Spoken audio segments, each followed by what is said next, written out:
BP into focus. Could that stock be considerably higher? The ADR climbed yesterday when London was closed. We saw Shell responding. This after our colleagues have been reporting that Shell is working with advisors to evaluate a potential acquisition. Continental in focus as well. Could that one move a little higher at the start of trade? They still see their automotive adjusted EBIT margin around where it was. Phillips in focus. They've adjusted for tariff sky.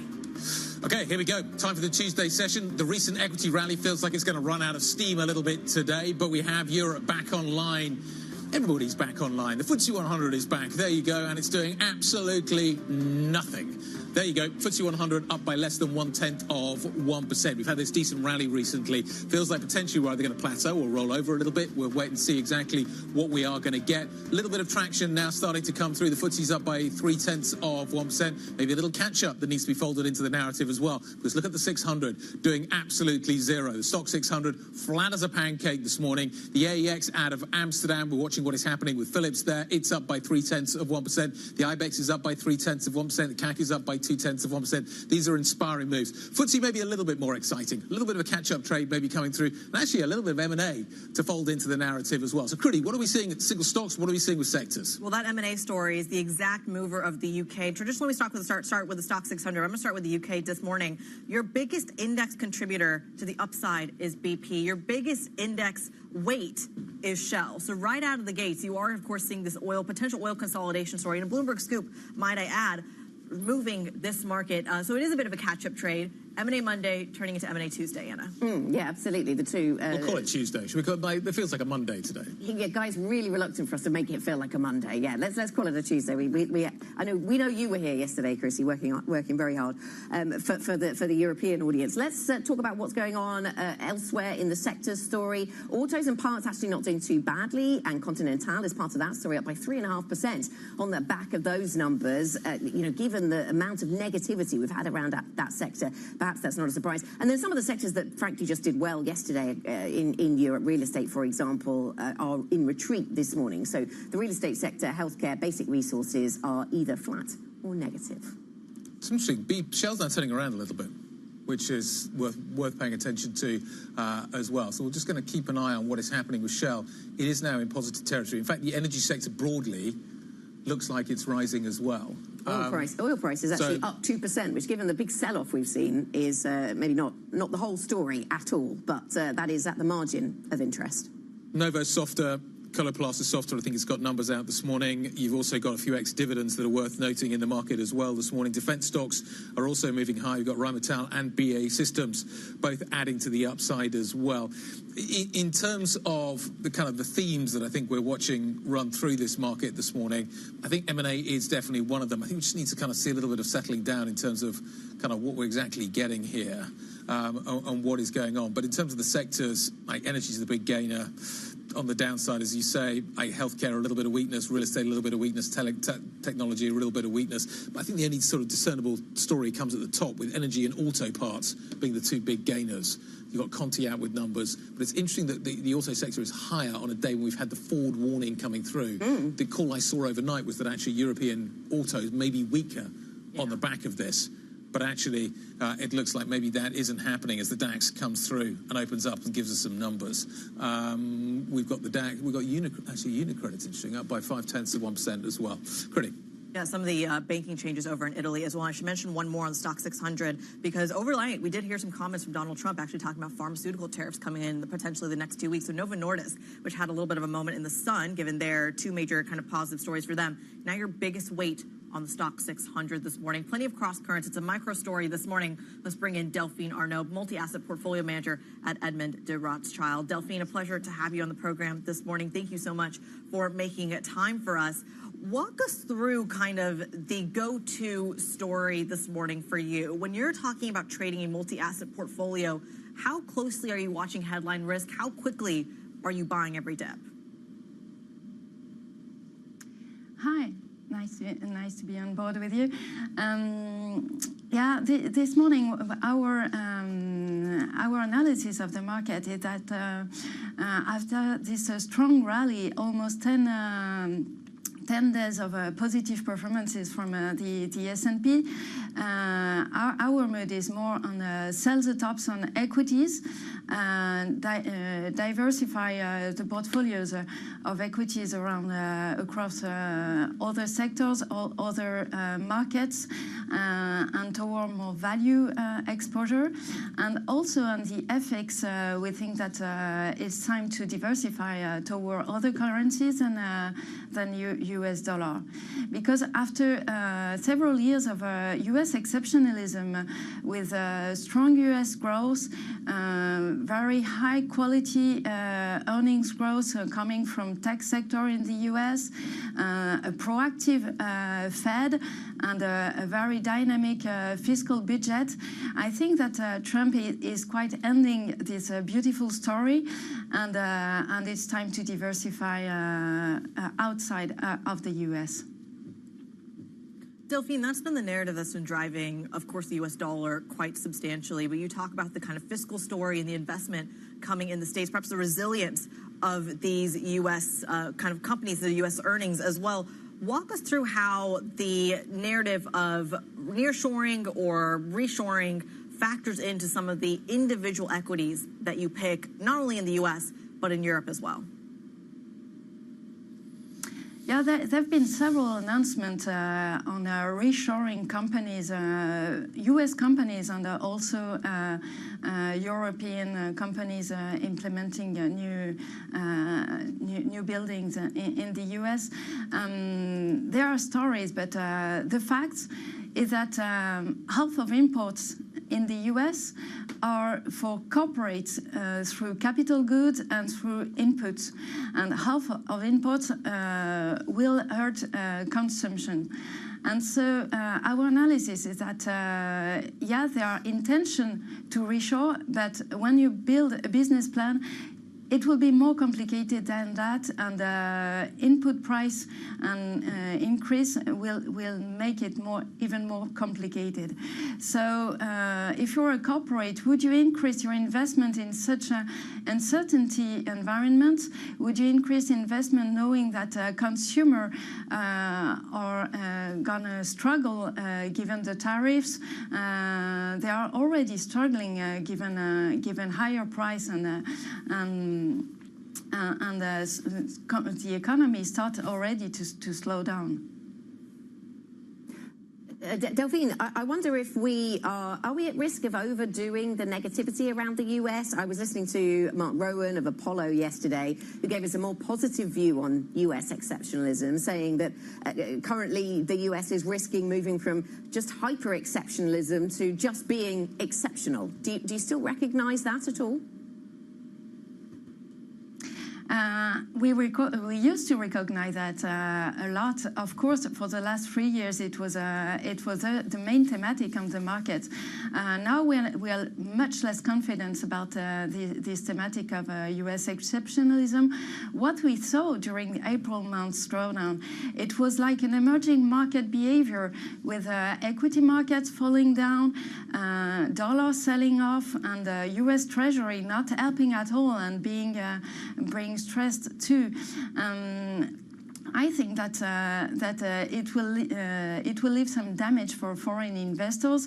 For instance, in Taiwan, the Taiwan regulator is currently looking at insurance pension funds portfolios and to see how they can be stressed by a depreciation of dollar and higher rate hike because pension funds in Taiwan used to invest in U.S. bonds, not hedging their dollar. So in this case, they have to reallocate outside of the U.S. or at least to hedge the dollar. I think that the safe haven we used to see in the U.S. dollar and U.S. Treasury, the April drawdown show us that it's no longer the case. Yeah. And Delphine, where in Europe does money flow to then? We've seen some of this trend already. We're waiting for the German Chancellor to be, the new German Chancellor to be confirmed today. That politics evolving as we speak. Delphine, where looks attractive to you in Europe? Yeah, we're looking in Europe to more domestic companies. We like high growth companies, and we love to see lower valuation companies. So these three criteria leads us to the small caps in Europe. They are more domestic. They are quite cheap after suffering for the last 3 years, and they tend to have higher earnings growth than large cap, which was not the case for the last years. But thanks to this German stimulus and the pivot of the European economy toward a more supportive economic environment, we think that that's a good place to be. And outside of Europe, we are also, like other geography or countries that may sign the first negotiation contract with Trump. We think about India, maybe Japan. But what we've seen in the negotiation with Japan, for instance, is that Trump doesn't want to negotiate the 10% minimal. It should be a minimal tariff rate, and only reciprocal tariffs are negotiable. And also sectorial tariffs, for instance, on car or on steel, they doesn't seem to be negotiable. So careful about sectorial allocation. Yep. Delphine, I'm going to leave you there. Great stuff. Thank you very much indeed for joining us this morning. Delphine Arnault, multi-asset portfolio manager, joining us from Edmund de Rothschild. Let's take a quick look at where the core six looks this morning and get an idea of what is happening across the board. As you can see, a little bit of weakness creeping into the centre of the board. Ferrari, I think, has numbers out a little bit later on. ASML, Schneider, both south this morning. Nestle, a little bit of a safe haven status around that. LVMH doing nothing. Some weakness in Novo, as Critty was talking about a little bit earlier on. Let's get the details of what is happening elsewhere. There's some interesting stories to focus on. Here's Joe. So Philips a little bit weaker in the opening trading in Amsterdam. Was down almost 3%, close to that at the open, but actually coming up a little bit now. We're only down 0.7%, missing mostly on the margins following weakness in some of the orders reported early this year. And of course, the big topic today was the tariffs and the impact of that. So the profit outlook not very strong, so a bit of weakness, but probably not as bad as we had expected on that stock move there. Then Continental rising as we did expect. The margins looking a bit better on that one. That stock actually having a decent run now following weakness in the previous year, but actually rebounding a lot. I think we're up around 15% on a one-year view for that stock now, so pretty positive for that one. Then in terms of some other earnings, Hugo Boss standing out, up almost 10%, a big increase in some, or a big beat on some of their sales numbers. Now the thing here, according to analysts, is they are doing a lot more discounting according to that, so potentially it's not driven as much by the strength in demand. It's more the promotions, cutting prices on some of their products, and that is helping them today, helping the stock. And we're up almost 10% for Hugo Boss today in Germany, a big mover for that one. Then Vestas as well. This seems to be a bit of a relief that the company hasn't cut their guidance. Their cash flow orders looking strong on the power unit. A lot of uncertainty, of course, related to the US orders and the US projects. But given no downgrade today, that does seem to be a bit of a relief, maintaining their earnings guidance. So Vestas, a bit of a boost for that one. Then in terms of BP reopening after the long weekend and the headlines from our deals team at the weekend, of course, around Shell potentially looking at BP, but going to wait to see if the stock price comes down and oil prices come down. So not really moving into that as a deal in the near term, but just looking at whether they would do that. And we are seeing BP, one of the best performers today and one of the best points gainers on the FTSE 100, then finally finishing on takeaway delivery. Deliveroo, we're getting that deal confirmed. DoorDash buying the company. It's at 180 a pence. That is actually exactly what they said they would do around a week and a half ago when they initially announced it. We haven't actually come up to that price yet. We're at 175.60. Potentially some people not yet buying that deal in terms of it going through fully. But stock is up 2%. Deliveroo rising on that takeover from a US rival this morning in London. Joe, thank you very much. Joe Easton from our equities team with a rundown of some of the stocks on the move. There are quite a few. M&A as a theme, corporate earnings having an impact as well. Just to mention, of course, the politics in Europe continues to play out. We are witnessing in the Bundestag, members of the Bundestag then voting on the future Chancellor, Olaf Scholz. There you can see in the picture there, the outgoing German Chancellor.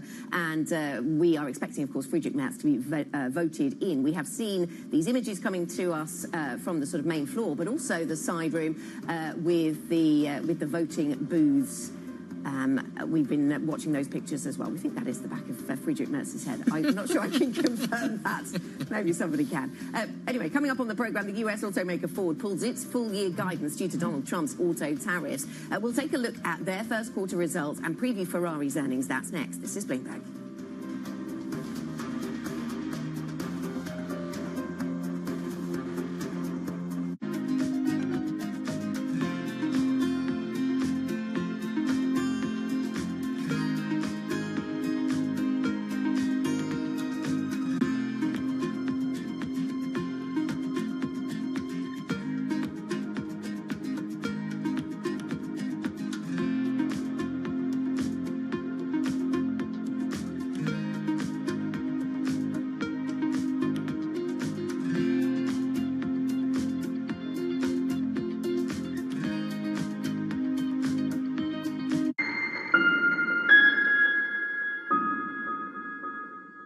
It's the world's second largest economy with a growing influence in global affairs. Bloomberg The China Show brings you the unmatched expertise you need to keep track of breaking news, in-depth market analysis, and the most influential newsmakers in and around China. We need to do more to engage the market more. We're risk on. I think we caught a little sweet spot. Massive savings right now. It's already a different game. Bloomberg The China Show.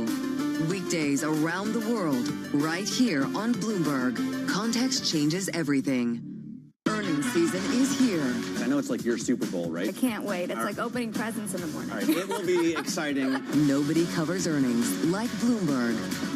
Bloomberg brings you breaking news 24 hours a day.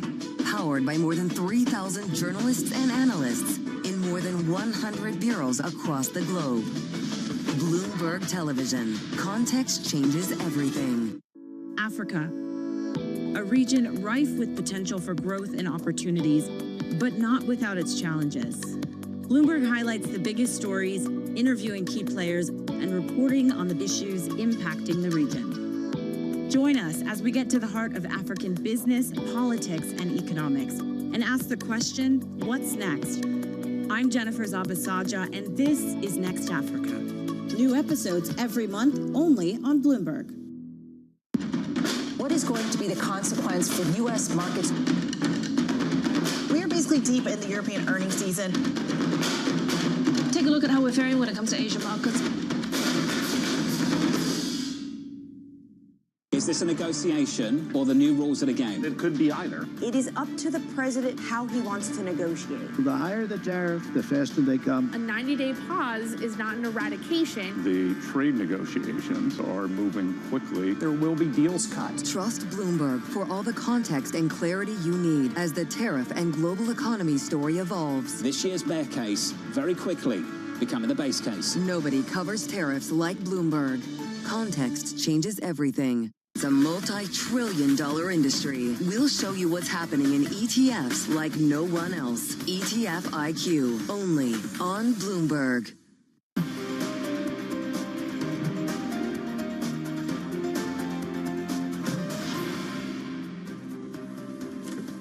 Welcome back to the opening trade. It is Tuesday, the 6th of May, and we are 18 minutes into our European equity session. A pretty mixed picture, fairly flat picture. London playing a little bit of catch-up, perhaps, but even that doesn't set it apart from the rest. March is up by 0.4%. We're pretty flat elsewhere. Let's turn to some M&A themes this morning. DoorDash has agreed to buy UK-based food delivery platform Deliveroo in a $3.9 billion deal as consolidation picks up in the European food and delivery space. Charlie Wells is here with an update. Tell us more then, Charlie, about Deliveroo. What can you deliver? Yeah, I can deliver some news about this deal. Equity value of $3.9 billion. And this is really interesting. You know, DoorDash is the largest food delivery platform in the United States. Deliveroo, we know very well here in London. And they have struggled since they IPO'd. I remember covering it. And that first day, there was such a disappointing slide in that share price. And this just represents a lot of the consolidation that we're seeing in the European food delivery space. You know, so we've got DoorDash saying that they will pay 180 pence per share in cash. They say that they have agreement from investors of 15%, representing 15% of shares. They need 75%, and they would need regulatory approval. So not a done deal yet. But this is a continuation of this theme. We're seeing Prosus agreed to buy Just Eat, a familiar face for people who get delivery here in Europe as well. So a part of that consolidation and a part of DoorDash trying to expand outside the United States into a lot of other markets. Is there a food theme that runs through this morning? There definitely is a food theme running through this morning. Bread, you might smell that too. So we've got Associated British Foods confirming that they are in talks with the PE firm Endless on what could potentially tie up Kingsmill and Hovis. So two of the best known bread brands here in the UK. Bread has been under a lot of pressure recently. It's gotten a bad name. People are eating kind of less bread, of course. We know about that. Guy thinks it's possible to be too old for bread. It is. You get to the point in life where you are too old to eat. Certainly the amount of bread that I would like to eat. You've got a caveat. There's a caveat there. You got a good point. And there's also just this issue of price pressure, right? Consumers, they know these brands very well. They feel like they're too expensive. They're trading down to some of those store brand names. That's creating what this company has called a challenging environment.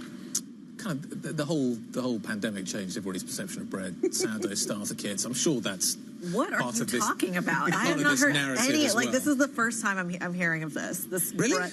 I mean, like there's like a don't eat carbs thing, but is that what you're referring to? Yes. Oh, okay. Why are you anti-bread? I thought it was like all okay. Whatever. This is a longer conversation. Charlie Wells, thank you so much, giving us crucial context on M&A this morning. Let's talk about other sectors that are perhaps still reeling from perhaps the COVID impact as well. U.S. automaker Ford down in after-hours trading after it pulled its full-year outlook. The automaker saying it sees a $1.5 billion hit from Donald Trump's tariffs. More on this and the biggest moves in the auto space. Craig Trudell, who leads our global autos coverage, joins us this morning. Craig, put this number into context for us. We got $1.5 billion of a hit from Ford, $5 billion from GM. How big of a hit is this? I think it speaks to the idea that, you know, even if you're Ford and you make 80% of what you sell in the U.S., the total impact of $2.5 billion just speaks to how disruptive these tariffs are poised to be for these companies. They think they can offset about $1 billion of that, and yet they're warning about potential for widespread industry-wide disruption to the supply chain. And so this is by no means a sort of a victory that or being perceived as a win for shareholders or the basis for a buy Ford, sell GM trade. This is everyone's getting hit substantially, and this is a problem for this sector story. I want to talk about Ford versus Ferrari. Ken Miles, we can go sort of down that road, but we should probably actually separate the two out. Very different businesses these days, of course. Ferrari earnings a little bit later today. Francine caught up with the CEO a couple of days back. This is what he had to say. That we as a company are used to manage situations that are changing. Yes, there are some cars that will have an increase up to 10%. Look, the number of cars we sell more or less are in the range of 13,000, 14,000 cars. That's what we have been selling. We see 50-50 between ICE and hybrid. He's getting a Navy one. I don't know how I feel about that, but apparently that's the way he's going. Anyway, the conversation with Francine in Norway a couple of days back. Craig, how different a business is this going to be? This is a company that in some ways produces Veblen goods. There's shortages. The price goes up. Maybe people actually want them even more. But some Ferraris are going to be priced a little higher, and some Ferraris are going to be priced a little bit lower. How does that track into their numbers? How different a business is this to the rest of the auto sector? I mean, Ford, just to put those numbers that we heard the CEO just say, about 14,000 units a year. You know, Ford makes that many F-150 pickups sort of, you know, in its sleep, right? Yeah. And so this is a very, very different business. I do think that there is still some concern that, you know, when you hear him talk about up to 10% difference for certain models, obviously this means that the company is going to eat some of these tariffs and try to look to offset it elsewhere. I think, you know, this is a company that, you know, is sort of, you know, really embraced by investors for its ability to, you know, like have no sort of ceiling in terms of what they can get out of their customer base, and yet there is only so much even you can squeeze out of well-heeled consumers who are looking at buying a Ferrari. And so is this a reason to sort of second guess your ownership of these shares? I think we're even seeing this happen to Ferrari, where again, this is a sector that, you know, is squarely in the crosshairs of the administration in Washington. And it's not a good time to be in auto stocks. No, it's a good time probably to own an old Ferrari in America. Indeed. That's probably a very nice trade right now. That's a good idea. Let me ask you about sentiment within the sector then, Craig, because today we thought maybe this Ford story that Critty started on here might weigh on sentiment for European automakers. Actually, Continental, we're going to speak shortly to the management team there, they delivered something better than some had thought, and so the share price higher, and that seems to be lifting car parts suppliers. Where are we in this sort of sentiment journey when it comes to the auto space? Well, I think when you hear a major manufacturer like Ford warn about fear of you know, industry-wide disruption within the supply chain, I do wonder whether we will see some of the, you know, smaller and medium-sized suppliers just not be able to cope with these higher costs, and will that, you know, potentially put Continental into a position even more so as a consolidator, and some of these tier one suppliers maybe looking opportunistically at acquiring, you know, some of the small and medium-sized companies in this space. We've already seen, you know, over the longer term, this, you know, slow march of consolidation within the supply chain. In the past, you've had manufacturers concerned about, you know, certain you know, tier one suppliers having too much power, being in too much of a position of owning, you know, the supply base. Will we see, you know, potentially that be something that they just can't stand in the way of because of the fact that, you know, we're seeing so much pain across the supply chain is a real question here. Craig, I'm putting you on the spot here. 30 seconds if you can. When do we start to see a point where dealerships are charging really high prices, or the availability of cars is no longer a guarantee? Yeah, I think we have not, for all the disruption and the concern we've talked about for the industry, we have not seen that yet. But I will say it's coming very quickly, right? The dealerships have supply on their lots that was sort of pre-tariff, and we saw some car companies sort of opportunistically say, you know, we're going to put promotions out there to kind of calm the consumer down and get them in. Those have been effective, but that supply is dwindling and quickly. Thanks very much, Craig. Thank you for the update. Bloomberg's Craig Trudell, of course, taking us around all of the news in the auto sector. And we'll stick with that theme next. Earnings at the German auto parts maker Continental hit a 4-year high. CFO Olaf Schick will be joining us next. This is Bloomberg.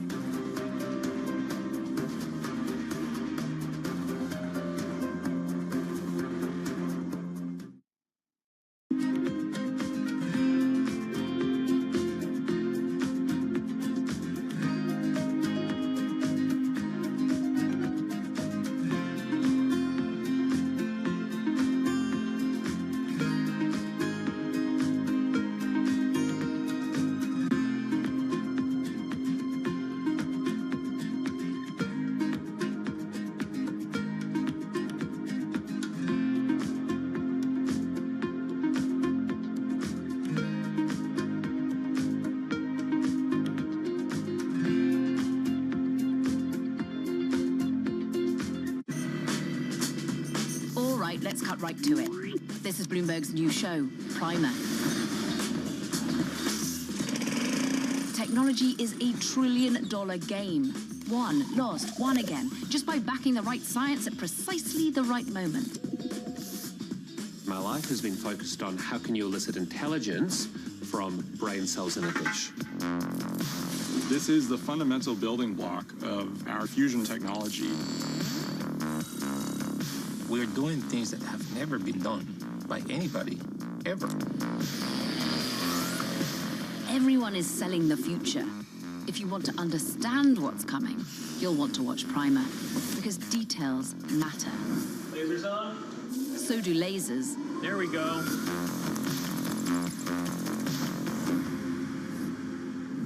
Oh, and it's on all these lovely channels. Hope you're jotting this down. From our studios in New York and San Francisco, our expert hosts have the data and analysis from the companies you know and the startups to watch, plus the interviews you don't want to miss. Watch Caroline Hyde and Ed Ludlow on Bloomberg Technology, the only daily business show dedicated to tech, right in the middle of the trading action. Live every weekday, only on Bloomberg Television. Context changes everything.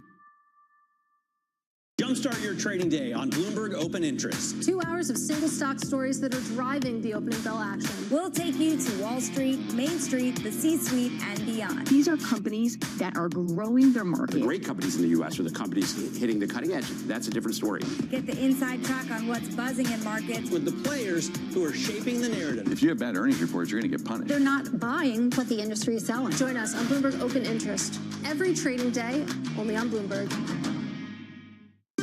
Good morning. This is Bloomberg Surveillance. Welcome back to the opening trade. This is Bloomberg Technology. This is the Asia trade. This is Wall Street Week. Welcome to Balance of Power. This is Bloomberg Television.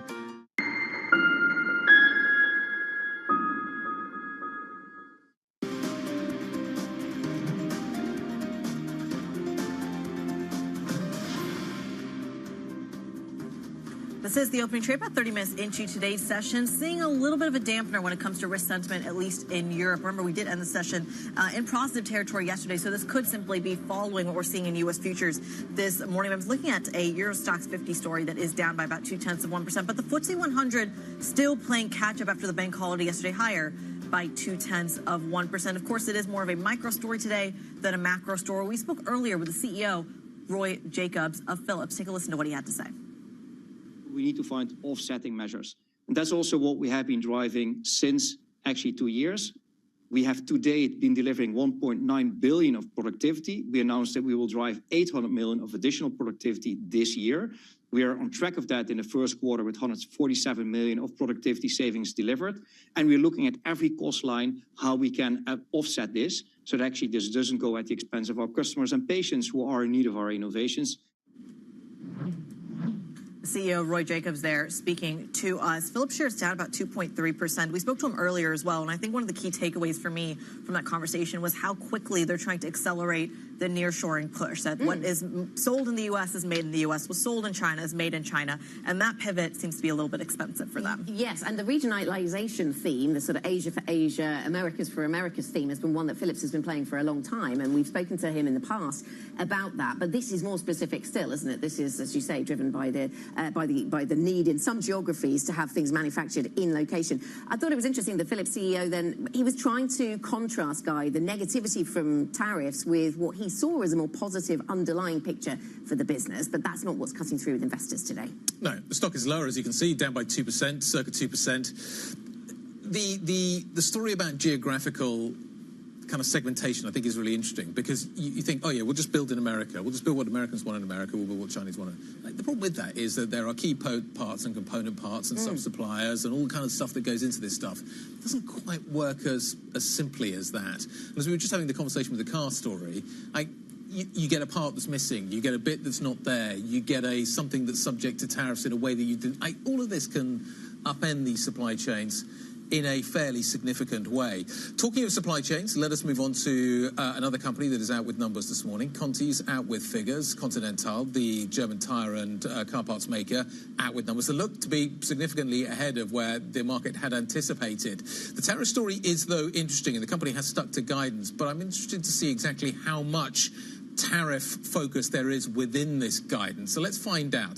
The company's CFO is Olaf Schick. He joins us now for a conversation around all of this. Good morning. Thank you very much indeed for your time. So the numbers look ahead of certainly where the street was looking for. The stock has bounced this morning as a result of that. One of the things that I think people were looking for was an understanding of how tariffs are going to be affecting the business.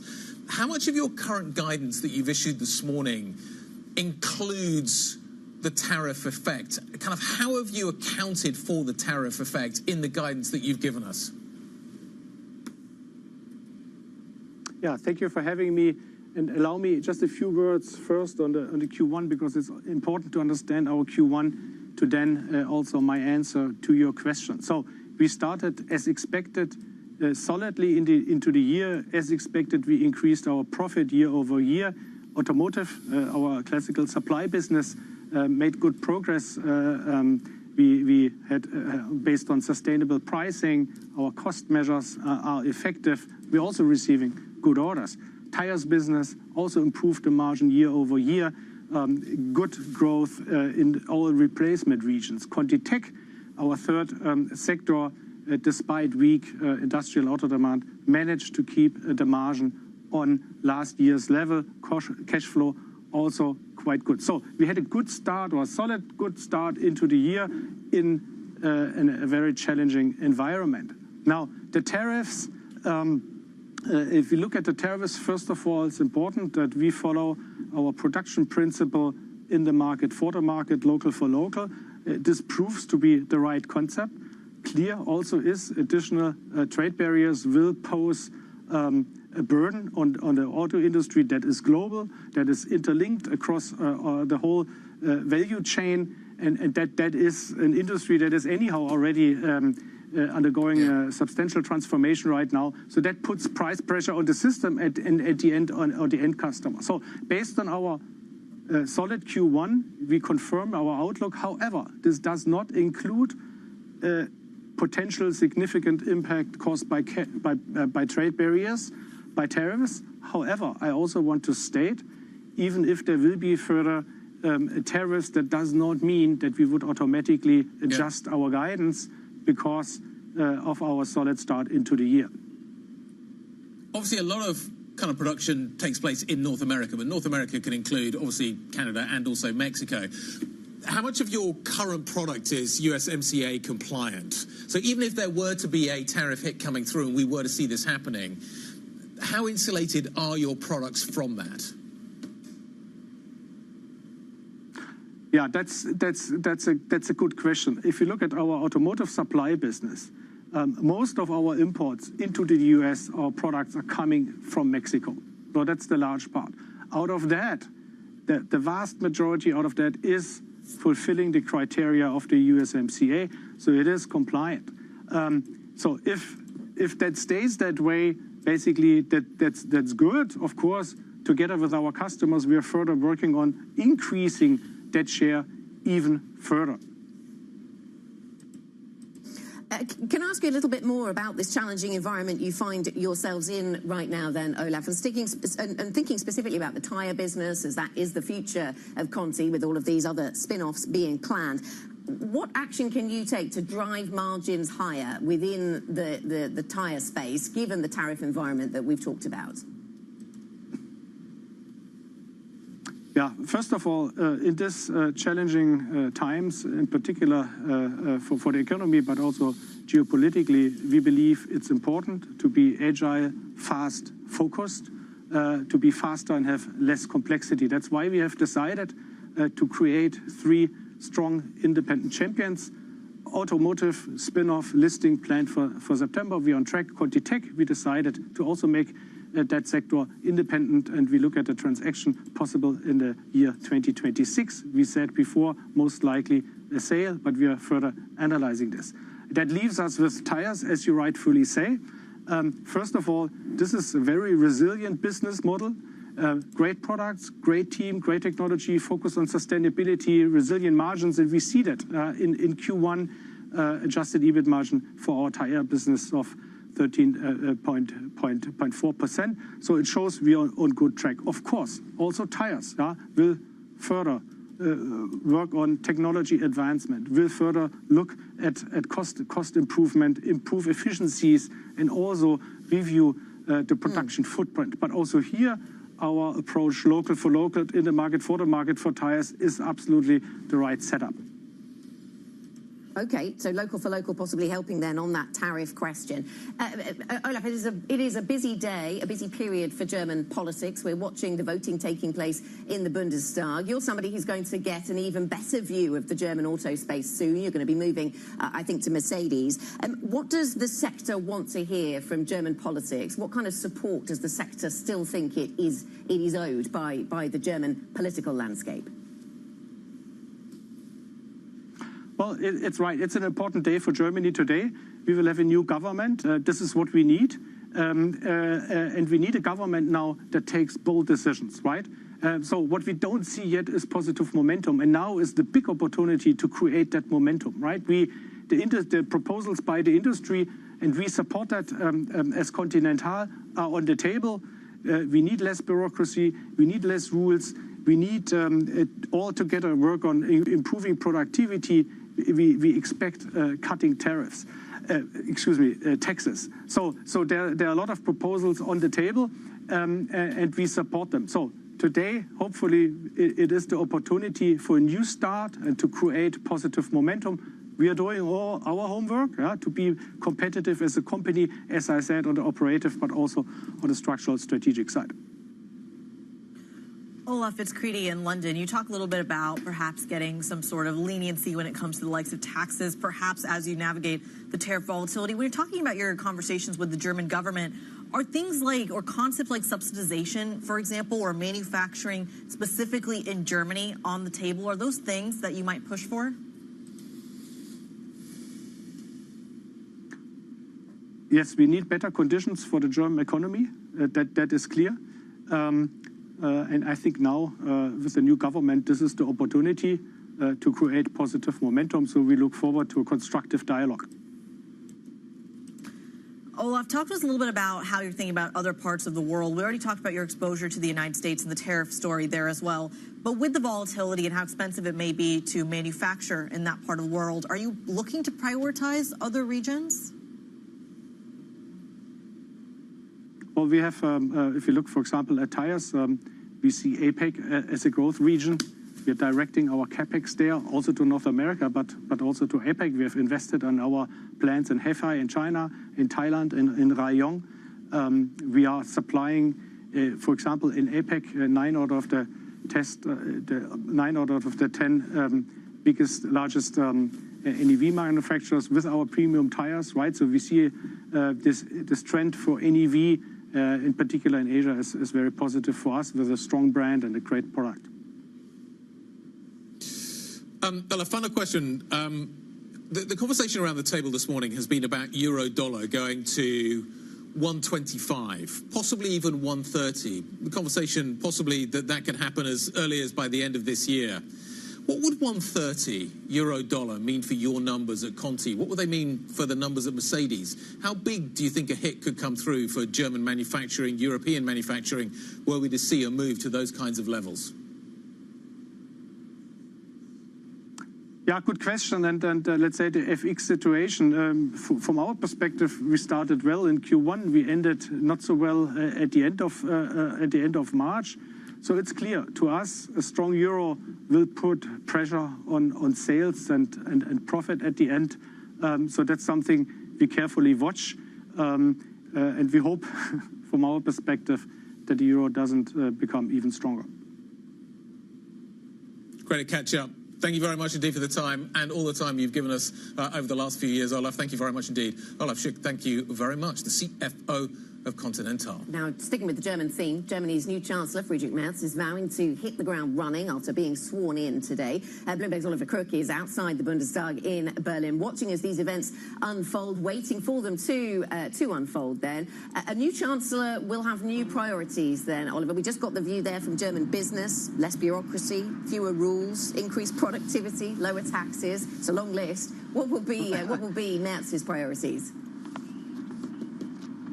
Yeah, I mean, listen, Anna, we've been talking about cutting bureaucracy in Germany for probably as long as I can remember covering the country, and, that has not really materialized. Maybe now, with the sort of renewed urgency of everything that's going on in the world, the years of contraction in Germany, is the time for that to happen. We should say that right now, as we speak, they're counting the votes within the Bundestag. That is the first step in the sort of appointment of Friedrich Merz as Chancellor. We expect to go through all the sort of steps through the end of the day and then have that handoff of power from Olaf Scholz to Friedrich Merz at about 3 p.m.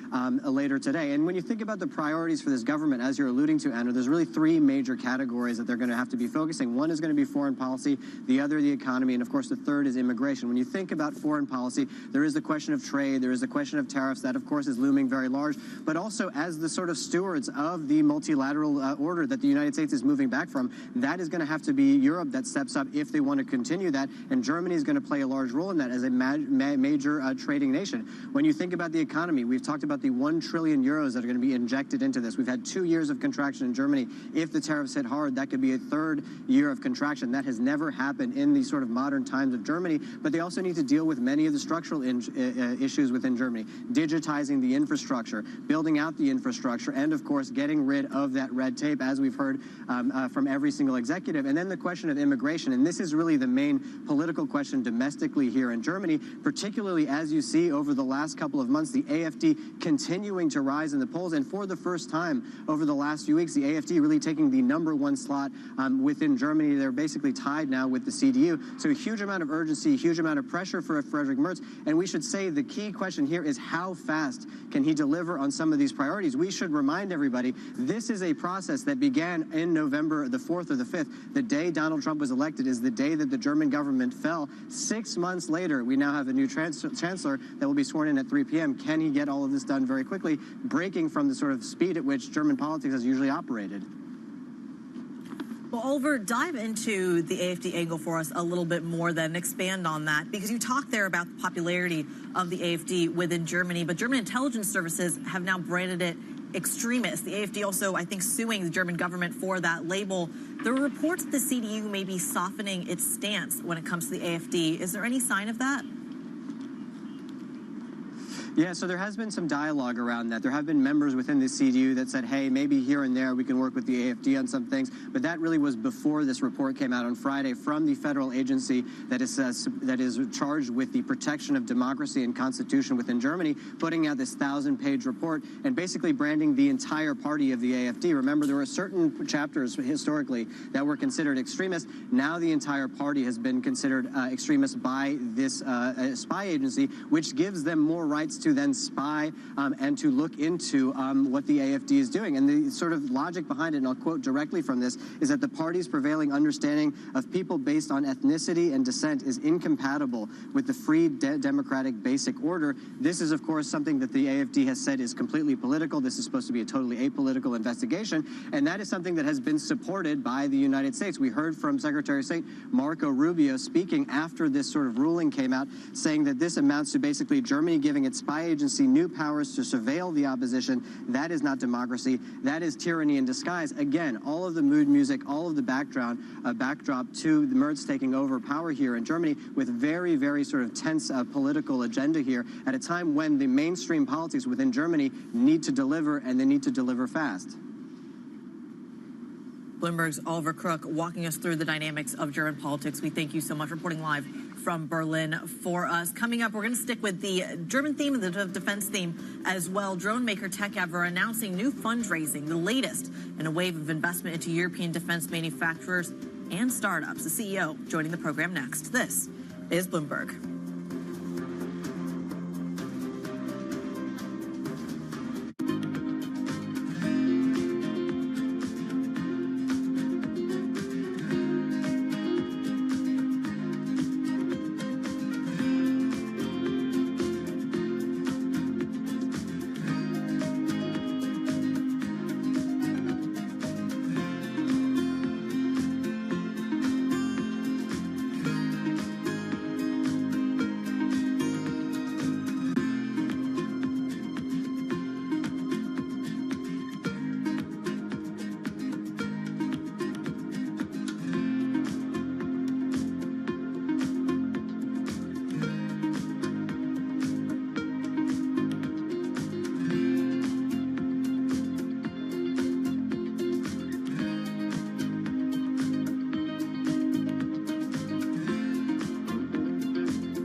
DraftKings hit a milestone in the second quarter of 2024.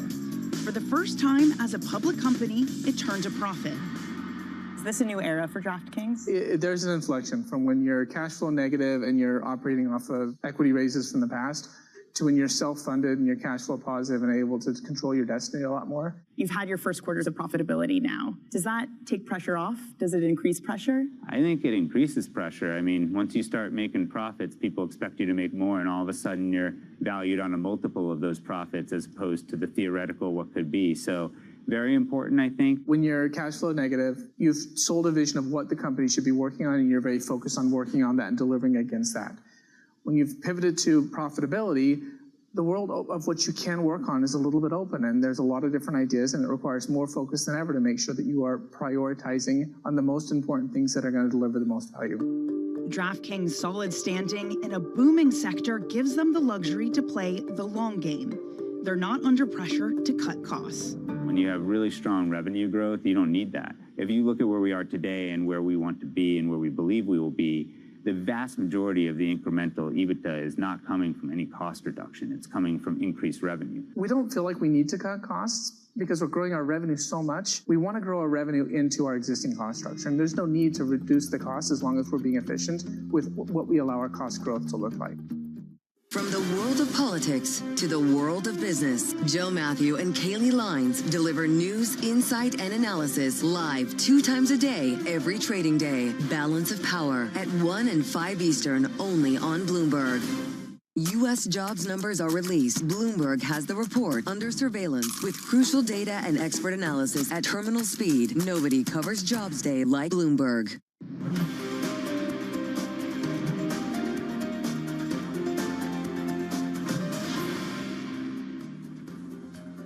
While governments in Europe are ramping up defense spending to the benefit of public companies, Donald Trump's administration reviewing the Pentagon's procurement process, pushing some pressure on the number of contracts and the levels they're awarded at. Where does that leave smaller and privately held players, though? We asked Bob Long of Stepstone Private Wealth. Their business models are different. Rather than the legacy large primes, they're called, who will bid to the United States government with a PowerPoint, get a cost-plus contract that then, they're typically over budget and behind time. These venture-backed companies will figure out what the government wants and build it and then sell it at a price that makes sense. These companies are growing, the ones I mentioned, extremely quickly because, unfortunately, we live in a much more dangerous world today. Stepstone Private Wealth CEO Bob Long speaking to this program yesterday, and of course a key defense investor as well. I want to stick with that theme and bring in Portuguese drone maker TechEver, which has today announced fundraising, saying that, well, actually I would say making it Europe's newest unicorn. This is after the company was awarded a deal to produce uncrewed systems for the UK's Royal Air Force and agreed to invest £400 million in the country over the next 5 years. CEO Ricardo Mendes joins the program now. Ricardo, pleasure to have you on this program. I want to pick up perhaps where our previous guest, as you had just heard, left off, which is what the role of private players are when it comes to a defense industry that's largely been driven by these government contracts. Well, good morning, and thank you for having us on the show. It's a very important day for TechEver. Well, I think your previous commenter was completely right. There's a role for Europe for private capital in European defense and global defense, I would say. We need to move faster. And I think the war in Ukraine has shown us that it's all about autonomy, artificial intelligence, connected robotics. You see drones everywhere, as you're showing now on the video. And it's fun to in this new paradigm, you need to move at pace. So you basically need to invest ahead, build products ahead to be able to deploy faster and win in this cat and mouse game that unfortunately warfare has come into. And so it's fundamental. The role of private capital is essentially to unlock this and to allow us to move much faster. Good morning, Ricardo. It's Guy. Can we move fast and scale at the same time. This is the big challenge that increasingly everybody's talking about, trying to figure out how to scale this stuff quickly. I was reading a piece in the Wall Street Journal the other day talking about the US Army embarking on its biggest overhaul since the end of the Cold War. It's basically re-equipping all its divisions with drones in the way that it's never done before. But that requires scale. But there's also a kind of this challenge of trying to keep up and trying to pace this whole story. Kind of, where does the biggest challenge lie? Is it in the technology, or is it in the scaling of the technology?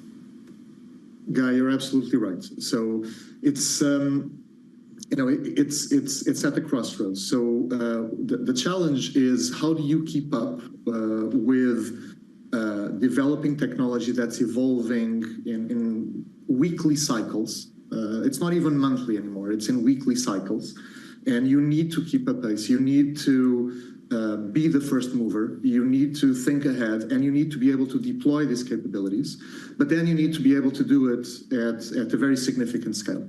And this is the challenge. It's not so difficult. It is challenging, obviously, but it's not so difficult to do one or the other. It's extremely difficult to do both at the same time.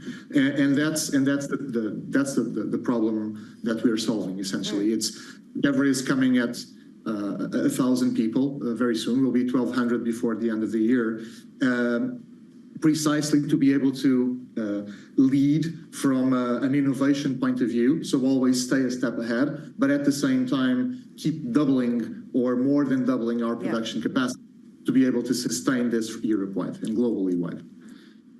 Ricardo, on that same subject, how quickly are you able to incorporate lessons and learnings from the battlefield in Ukraine into the products that you're producing? Well, that's an excellent question, because it's answering that question is at the core of making this work properly. So one of the things that needs to happen, and that we've been fortunate enough to to be able to do well in the last 3 years, is you need to short circuit the relation between whoever is in the front line using the products and understanding the problems and the challenges every day, and the engineers, product development, R&D teams, etc., that are working to support them. And this relationship is usually not linked together. Usually what you have in defense, exactly as your commenter yesterday was saying, is companies come up with a PowerPoint, and then there's an idea and requirements and so forth, and then tenders, and 5 years down the road or 10 years down the road, you have a capability deployed. This cannot work like this. It needs to be a direct relationship with whoever is in the front line. That's, for example, why we've had people in Ukraine for a long time. We're doubling down the investment in Ukraine, precisely to be able to support them better and to have lessons learned every day. This is fundamental, because to feed the cycles of development and innovation.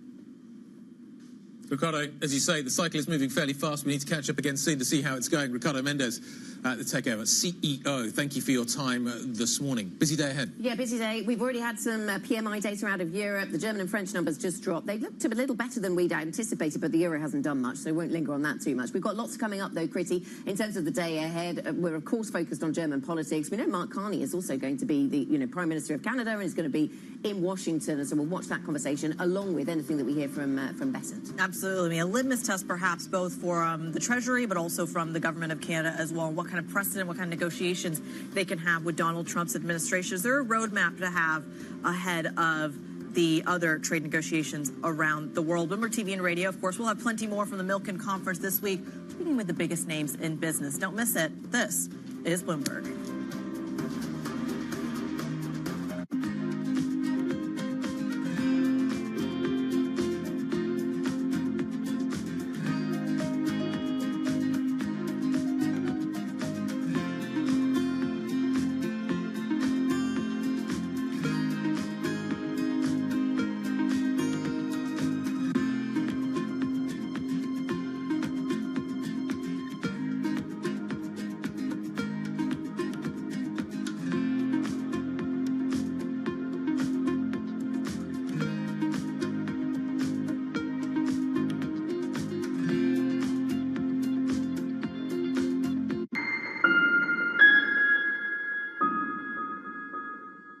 Listen carefully. Can you hear the rhythm in the markets? Not just in the syncopations triggered by inflation, but in the preludes leading to global elections, in the dissonance that moves the Nikkei, and the rising course conducted by AI. There's music in the markets, and if you want to learn to listen for it, we'll show you how. Bringing you up-to-the-minute financial news whenever and wherever it happens. I'm Michael McKee at the Federal Reserve, and this is Bloomberg.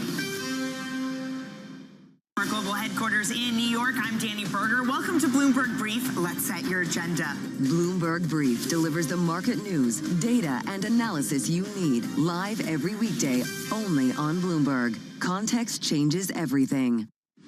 Tune in to Bloomberg Business Week Daily. We got to talk crypto. From the magazine that helps global leaders stay ahead. What's the conversation around your company? Bringing you insight on the people, companies, and trends shaping today's complex economy. Planning very big things. A new level of premium. Plus global business, finance, and tech news as it happens. The floodgates of innovation are going to open up. You can't fake passion. You either are or you aren't. Bloomberg Business Week Daily, only on Bloomberg. U.S. tech is influencing global markets. Technology is driving business across Europe. Companies in Asia are betting on tech. Asia is at the forefront of some of the world's biggest stories. I'm Sherrian in Tokyo. And I'm Heidi Stroud-Watts here in Sydney, where the trading day begins. We're here in the center of all the action to get you set up with the numbers, news, and knowledge you need for the day ahead. The demand is indeed recovering. We've been waiting for this moment. The opportunity of a century. Join us on Bloomberg The Asia Trade. Weekdays only on Bloomberg TV. Context changes everything.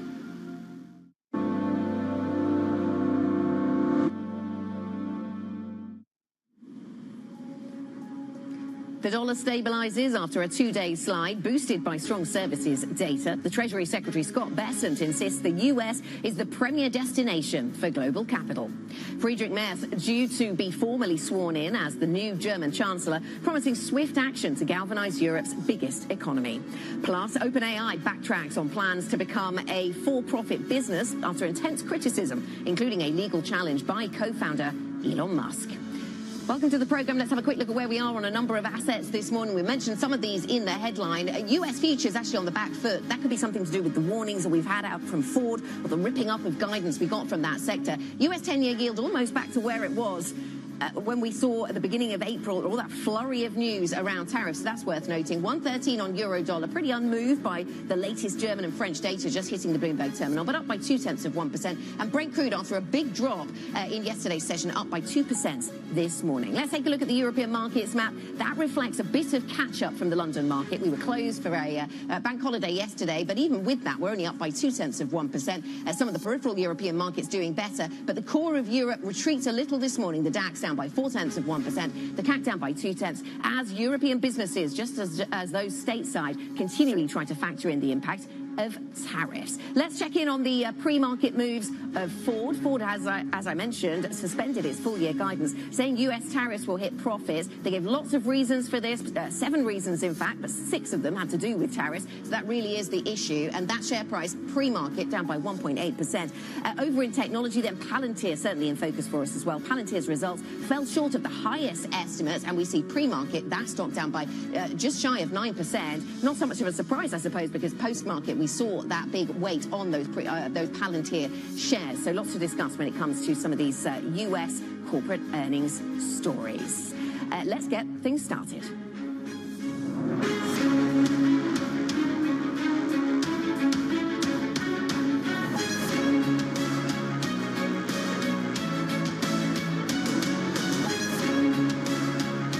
Newsmakers and market movers. This is The Pulse with Francine Lacqua.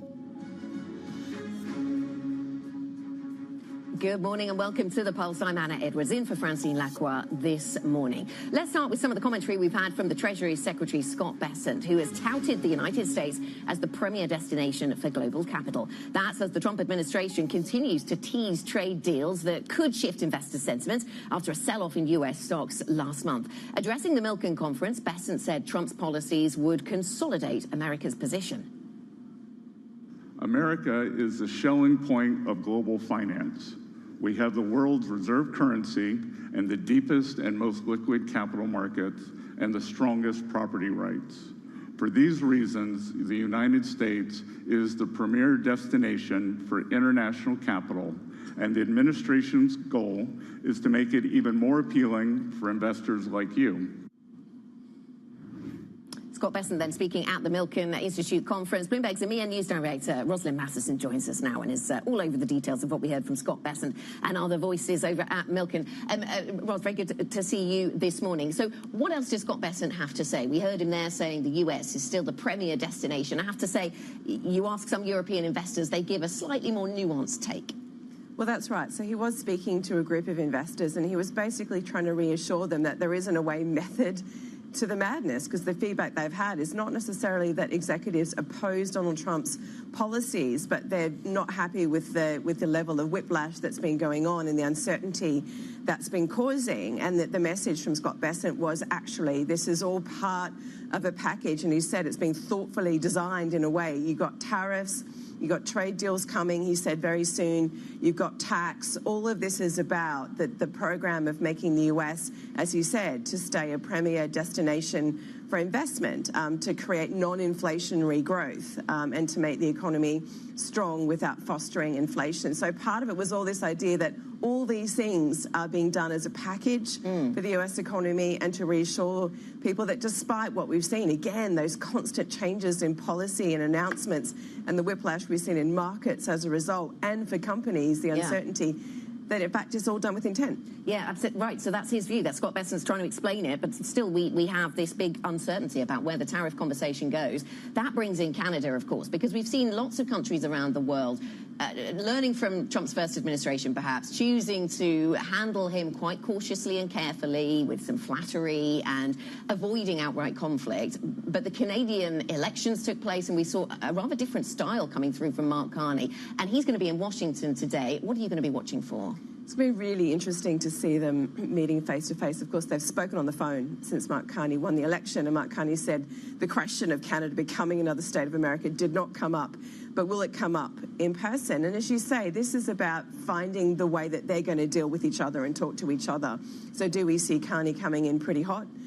Does he take quite an adversarial approach? Is it about, okay, I'm now in the chair properly as Prime Minister, we're going to find a way to negotiate all of these things, including trade. So is it open to a bit of conversation about what we can do and what you can do? And is it set a framework for the relationship going forward? So how that conversation goes down will be really interesting to see. Does Carney say, look, these things are off the table for me, setting the parameters early? And every other country will be watching that conversation also to see how it goes. So it's going to be a framing conversation. We don't expect major news and tangibles out of it, but it will give us a sense of how they're going to work together, or if they're going to work together going forward. Yeah, it could be really fascinating. Another encounter in Washington to certainly tune in for. Rosalind, thank you very much. Bloomberg's Ros Matheson with the latest there on some of those themes. Now, getting to the end game when it comes to tariffs is something that FX markets are watching for as well. The dollar is regaining some ground. It has been through the Asia session. It's kind of stable into the European trading day after what has been a two-day slide and quite a bit of volatility around Asia FX. Central bankers from Taiwan to Hong Kong are said to have intervened in the market. Let's bring in Rachel Evans, a senior editor on Bloomberg's EMEA news desk. So why are we seeing these big moves then, Rachel, in Asian currencies? We've seen the Hong Kong authorities saying they're having to defend the peg. We saw a big surge in the Taiwanese dollar, a number of standard deviations that people tell me we shouldn't see. So why are we seeing this activity? Well, I think it's all about the tariff conversation and the trade conversation that's going on in the background. We started to see rumours kind of surfacing last week about whether currency policy policy could become a part of those trade walks for Taiwan and for other Asian economies with the US. And that has really kind of sort of prompted people to start pushing up these currencies. Of course, it comes on the back of the fact that we've seen a much weaker dollar over the past sort of 3 months or so. So when you kind of take those together, you know, we saw an index of Asian currencies sort of surging the most last week in 2 years. So it's really been quite a significant move across, as you say, Hong Kong dollar, Taiwan dollar, but just generally across the Asia region. Rachel, let's pause the conversation just there because I need to go to a red headline across the Bloomberg terminal. We understand that Friedrich Merz has fallen short of a majority in the initial German parliamentary vote. We are trying to get some more details on this. This is a longer process, perhaps, than just the initial vote. The euro, I have to say, has fallen a little, but any moves are quite contained, so no sense of panic necessarily there. 113.30 is still where we trade. Let's get the latest then on the ground. Oliver Crook joins us from outside the Bundestag in Berlin. Ollie, help us understand the process here. Yeah, Anna, this is something that really was expected to breeze through the parliament, that all the sort of a coalition agreement had been secured, that the votes were there. 316 is what was needed in order to confirm Friedrich Merz as the next chancellor of Germany. And we are now understanding that that is encountering some hurdles in the first round of voting here, falling short in that initial round. We do not know exactly where that shortage is coming from. We're going to have to wait for some of this to sort of clear out a little bit to understand where it's coming from. We understand that the SPD were there in large numbers, as well as the CDU lawmakers, so we need to really ascertain where the shortage of votes is coming from, and now they're going to have to discuss and scramble a little bit and discuss next steps. This was supposed to be the day where you breeze the next chancellor into Germany. This was supposed to be sort of almost a rubber stamp process where you have the vote early in the morning, then he would go see the President Steinmeier, then come back to be sworn in, and then have the transfer of power from Olaf Scholz to Friedrich Merz. But this is causing, at the very sort of early stages, the first steps of this, the vote, that Friedrich Merz has not been confirmed through the first round of voting. This is a significant development.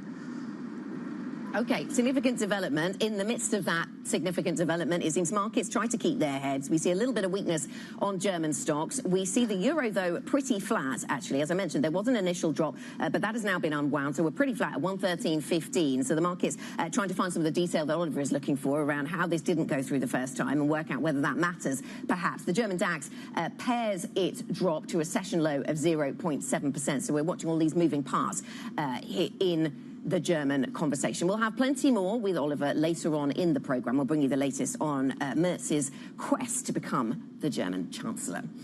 We will get now to an investor perspective on all that we've covered so far this morning. Karim Chidid joins us, Head of EMEA Investment Strategy at BlackRock. Karim, nice to speak to you. So we're waiting for our colleagues to get to the bottom of exactly why Merz has fallen short the first time around. We'll see what they uncover and what significance there is there. But what's at stake in terms of having him as German Chancellor? Because he is clearly somebody who has a big platform for bold action when it comes to infrastructure investment, defence investment, and all the borrowing that might go alongside doing all of that. So the market will be watching this closely.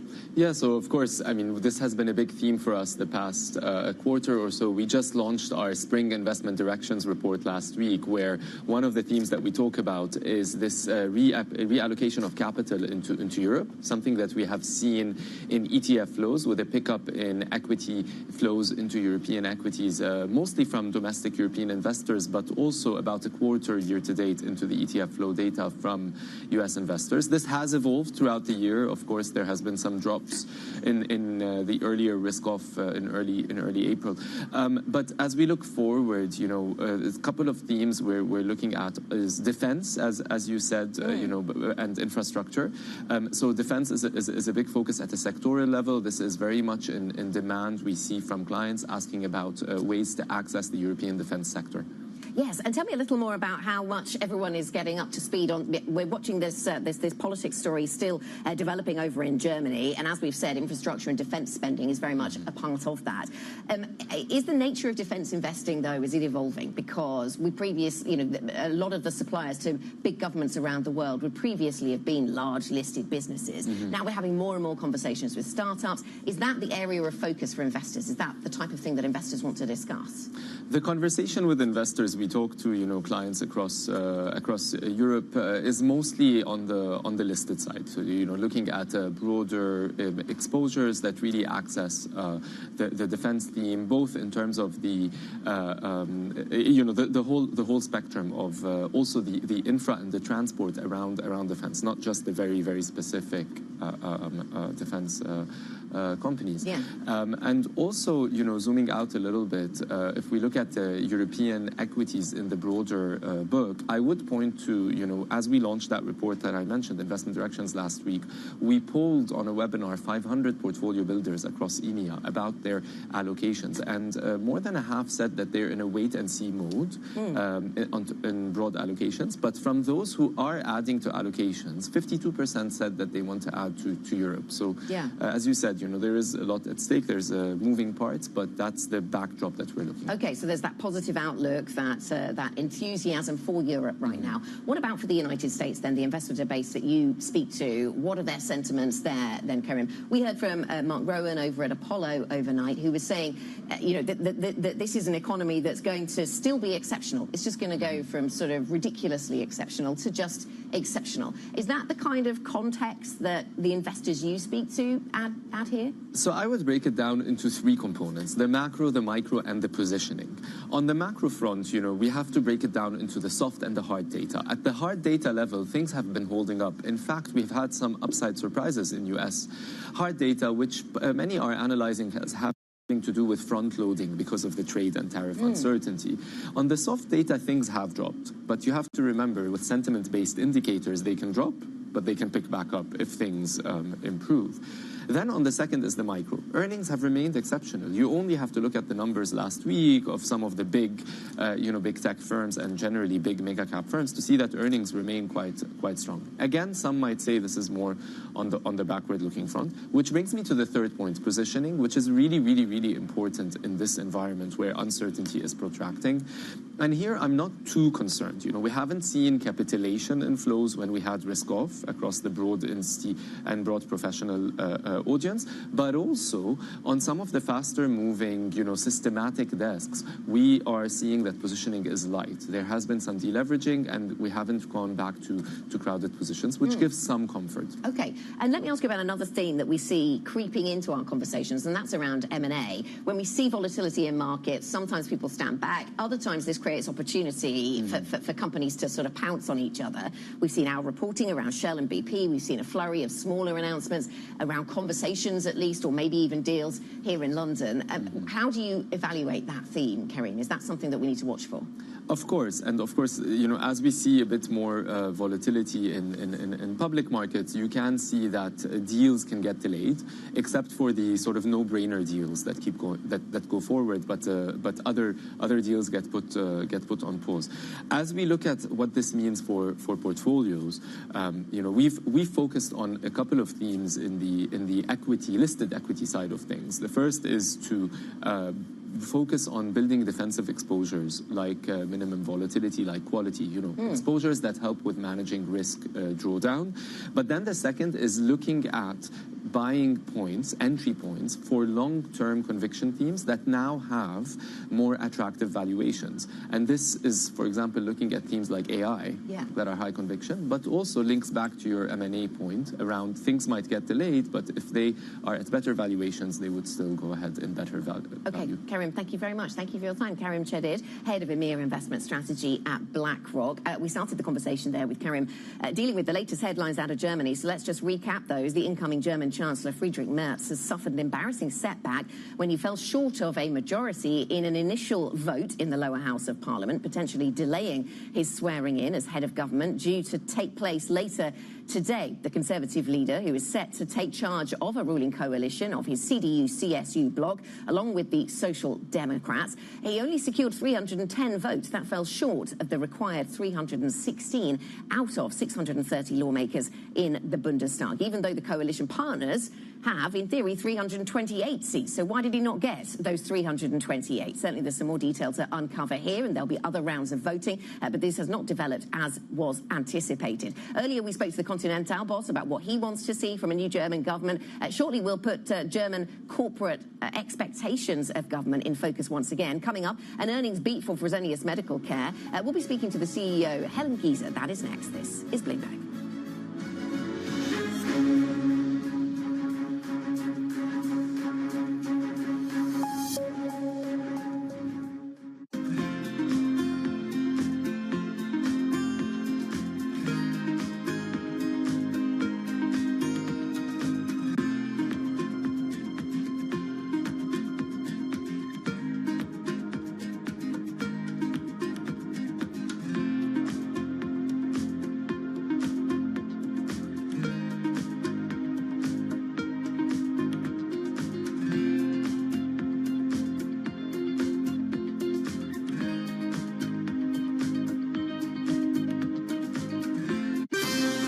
Up-to-the-minute economic news whenever and wherever it happens. I'm Jennifer Zabasaja in Cape Town, South Africa, and this is Bloomberg.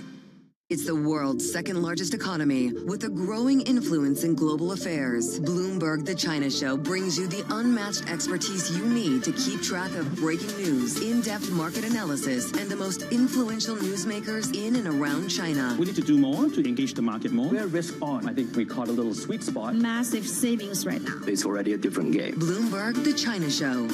Weekdays around the world, right here on Bloomberg. Context changes everything.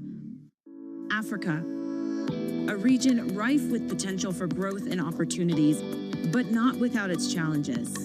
Bloomberg highlights the biggest stories, interviewing key players, and reporting on the issues impacting the region. Join us as we get to the heart of African business, politics, and economics, and ask the question, what's next?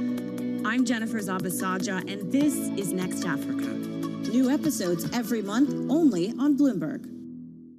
Key investors, top executives, global innovators. Join me for in-depth conversations with the biggest newsmakers on the day's top stories. Insight with Haslinda Onen, only on Bloomberg.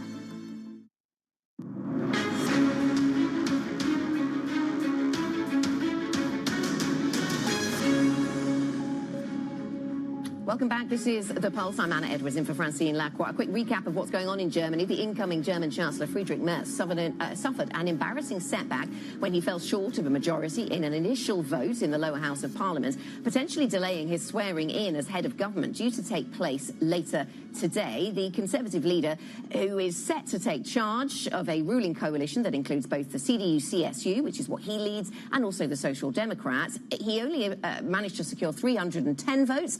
That's lower than the 316 that would have been required. It's also lower than the 328 that his party and the coalition partners should have had access to. So something has happened there, and we'll get more details of it in a moment. Sticking with the German landscape, Fresenius Medical Care is one of the biggest gainers in Europe this morning. This after the German dialysis provider posted rising quarterly earnings, helped by cost cuts and a continued increase in patient referrals. We're joined now by the company's CEO, Helen Giza. Helen, nice to have you with us. The stock is up really nicely this morning, up by 5.6%. What is it that performed well for the business? What was unforeseen by the markets, do you think? Yeah, thanks, Anna. We're really pleased with the strong start to Q1. And as you saw across the print this morning, strong organic growth of 5% across both segments and an 11% increase in operating income. In terms of the kind of the underlying fundamentals here, delivering on the transformation and the turnaround plans across both segments, our Care Enablement business, or our MedTech business, actually saw some really nice gains in the quarter, entering our margin band for the first time. So that was really, really nice to see as that transformation takes hold. And on our services business, our care delivery business, despite a severe flu impact and posting a kind of flat same market treatment growth, we are seeing kind of underlying work taking hold on the turnaround. And kind of the focus being on volume and seeing increase in new patient referrals. So a nice underlying trend, and really shows that the strategy that we had in place, the focused execution and resilience of, is pulling through. So, Helen, you're focused on transformation, as you set out. Meanwhile, the world evolves, the world moves on around us. I wonder how the business is positioned to cope with tariffs. How do you have to reposition the business with more production in the United States, for example? Yeah, clearly, with all the noise on tariffs, we're clearly looking at how that impacts our business. The great news here for our U.S. business is that, we have large-scale manufacturing in the U.S. So the 2,600 clinics that are served in the United States are really served from U.S. manufacturing, particularly on the consumables. To the extent that we are importing, we do have a very resilient supply chain, and thankfully for the medtech equipment, we are seeing, the benefit from the exemptions that are in place and other trade protocols. No impact for tariffs in Q1, and our outlook for the year is still rather limited. So we feel quite strong with where we're sitting with our business through 2025, and limited impact on our medtech business, which is nice. Okay, and so from what you've said, it doesn't sound as if you think it's necessary to produce more in the United States. You already produce a lot there. We do, kind of clearly for us, kind of serving, it's our largest market, serving our largest market locally, that does make a ton of sense.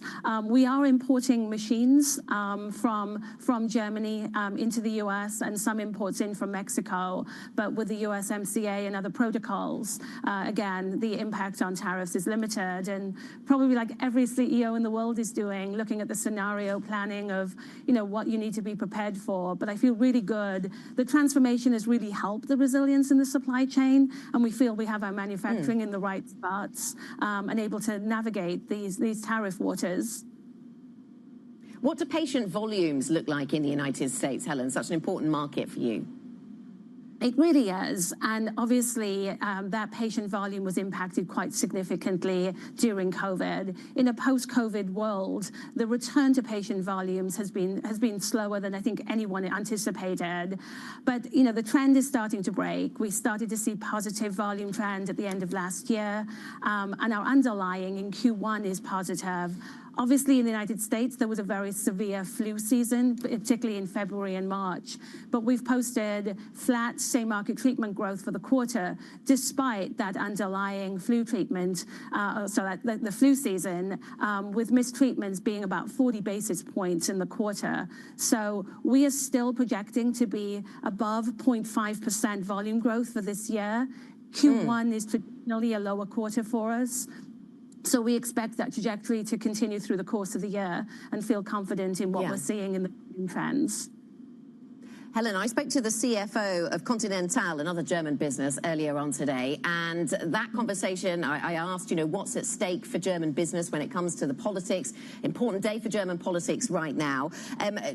He gave me a long list of, on their list, the auto sector's list of what they want to see from German politicians. It seems that the path for Friedrich Merz is not entirely straightforward, but we're watching all of the twists and turns. How important is it that we get stability and a plan for action from the German government?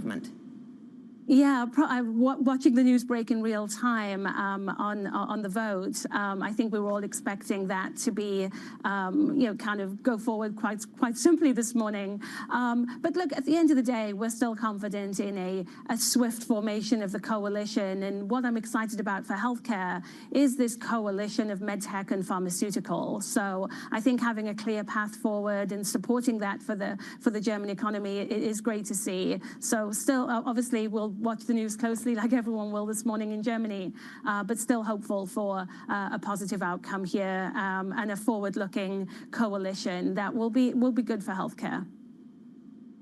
Helen, thank you very much. Helen Gieser, the Chief Executive of Fresenius Medical Care. Thank you very much for joining us and just recapping some of the lines that we've had out of Germany and what that's been doing to markets. Friedrich Merz seems to have a slightly more difficult path to the Chancellery than he maybe had anticipated. He's fallen short. Conservative Merz has fallen short of the number of votes that he needed in the Bundestag, in the lower house of the German parliament. In that first vote, we will see where this goes from here. This could potentially delay his swearing in as head of government, though. We will continue to monitor and bring you live pictures and live reporting from Germany next. This is Bloomberg.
Africa has been silent in telling those global stories.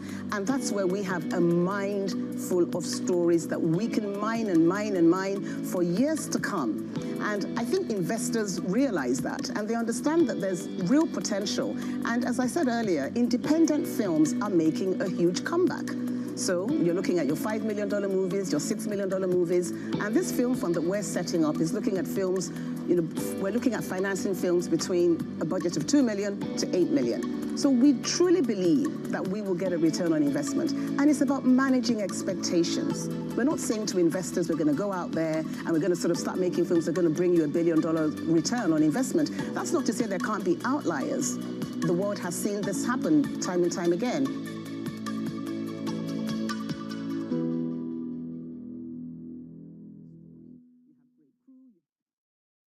Is this a negotiation or the new rules of the game? It could be either. It is up to the president how he wants to negotiate. The higher the tariff, the faster they come. A 90-day pause is not an eradication. The trade negotiations are moving quickly. There will be deals cut. Trust Bloomberg for all the context and clarity you need as the tariff and global economy story evolves. This year's bear case, very quickly, becoming the base case. Nobody covers tariffs like Bloomberg. Context changes everything. Bloomberg Surveillance covers the latest in global markets and the political events that influence your world.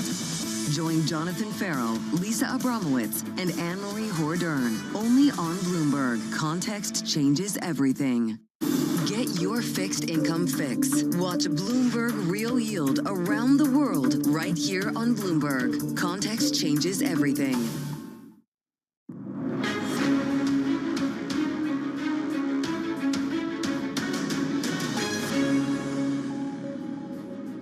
Good morning. Welcome to The Pulse. I'm Anna Edwards in London in for Francine Lackwell this morning. These are our top stories. The incoming German Chancellor Friedrich Merz falls short of a majority in an initial vote in Parliament, potentially delaying his swearing in as German Chancellor.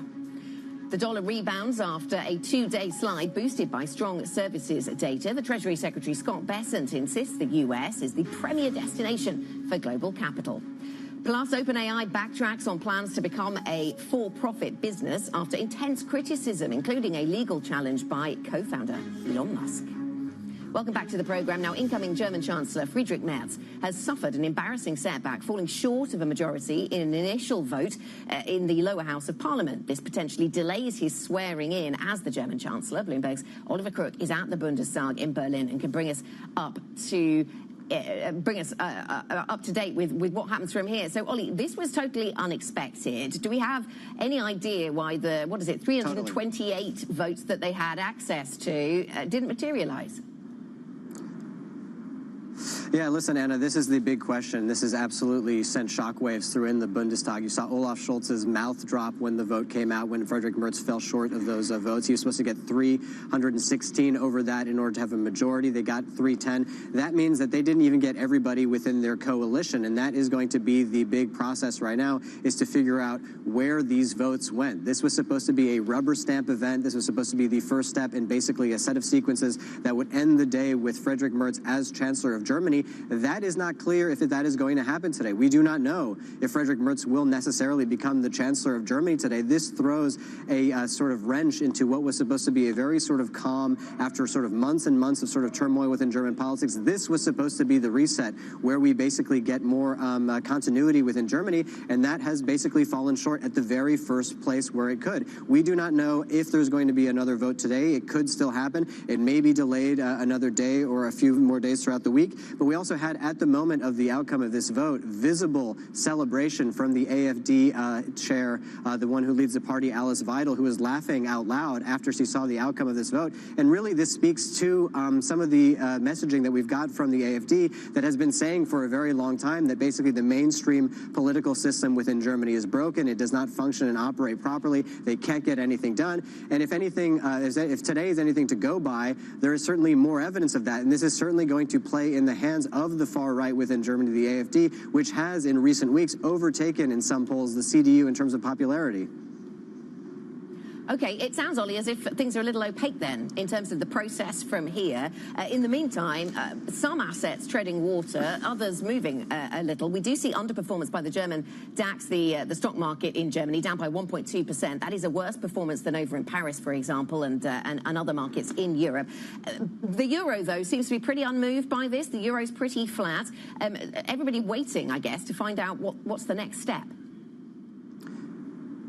Yeah, so listen, Anne, I mean, this is something that is literally without precedent in the modern times of Germany since the Second World War. You have never had a situation in which you've had a coalition agreement, you had this vote, and it has failed. This has never happened before in the last, 80 or so years. So this is completely unprecedented territory. So it's going to take probably the while for the market to appraise what this actually means. It is going to take a while even for the politicians to figure out what this actually means. I think what they would like to do is to try to diagnose where the problem was, where these votes were missing, and potentially get a vote back as soon as possible. But again, as we say, this is not something that's happened before, so we need to figure out much more information about where these votes were missing. Was it within the SPD? Were there members within the CDU that did not vote in concert with the majority here? And this is, again, going to throw up a lot of questions in terms of what comes next at a time when you have actually, some politicians already reacting. I mean, you had Alice Weidel out on Twitter, on X, saying that this is the first time that a candidate for Chancellor of the Federal Republic of Germany is to fail in the first round of voting.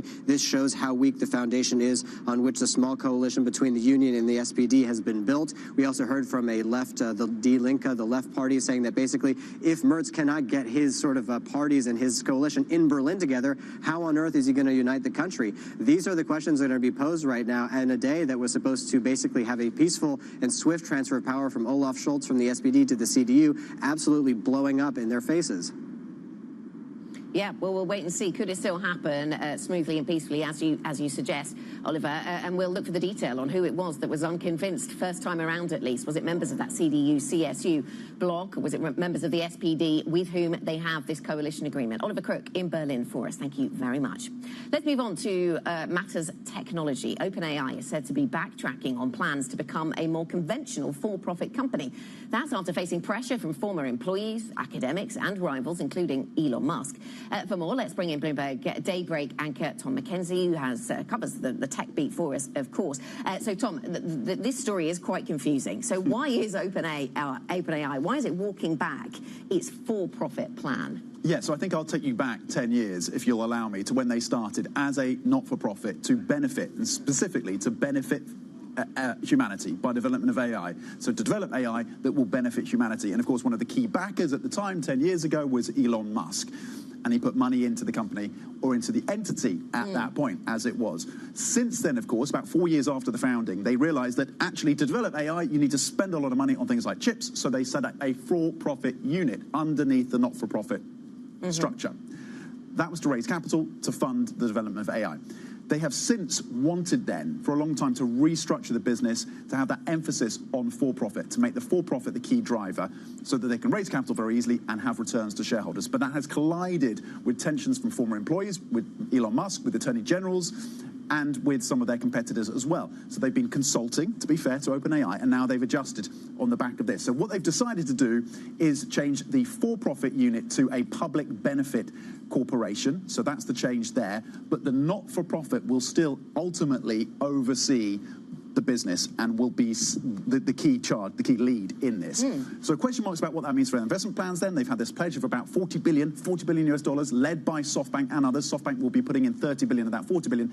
And under those terms, SoftBank could reduce its commitment if they do not get the restructuring by the end of the year that they had hoped for, from 30 to 20 billion. Sam Altman says that's probably not going to happen. He's had assurances from SoftBank. They have also taken steps, for example, to remove a cap on returns for investors. So that could be something that maybe assuages some of their investors. So the changes there is very modest, essentially keeping the structure relatively similar to the previous structure. Because of all this pressure they've been under, Sam was trying to assure his employees and their investors that they can continue to raise the capital they need to invest in the developments around AI. Okay, so another story where squaring of a circle seems elusive once or still.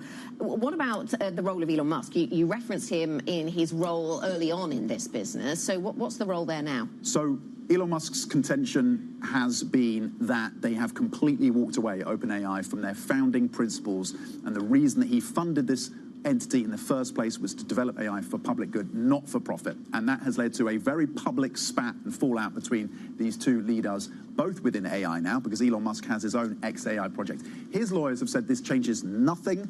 He says this is basically tinkering around the edges. I'm paraphrasing the lawyer in terms of the legal challenges designed to avoid legal scrutiny, is what Musk's lawyer said. The founding mission remains betrayed. I am there quoting from Musk's lawyer. So they will pursue their legal action, it seems. Musk and his team will.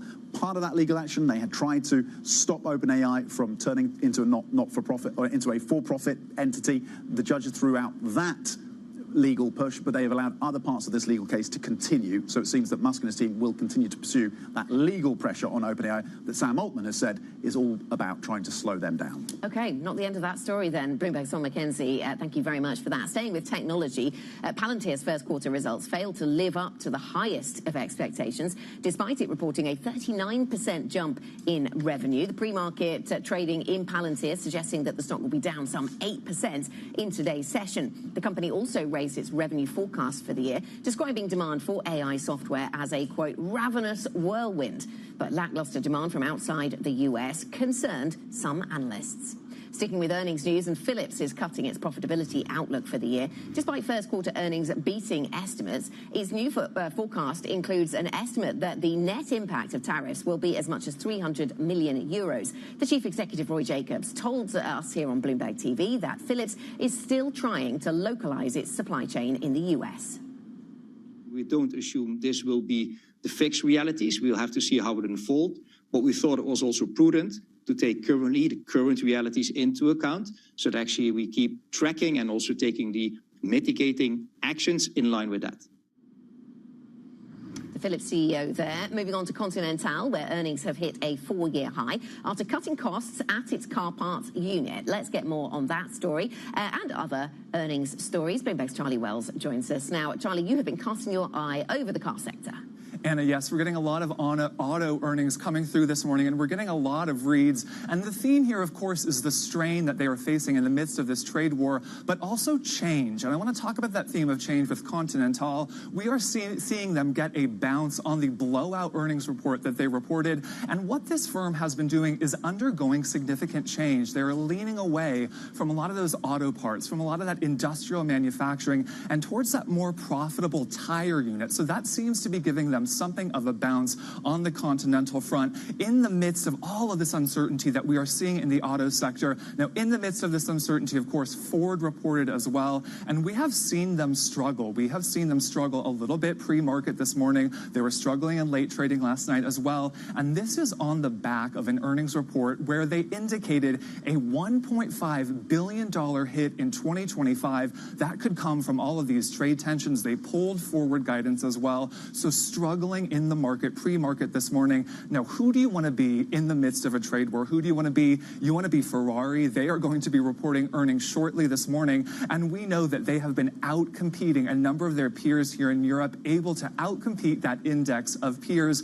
And I want to dig into a little bit of the reason why, a little bit of the research that we've got from Bloomberg Intelligence. Now, this is striking. Bloomberg Intelligence finding that Ferrari could make in profitability per vehicle of 8 times more than their competitor Porsche. So if you want to be a car company right now in the midst of this trade war, it's probably Ferrari.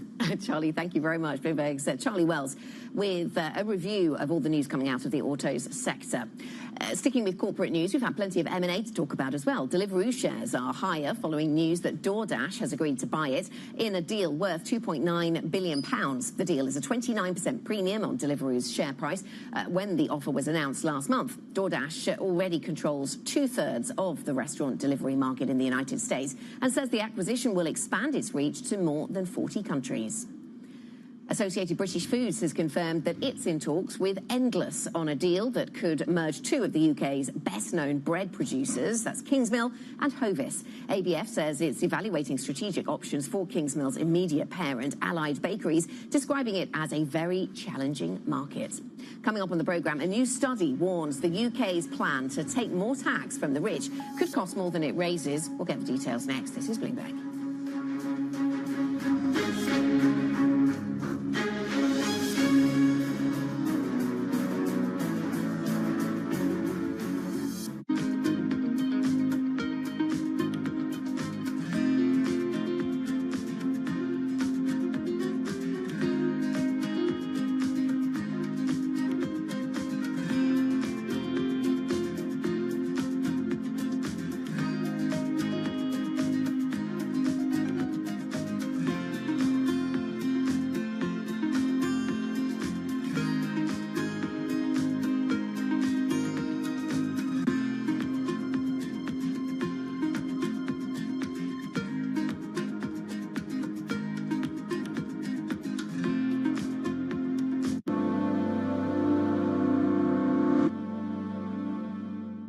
From our studios in New York and San Francisco, our expert hosts have the data and analysis from the companies you know and the startups to watch, plus the interviews you don't want to miss. Watch Caroline Hyde and Ed Ludlow on Bloomberg Technology, the only daily business show dedicated to tech, right in the middle of the trading action. Live every weekday, only on Bloomberg Television. Context changes everything. Bloomberg brings you breaking news 24 hours a day. Powered by more than 3,000 journalists and analysts in more than 100 bureaus across the globe. Bloomberg Television. Context changes everything. Jumpstart your trading day on Bloomberg Open Interest. 2 hours of single stock stories that are driving the opening bell action. We'll take you to Wall Street, Main Street, the C-suite, and beyond. These are companies that are growing their market. The great companies in the U.S. are the companies hitting the cutting edge. That's a different story. Get the inside track on what's buzzing in markets. With the players who are shaping the narrative. If you have bad earnings reports, you're going to get punished. They're not buying what the industry is selling. Join us on Bloomberg Open Interest. Every trading day, only on Bloomberg. Wednesday, the Fed decides. It is the central banker's dilemma. Downside risk to growth, upside risk to inflation. They are wait. This is a serious moment. I do not think the Fed can just sit on the side. Trust Bloomberg to bring you the fastest coverage and exclusive analysis, including Powell's press conference. They're expecting stagflationary-like environment. They are going to be on hold until they have hard evidence one way or another. Bloomberg Surveillance, the Fed decides, starting at 1:30 p.m. Eastern.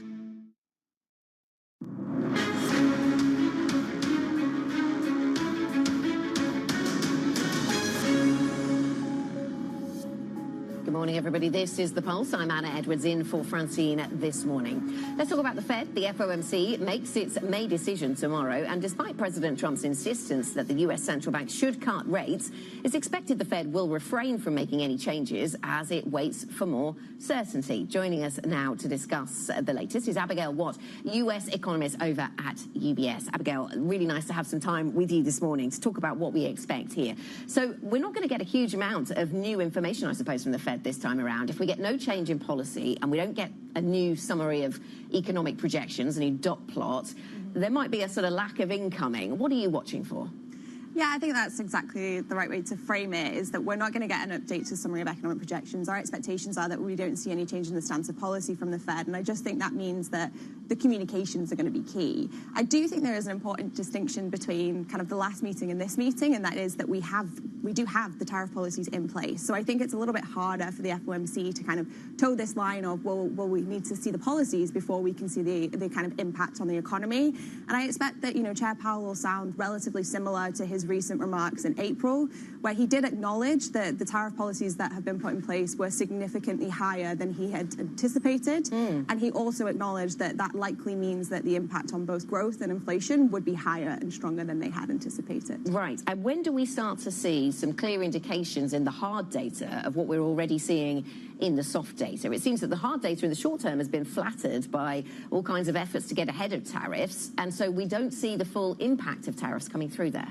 Yeah, so it's interesting. We are seeing the impact of tariffs, but not necessarily a negative impact, right? So I think the trade balance last week was a really good example of this. You saw incredibly strong growth in imports. And when you look at the components, you saw a near 30% monthly rise in consumer goods imports in particular, and, a very strong rise in terms of auto imports. So you are clearly seeing the impact of tariffs on the hard data. It's just, as you say, kind of not necessarily feeding through into kind of potentially weakness yet. Our sense would be that if we think about the inflation data, for example, if you look at the experience of 2018, 2019, there tended to be a little bit of a lag between the tariff policies coming in and that being visible within the inflation data. We'd expect to see that this time around too. So our sense would be that potentially a 2 to 3 month lag in terms of when you start to see that really feeding through into higher prices.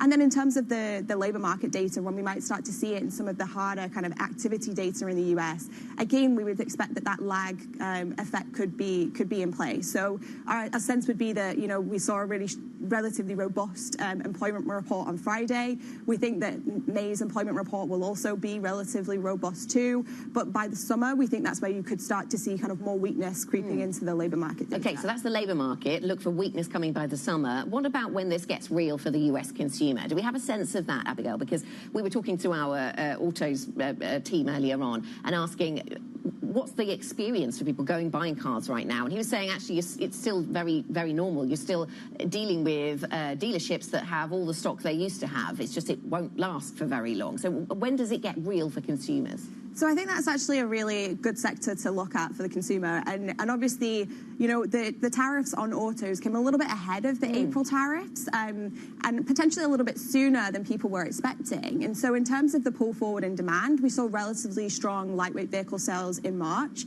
And we continue to see that strength in April. And I think what's interesting is that potentially tells you that consumers do have the power to spend still, right? They were able to bring forward potentially those purchases. But it potentially, that purchasing power will lessen as you start to see some of these price increases coming through. I think it's when you start to see some of that inflation impulse coming into the economy, I think that's the point at which you will begin to see kind of more pressure on the consumer. Okay. And I do think it's a little bit different this time around to the experience of Trump 1.0 tariffs as well, because there was a big kind of tax package, a big cut in taxes for individuals through the kind of 2017 period. And I just wonder whether this time around that support for households and consumption is going to be smaller this time around. And we see, of course, political pressure being piled on the Fed. They'll try their best to deflect that, no doubt, and talk about not being swayed by the politics. President Trump continues to argue that there should be lower rates in the US, not to get involved in the politics per se, but when you look at where rates are versus other countries versus the US growth rate versus the inflation rate, when you take it all into account, do you see room for lower rates? How much more cutting will we expect to see from the Fed? So our sense is that ultimately we think, obviously it's a difficult balancing act for the Fed this year. I think you're going to see the strong inflation impulse, and I think for them to kind of cut in that environment, they need to also be kind of seeing weakness in the labour market. There has to be this tension, I think, between the arms of their dual mandate. And our sense is that by the summer, when we get through the summer, you'll begin to see that weakness in the labour market. And that's why we're expecting 100 basis points of cuts from the Fed this year, starting at that September meeting. And I think the key thing here is, at the minute, we would say that policy is still mildly restrictive in the US. And I think the question is, even with inflation kind of moving away from target, does the FOMC want to be in a position of tight monetary policy when the labour market is beginning to loosen significantly? So I think that's why they ultimately would deliver 100 basis points and get back to somewhere around neutral by the end of the year. So President Trump might get some rate cuts that he's been calling for, but a little later than he had wanted. Abigail, thank you very much. Abigail Watt, US economist at UBS. Let's pivot back to the UK and the fiscal story here, because the UK's tax overhaul for wealthy foreigners will start costing more than it raises if 1 in 4 of those affected leaves the country. That is the warning from the Centre for Economics and Business Research, the CEBR. The government disputes the figures. Bloomberg's James Woolcock has been looking into the details and trying to bring us the story. James, good morning to you. So why are these estimates then, why are they bad news for the government? I mean, this was a sort of flagship policy, wasn't it, the new Labour administration? Yeah, the whole point was they were going to close the loophole that would let people who are living in the UK but not tax resident in the UK to declare their earnings overseas and not pay tax on them. The UK government says, we'll tax that and make $33 billion in the next 5 years. Now, this paper from the CEBR says, firstly, when the OBR's forecasts were done, it was done on the wealthiest of the wealthy. They actually think it's maybe about a fifth they would make from this. And secondly, they say there is a wild disparity on what this tax will mean for whether non-doms stay in the country or not. The OBR say 12% might leave. Oxford Economics say 32% might leave. Just this morning, we had Mish Kondarea's global head of tax, Charlie Sosner, on Bloomberg Radio, saying he thinks it could be as high as 40%. And so if it's above 25%, the CEBR say that will start costing the Treasury more than it is raising. OK, and I think you've nodded to this already then. How likely is it that the ultra-wealthy will go? But from what you've said, there's such a range of estimates, we really don't know. This is the thing. There is no data because you have to declare it to HMRC, and then there is a 2-year time lag before they actually put that data out into the public. So we have the estimates, as you alluded to. We have anecdotes. We know that Goldman Sachs' Richard Nodde, he's already saying he's going to Milan. We know that some of the real estate magnates, the Livingstons, they said they're going to Monaco. And we have the precedent. We know that in Switzerland, when they put in a similar tax break over 5 years, 30% left. But it's all very murky when it comes to global tax. And until we see the figures, we don't know. OK, so we don't know exactly how many will leave. I mean, if they leave, James, where might they go? Normally, I would say in search of sun. But actually, to be fair, London's been pretty sunny of late. I mean, I don't see the bank holiday yesterday. Okay, not the bank holiday. But you've got your greatest hits. So you've got Switzerland, Monaco, the Bahamas. But increasingly, we're seeing other European countries are competing for these kind of people as well. Milan and Italy have if you pay 100,000 euros flat rate, that is equivalent to a non-dom sort of tax. Greece have, if you invest €500,000, you can pay 100,000 euros as a flat rate. Or you could always move to Dubai, no personal taxes, no wealth taxes whatsoever. Increasingly, there is a fight on to get the mega-rich into where you live, and the UK, it's warning, is changing its rules to make it harder. OK, thank you very much. Thanks to James Woolcock from Bloomberg Radio, bringing us up to date with that UK story. And speaking of the UK, a reminder that it is decision day for the Bank of England this Thursday. We will bring you that live, 12 o'clock London time. And for viewers in the UK, we'll have full coverage of Governor Andrew Bailey's news conference that follows that interest rate decision in a special broadcast that starts at 12:15 UK time. You can also watch, of course, live on the Bloomberg terminal and on YouTube. Now, the Treasury Secretary Scott Bessent has touted the US as the, quote, premier destination for global capital while defending Donald Trump's trade policies. He's been speaking at the Milken Institute Global Conference in California. America is the Schelling point of global finance. We have the world's reserve currency and the deepest and most liquid capital markets and the strongest property rights. For these reasons, the United States is the premier destination for international capital, and the administration's goal is to make it even more appealing for investors like you. This morning, I will explain how we plan to achieve that goal. The primary components of the Trump economic agenda, trade, tax cuts, and deregulation, are not standalone policies. They are interlocking parts of an engine designed to drive long-term investment in the American economy. Our goal with trade policy is to level the playing field for our great American workers and companies. With a level playing field, American industry can outcompete all challengers.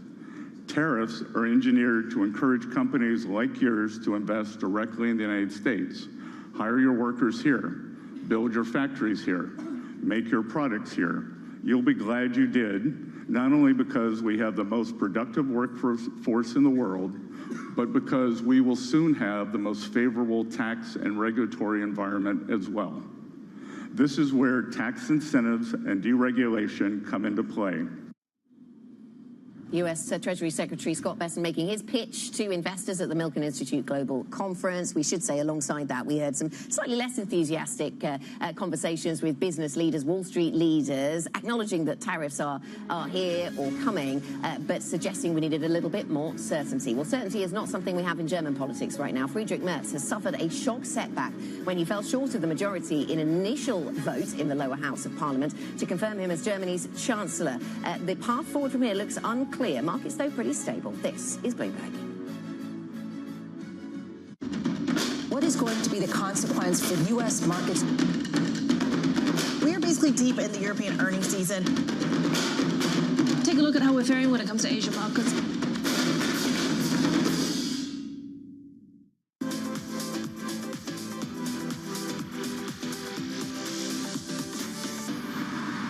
First time, or got to many times go visit with Steve Jobs to try to get an Apple box to be our box. And we were trying to merge boxes. And of course, they have Apple TV, we have our box. Never actually happened. And in one of the meetings, he said, well, you should give up because we're going to win that. But you should put Wi-Fi in all your boxes.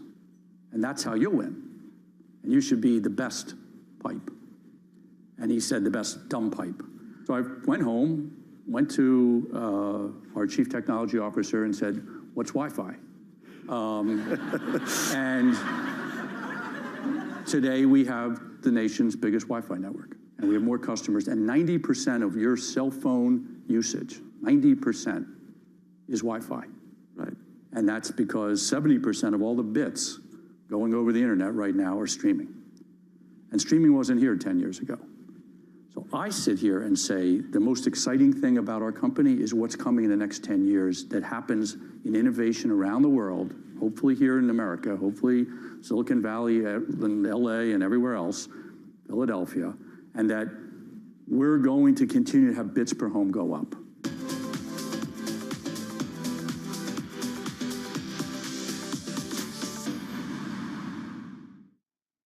Listen carefully. Can you hear the rhythm in the markets?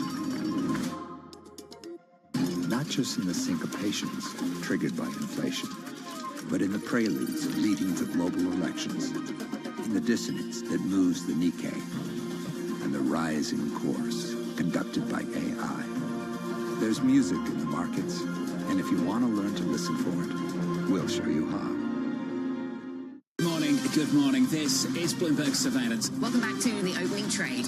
This is Bloomberg Technology. This is the Asia Trade. This is Wall Street Week. Welcome to Balance of Power.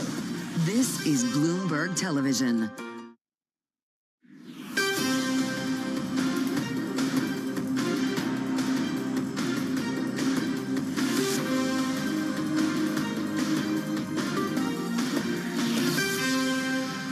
Good morning from our global headquarters in New York City. I'm Danny Berger. Welcome to Bloomberg Brief. Let's set your agenda. Earnings drag, equity futures dip as investors weigh corporate report cards ahead of the Fed's decision. Brace for impact. Ford suspends full-year guidance and says tariffs will hit profits. And a shock loss. Friedrich Merz fails parliamentary vote to become Germany's next chancellor.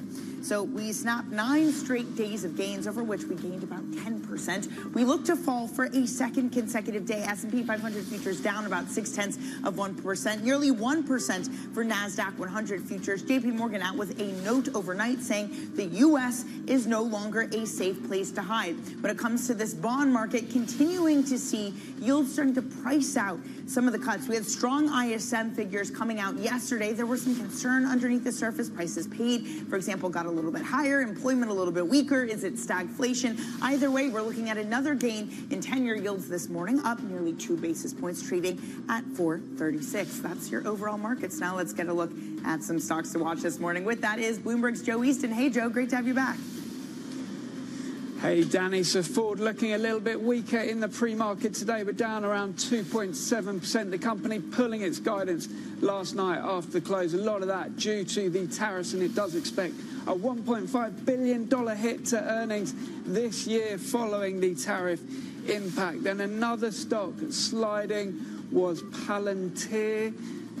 There we go. There it is, down 8%. Now, the company, the cybersecurity company, actually missing on some of the loftiest expectations, but actually talking about ravenous demand for cybersecurity spending in their earnings call. That stock, though, trading at around 200 times earnings, so we can see it coming off those high levels. Finally, a tasty deal over in the delivery space. DoorDash buying at the UK's Deliveroo, listed here in London. We are seeing DoorDash a little bit weaker. Deliveroo extending gains that we've seen following speculation of their report in London today. And all of this, as usual, on the Before the Bell opening wrap, available in the terminal. A tasty deal. Oh, how we missed you, Joe, and your puns. Joe Easton there with the stocks to watch in the pre-market session. And in just a few moments, we're going to be speaking to Lucy Baldwin, a Citi. Later in the hour, Torsten Slok of Apollo, along with an interview with State Street CEO Ron O'Hanley. Stay with us this hour for conversations you do not want to miss. But we do have a Fed rate decision coming tomorrow, the meeting starting today. Citi's Lucy Baldwin writing on the U.S. base cases now for Fed to start in June, but still with 125 basis point total in cuts. Less conviction on the timing than the size. The timing really just dependent on when the weakness starts to show up in the hard labor market data. And I'm pleased to say that Lucy joins us now. Lucy, so wonderful to see you this morning. The market is closer to 75 basis points, 125, 2 more cuts than anticipated. What gets us there? What changes in the hard data to move us forward to 125 basis points of cuts this year? Hi, good morning. Thanks for having me. Yeah, so our expectation really here is that the US is heading for a stagflationary shock. We expect to see inflation data starting to pick up, which of course does create a tension for the Fed, but we really do expect that growth is going to slow quite meaningfully and for that to come through in the labor market. To your quote just there, I think the exact timing on that is where we have a lower conviction. Where we have the higher conviction is on that magnitude of cutting, really because of the magnitude of the growth shock that we think the United States is going to be facing on the back of tariffs. And of course, we know there's a lot of uncertainty around where these tariffs are going to land. But even our base case assessment is that you're likely to see these sort of 10% reciprocal tariff rates, 25% sectoral, probably 20% for Europe, probably something more like 60% as a base case scenario for China. And when you pull all of that together, that's a pretty big stagflationary shock that we expect the US to see. And of course, that's going to be felt effectively like a tax for the consumer. And we do expect to see this feeding through into the labor market. To your point, up until now, the soft data has been what has deteriorated. But we're expecting to see by the time we push through towards that June meeting, that is when we expect to see the labor market data really starting to shift in terms of jobs, in terms of starting to see the impact on hires, on quits, on some of those key data, and ultimately, of course, into the non-farm payroll prints. Lucy, that view is an important one because we did hear from executives at Milken yesterday, and there seemed to kind of be this forming consensus. Mark Rowan, I think, put it in a way a lot of people are thinking, him saying that what the administration wants to do is not bad, but it's just the uncertainty of it in the back and forth. Lucy, is it the uncertainty, or to your point, is it simply the fact that it has been volatile? Or is it simply the fact, rather, that we're going to get tariffs at 10% and that enough is to cause the kind of ruptures that you're talking about? Yeah, I think there would be a scenario under which tariffs in and of themselves wouldn't be recessionary and wouldn't feel recessionary in the United States or indeed globally.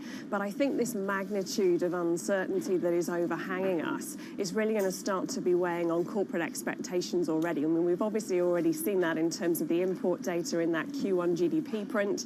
We know that people are pulling forward certain purchases. We know that uncertainty is there. So we expect that to really manifest in terms of companies, in terms of what they're intending to do with their CapEx plans and hiring. So again, if you're a US company thinking about where you invest, at the moment that uncertainty is huge. And if you're, for example, an assembly plant in the United States, maybe buying components in from Mexico, you really don't know what you're dealing with and whether or not that plant in the United States is or isn't going to be competitive, depending on where the tariffs do or don't go.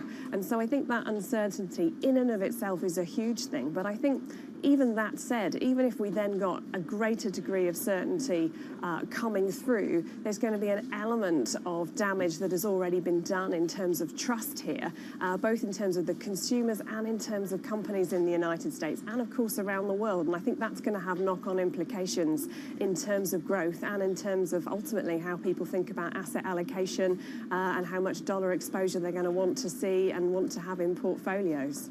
To that point, equities have started to rally off the back of this idea that there is going to be more certainty coming, that deals are happening. Lucy, are equities mispriced if we are going to be getting cuts, if the hard data is going to start deteriorating alongside the soft? I think the markets today are not pricing any real recessionary risk here, and I think that is the challenge for investors at the moment. I think the sort of rally that you saw through April, through the back end of the month in particular, didn't have a lot of conviction to it, but I do think that the markets today really aren't pricing any meaningful slowdown. So, you know, our expectation of where tariffs go, combined with what we think is happening in terms of the labour market, because you've got to remember, from an immigration perspective, we're now going to see significantly less people added to the labour market. Again, that's likely to create some challenges around inflation, some stickiness there. And then I think a lot of the deregulation is really going to be much more back-end loaded. And then overhanging all of that as well is you've got probably as well quite big government spending cuts that are going to be needed in order to keep control of the back end of the curve, given the US debt situation. And again, those things are going to be challenges. So I think when you pull all of that together, the market's really not pricing the full impact of those things to our mind. For us, we think that there are probably now better opportunities outside of the US equity market. We'd look at markets such as Europe, and we'd look at markets such as Japan. Europe, I think, is a much clearer case where you're going to see easing quite materially coming through, because as we talked about, the Fed has got a much more complicated backdrop because of the inflationary pressures. Ultimately, we think that the growth concerns will win out for the Fed, but I think it's a more clear prescription for foreign central banks to ease. So that's one of many reasons why we like Europe here. And again, Japan would be another market where we see some opportunity. I think the US market would be much more selective how we think about that. We have a 5,800 price target for the S&P for the end of this year, and we would say that growth really is probably the new defensive in the US market, given how some of those stocks have traded, and given we think actually there's going to be more resilience in a number of those names, as of course we've seen with some of the big tech companies reporting more recently. Yep, we're at just over 5,600 right now in the equity market, so a slight rally from there. Lucy, thank you so much for joining us this morning. Great to see you. That is Citi's Lucy Baldwin. Let's get you some other top stories now that are trending on the terminal this morning. China's services activity fell more than expected in April to the lowest level in 7 months due to the impact of tariffs. That stokes fears of a rapid slowdown in the second quarter after a solid start to the year. DoorDash, meanwhile, has agreed to buy UK-based food delivery platform Deliveroo for a value of about $3.9 billion. The deal will expand DoorDash's reach to more than 40 countries. Gross order of the combined companies will be about $90 billion, with about 50 million monthly active users. And Palantir falling quite steadily, almost 8% in the pre-market trade. It missed expectations. Growth was strong in the U.S., but the rest of the world fell short, which is less than 1/3 of its business. Palantir is the best-performing company in the S&P 500 this year, riding a wave of AI enthusiasm. Coming up, a shocking setback from Germany's Friedrich Merz. The conservative leader fails to get enough votes to become the next chancellor. And breaking just moments ago across the terminal, German lawmakers won't vote again today on Merz as chancellor. We're live from the Bundestag next on your Bloomberg Brief.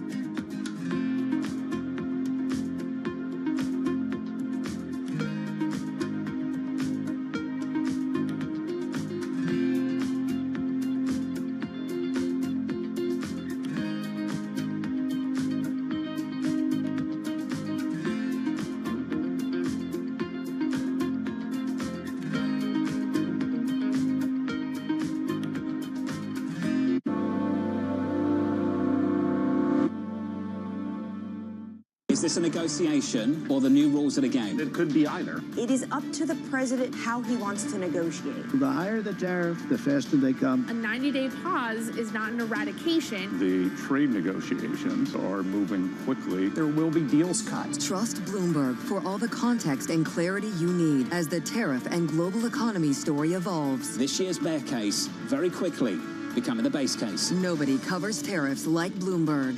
Context changes everything. Bloomberg brings you breaking news 24 hours a day. Powered by more than 3,000 journalists and analysts in more than 100 bureaus across the globe.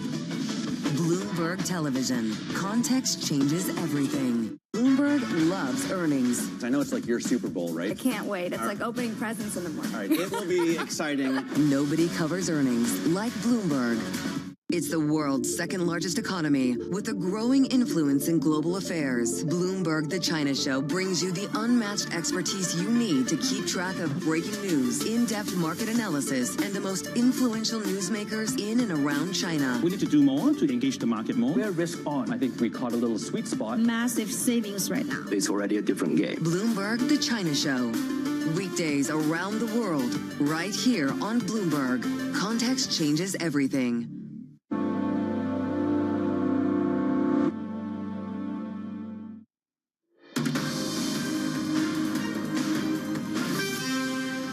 It's your Bloomberg Brief. I'm Danny Berger in New York. German Chancellor Friedrich Merz has failed to secure a majority in the initial vote to confirm him as Germany's next chancellor. The latest out of Berlin saying German lawmakers won't vote again today on Merz. Bloomberg's Oliver Crook is there outside the Bundestag. Oliver, he was supposed to be a shoo-in. This is such a shock. What went wrong?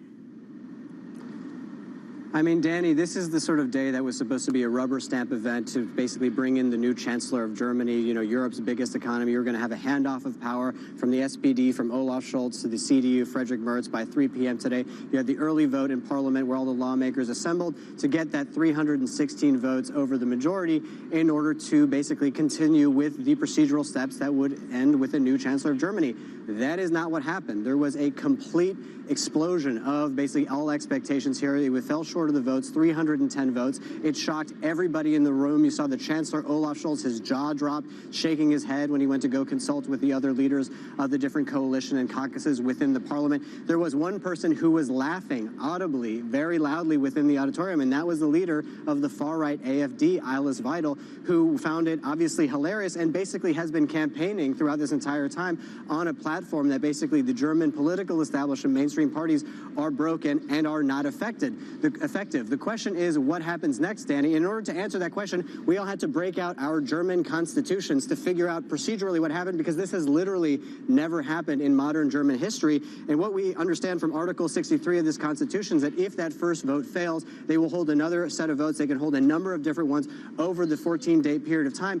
If those all fail, Danny, we are talking about potentially another election in Germany at a time when over the last couple of weeks we have seen for the very first time in German history the AfD, the far right, polling in some polls in the #1 slot. We should say that is not the base case scenario. We do not expect another vote today. We could have one as early as tomorrow, but this is a total bomb in the middle of the sort of German political establishment on a day that was supposed to bring in a new era of stability, fiscal stimulus, and bringing the economy back together. That is not what happened. Oliver, first off, let me say you would have a pocket German constitution.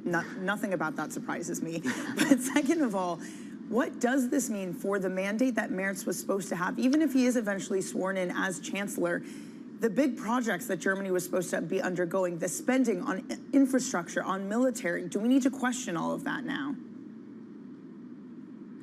Listen, I think it shows you just how fragile the German political establishment is right now. If you cannot even get this grand coalition, we should say that the majority of coalitions in German history since the end of the Second World War and since the fall of the Berlin Wall have been the SPD and the CDU. This is a sort of normal arrangement for sort of politics as usual in Germany. This is not a rare coalition like we had the last time around, which was really kind of a slobby coalition of the Greens, the sort of liberals, and the socialists. If they cannot even get their acts together, it's a real question about how effective they're going to be at uniting the country. As you say, Danny, we have that €1 trillion worth of stimulus. Where does that leave things? How quickly can they deploy that? If there is this level of political disagreement, even in the early stages, how are they going to agree on how to spend and disperse that money? There is also the fact that Friedrich Merz needs to be a strong leader of Germany, not just to unite the country, but to be a presence on the international stage, to deal with Donald Trump, to lead within Europe, and also to potentially broker new trade agreements now that the U.S. is basically stepping out of the multilateral trading and neoliberal order. That's going to have to be Germany and Europe. This does not seem like a chancellor that is very strong. And of course, Danny, the other thing that it puts even more pressure on is this question of immigration. This has been the #1 topic for a number of Germans. This is definitely the #1 topic for the AfD. These are all the things that the chancellor now needs to tackle. He wanted to hit the ground running. He hasn't even hit the ground. Oliver, just quickly before you go, is there a chance that Merz doesn't become the next chancellor now? Listen, we've heard some commentary really in the first few minutes after this vote came out. Again, this is from parties a little bit more on the fringes. We heard from the left saying that basically if Merz and this coalition can't even get their act together in the Berlin bubble, how on earth are they supposed to unite the country? And that maybe Merz is not the right man for the job. And we should say, Danny, that in the lead up to this election, in the election campaign, there had been questions about whether Friedrich Merz would be the right man to lead Germany, whether he's not a very, popular politician domestically.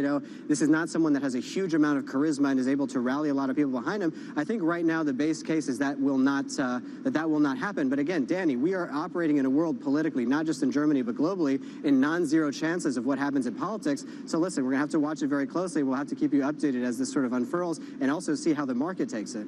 Really stunning news coming out of the Bundestag. Oliver, thank you so much for joining us this morning. That is Bloomberg's Oliver Crook. Let's get you some other top stories this morning and take a look at what's making the front pages and headlines around the world. The FT has this on their front page, that OpenAI is restructuring its for-profit division as a public benefit corporation. It comes after facing pressure from former employees, academics, and rivals, Elon Musk among them, who had been opposed to OpenAI's previous plan to convert into a for-profit company. The overall business will remain under the control of its nonprofit. Next up, the Washington Post leads with Israel planning to seize parts of Gaza and stay long-term. The Israel Defense Forces will gradually enter to root out Hamas fighters and destroy their tunnels. Hamas has rejected the proposal unless Israel agrees to terms of an eventual withdrawal from Gaza and an end to the war. And on the front page of the Wall Street Journal, reporting that Defense Secretary Pete Hegseth used Signal more extensively for official Pentagon business than previously disclosed. Sources told the Journal that he set up many of the chats himself, sending text from an unsecured line in his Pentagon office and from his personal phone. The Pentagon did not respond to a request for comment. Now, coming up, Ford says that it could take $1.5 billion hit from Trump's tariffs. Shares move lower in the pre-market. We'll have more on the automaker's earnings next on your Bloomberg Brief.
Africa has been silent in telling those global stories. And that's where we have a mind full of stories that we can mine and mine and mine for years to come. And I think investors realize that, and they understand that there's real potential. And as I said earlier, independent films are making a huge comeback.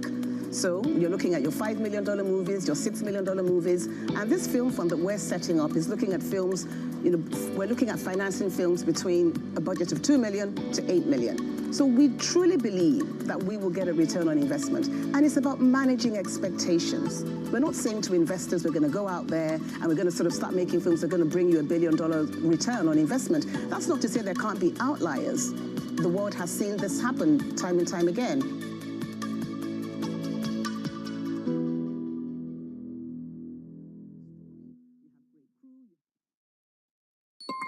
Asia is at the forefront of some of the world's biggest stories. And we're here, where the action starts in Sydney. And in Tokyo, get ahead as the global trading day begins. The Asia Trade, weekdays only on Bloomberg. Is this a negotiation or the new rules of the game? It could be either. It is up to the president how he wants to negotiate. The higher the tariff, the faster they come. A 90-day pause is not an eradication. The trade negotiations are moving quickly. There will be deals cut. Trust Bloomberg for all the context and clarity you need as the tariff and global economy story evolves. This year's bear case, very quickly, becoming the base case. Nobody covers tariffs like Bloomberg. Context changes everything.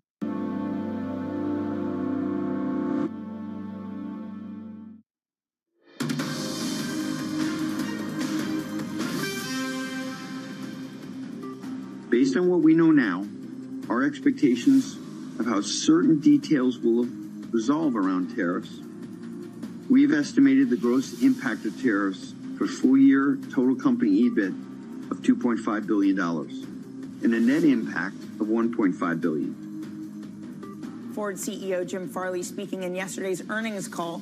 Ford did beat first quarter profit estimates, but pulled its full year guidance due to uncertainty over tariffs. Joining us for more is Bloomberg's Craig Trudell, who leads our global autos coverage. Craig, great to see you. And as it has been the case for so many companies this quarter, it's not about their past results, it's about the look forward. So what did we learn from Ford?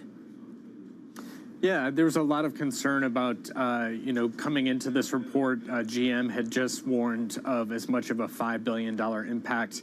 $2.5 billion for Ford is, of course, a much less of a hit and maybe not a huge shock because the company, produces about 80% of what it sells in the U.S. And yet this is a substantial hit for the company and speaks to just how much the parts supply chain issues are a major aspect of how and why this is going to impact the industry and impact some of the end manufacturers, where even if 80% of what you sell in the country is made in the country, the parts supply chain is so diversified, so globalized, that even as Ford takes some steps to sort of mitigate this, it's really going to deliver quite a blow to their bottom line this year. I'd imagine for Ford and GM and all the other auto companies, it's difficult to even exactly pinpoint exactly how much the damage is, given that tariff policy has been changing rapidly with the relief to stacking tariffs for autos last week. Craig, do we understand whether these are conservative estimates, whether they are worst case estimates for the companies? I think if you were to sort of, get an honest, thought about that from Dearborn, Michigan, it would be very much a wild guess, a sort of, sticking your finger in your mouth and putting it up in the air. This is an issue of day-to-day negotiation with the White House, and the fact that, to your point, this has been changing so rapidly. And we've had sort of things put on, taken off, or taken off only sort of halfway. There's a lot about how these tariffs on parts are going to be applied. That's really complicated. And I would point out, even when you talk about steel and aluminum tariffs, it may be the case that Ford sources quite a bit of its steel and aluminum within the U.S. That doesn't necessarily mean that it's going to escape cost increase, because these tariffs are raising the cost of procuring steel and aluminum in the U.S. And so even if there's not a sort of direct impact here from the tariffs. There are these sort of knockdown effects and second-order effects. They're also going to have an effect on Ford, and their results for this year. A fast-moving picture, no car pun intended there, Craig. Thank you so much for joining us this morning. Bloomberg's Craig Trudell. Ford shares down 2.5% in the pre-market again after that warning of an $100.5 billion hit from tariffs. Coming up, speaking of tariffs, stagflation's coming. Apollo's Torsten Slok warning as the Fed kicks off its two-day meeting. We're going to catch up with the Apollo chief economist next. This is Bloomberg.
DraftKings hit a milestone in the second quarter of 2024. For the first time as a public company, it turned a profit. Is this a new era for DraftKings? There's an inflection from when you're cash flow negative and you're operating off of equity raises from the past to when you're self-funded and you're cash flow positive and able to control your destiny a lot more. You've had your first quarters of profitability now. Does that take pressure off? Does it increase pressure? I think it increases pressure. I mean, once you start making profits, people expect you to make more, and all of a sudden you're valued on a multiple of those profits as opposed to the theoretical what could be. So very important, I think. When you're cash flow negative, you've sold a vision of what the company should be working on, and you're very focused on working on that and delivering against that. When you've pivoted to profitability, the world of what you can work on is a little bit open, and there's a lot of different ideas, and it requires more focus than ever to make sure that you are prioritizing on the most important things that are going to deliver the most value.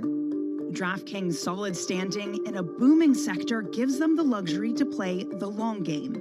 They're not under pressure to cut costs. When you have really strong revenue growth, you don't need that. If you look at where we are today and where we want to be and where we believe we will be, the vast majority of the incremental EBITDA is not coming from any cost reduction. It's coming from increased revenue. We don't feel like we need to cut costs because we're growing our revenue so much. We want to grow our revenue into our existing cost structure, and there's no need to reduce the cost as long as we're being efficient with what we allow our cost growth to look like.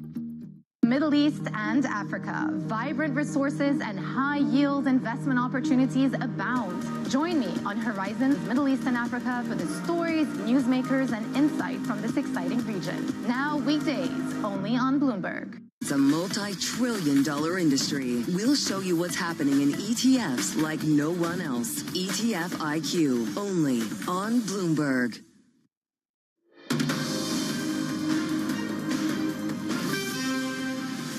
From our global headquarters in New York, welcome to Bloomberg Brief. I'm Danny Berger. Let's set your agenda. Earnings drag, equity futures dip as investors weigh corporate report cards ahead of the Fed's decision. And high hopes, Palantir's boosted revenue forecast fails to satisfy Wall Street expectations. And a shock loss, Friedrich Merz fails a parliamentary vote to become Germany's next chancellor. So we snapped 9 consecutive days of gains, ending the longest winning streak since 2004. We're at the lows of the pre-market session this morning, down more than 1% for your NASDAQ 100 futures, down 0.8 for your S&P. JP Morgan out with a note this morning saying the U.S. is not a good place to hide it. 30-year yields, those rise for a fourth consecutive session. They move higher in today's session of about 3 basis points, 2 for your 10-year yield after a stronger ISM reading yesterday. That meant we pared back rate cut expectations yet again. We've risen 18 basis points in your 10-year yield over the past 3 sessions, while 2-year yields, those cool off this morning, down 1.5 basis points at 381. Let's get some stocks to watch now. Here back with us is Bloomberg's Joe Easton. Hey, Joe. Hey, Danny. So we are seeing Ford pretty significantly lower now in the pre-market. We're down 2.6%. The company pulling its guidance last night and warning of potentially a $1.5 billion hit to its net earnings this year alone because of the tariffs. We'll get Ferrari numbers out later as well. So a couple of big names in terms of the autos today. Then in terms of Palantir, this one in cybersecurity sliding. Company actually putting pretty decent numbers in terms of the sales, but really high expectations heading into that one. The stock trading at around 200 times price earnings. One of the most expensive stocks on the street in terms of Palantir, but coming down 8% at the moment. Finally, in the food delivery space, DoorDash doing this big deal for Deliveroo here in London worth around $2.9 billion. Now, DoorDash already has around 2/3 of the US market, looking to expand, take a slice of the UK market. So doing that deal for Deliveroo, getting a cut price valuation on that one after a poor run for that stock. But investors probably not too happy with the price they're paying. DoorDash coming down around 0.8% in the pre-market this morning, Danny. Joe, thank you so much. Fantastic work this morning. That is Bloomberg's Joe Easton. Now, elsewhere, the FOMC begins its 2-day meeting today with the rate decision tomorrow, but it's stuck between a rock and a hard place. Cut to combat weak growth or stay steady over fears of stagflation. Apollo's Torsten Slok writes, since the trade war began in March, consensus expectations for growth have been revised down and consensus expectations for inflation have been revised up. This is the definition of stagflation, higher inflation, and lower growth. Joining us now is Torsten Slok, Chief Economist at Apollo Growth Management. Torsten, great to see you. And look, this is something Jay Powell talked about last month, the dual mandate possibly coming under tension. Just how acute is that tension now? Well, exactly as you're saying, the problem for the Fed is that when inflation goes up, the Fed should be hiking. When growth goes down, the Fed should be cutting. So which one is it? Which one is that they put most weight on? And the dual mandate, of course, says that they should try to hit both goals at the same time. But the challenge really here is that they needed to make a decision, of course, on are they going to put more weight on the fears that inflation will be moving higher? Because we do know, because of the trade war, that inflation will be going up roughly around 1 percentage point over the next 12 months, according to the Tax Foundation and the Yale Budget Lab. So if that's the case, they should be keeping rates higher for longer. And if growth is slowing down, of course, they should be cutting. But the dot plot, Danny, to your question, is to some extent revealing that they do think that the next move should be lower. So that is, in some sense, telling you that they're leaning towards cuts. They're leaning towards cuts, Torsten, but will we get that kind of language from Jay Powell tomorrow? Or is this a Fed that is reticent to really speak to that for fear that inflation does get entrenched? Exactly. I think that the fear is, and this is also what Jay Powell has been talking about in recent speeches, namely that inflation is going to stay higher for longer. And given that the backward-looking data has been actually relatively solid, the non-farm payroll numbers, of course, last Friday was good. This earnings season, if you look back, has also been okay, although a significant amount of companies have dropped guidance, which, of course, is a very important warning sign about what might be coming. The backward-looking data can justify why they, here in this meeting that they have tomorrow, can come out and say it's just a little bit too early to pull the trigger on cutting rates. I just wonder, though, given that the bias will be to cut, even if they're not vocalizing that, Torsten, if just this is a very mispriced market, this is something that Neil Dutta points out, that either way that they're going to be cutting for the wrong reason. They'll be cutting into stagflation or cutting into recession. And stocks only do well when you are cutting because you are achieving a soft landing. We're only down 4% this year, Torsten. Does that seem misplaced to you?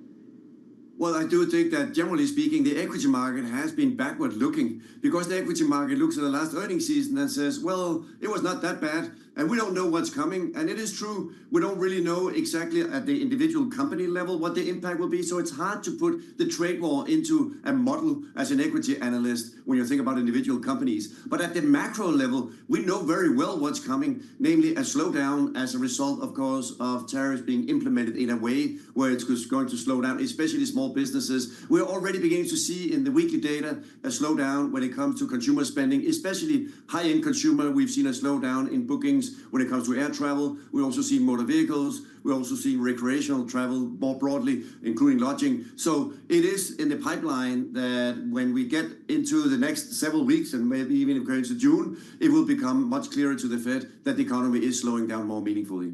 When it comes to corporates, Torsten, we have to talk about your recent comments over the corporate bond market. You've been writing that liquidity for off-the-run corporate bonds has been the worst since 2020. Last week, PIMCO, not naming you, but seemingly in response, Torsten, let's just say that, saying that now is a great time to buy bonds. They point to bid-ask spreads still below the long-term average, that there have been huge trading volumes. I just wonder what you make of those statistics, and PIMCO saying now is a great time for this corporate bond market. I was very surprised when I saw that. I mean, it's common knowledge that there's very low liquidity in credit markets. It's also common knowledge that off the runs have very low liquidity. So it is quite striking that, of course, we have normally credit markets are not functioning, at least when you look at it going back in history, simply because they're not functioning very well, simply because we have dealer inventory that is a fraction today of what it was 10, 15 years ago. So from that perspective, I was very surprised that they took up this debate with what I've been saying, simply because it is really common knowledge. It is really something everyone knows, especially for the bottom half of the market that are off the runs, that are not traded very frequently. They are really untradeable, a lot of those bonds. So from that perspective, I don't think really there is much discussion here. Torsten, do you assume it also gets worse? Well, what we did see in the last few weeks was that the distress and the turbulence that came along, it did make it worse. So you did see bid-ask spreads widen out, and that's not surprising. Of course, the dealer inventory, meaning Wall Street Bank's inventory of corporate bonds, has been going down in dollar terms. And at the same time, the size of the corporate bond market has basically doubled over the last many years. So in some sense, when the market goes up and the inventory goes down, there's just even less bonds to be traded when it comes to the IG and also the high yield market. So from that perspective, I do think that as we go forward, if there is more distress and turbulence coming along, we should continue to see such episodes, just as what we've seen in the last few weeks, where liquidity begins to dry up. Torsten, before we let you go, I want one last thought on this earnings season and whether or not we are about to see retailers attempt to do another round of profit-led inflation. We have heard from some companies, for example, Tyson's Food yesterday, really showing in their results that they're struggling to pass along higher cattle prices in the terms of their beef. But are we about to get this other round of companies saying, hey, tariffs are here, we're going to pass on higher cost to our consumer? Well, the issue in this discussion is, of course, what exactly companies exactly will do, Danny, to your question here. And the Dallas Fed had in their survey that came out last week, when they asked both companies in manufacturing and in services, the number one response to tariffs from all companies was, we are going to pass it through to customers. So the debate really here is it 100% pass-through? Is it a 50% pass-through? Is it 50% in the beginning, then 100 later, or vice versa? We just don't know that yet. But it is very clear that when companies answer that question, it is going to be the case that we will see the number one response has been that there will be pass-through coming to consumers. And therefore, going back to our discussion about the Fed, we should continue to expect to see upward pressure on inflation. We're already seeing that in prices paid from the regional Fed surveys. We'll see what the Fed comes up with, that decision coming tomorrow. Torsten, thank you so much for joining us. Always wonderful to have you on. Torsten Slok of Apollo Management. Let's get you some other top stories now that are trending on the terminal. Friedrich Merz has failed to secure a majority in an initial parliamentary vote in a surprising setback to confirm him as Germany's next chancellor. Merz only secured 310 votes. That is short of the required 316 out of 630 lawmakers. German lawmakers will not vote again Tuesday, that according to our sources. China's services activity fell more than expected in April, the lowest level in 7 months due to the impact of U.S. tariffs. The disappointing reading will further stoke fears that the economy risks a rapid slowdown starting in the second quarter after a solid start to the year. Elsewhere, California Governor Gavin Newsom called for federal tax credits of at least $7.5 billion in a partnership with the Trump administration to help bring more filmmakers to the U.S. It's a response to the president's proposed tariff on foreign-made movies. The governor's office cited the success of California's $750 million annual program, which has generated over $26 billion in economic activity. Coming up, shares of Palantir getting hit in pre-market after failing to meet lofty expectations of earnings. That's coming up next on your Bloomberg Brief.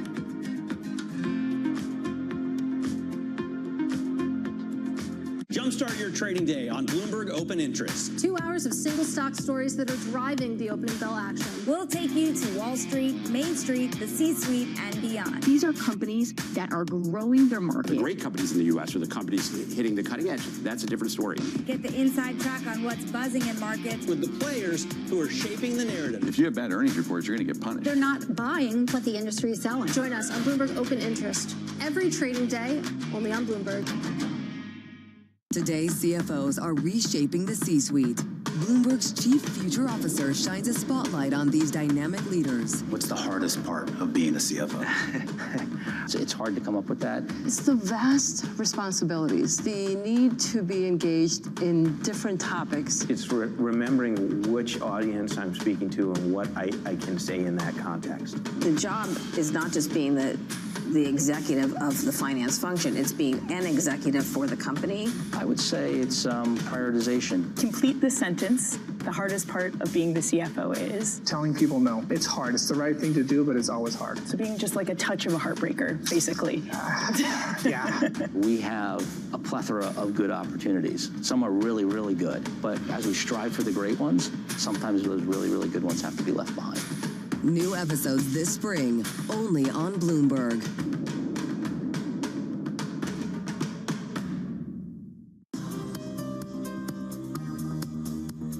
It's the countdown to the market open as we bring you the first trades across Europe.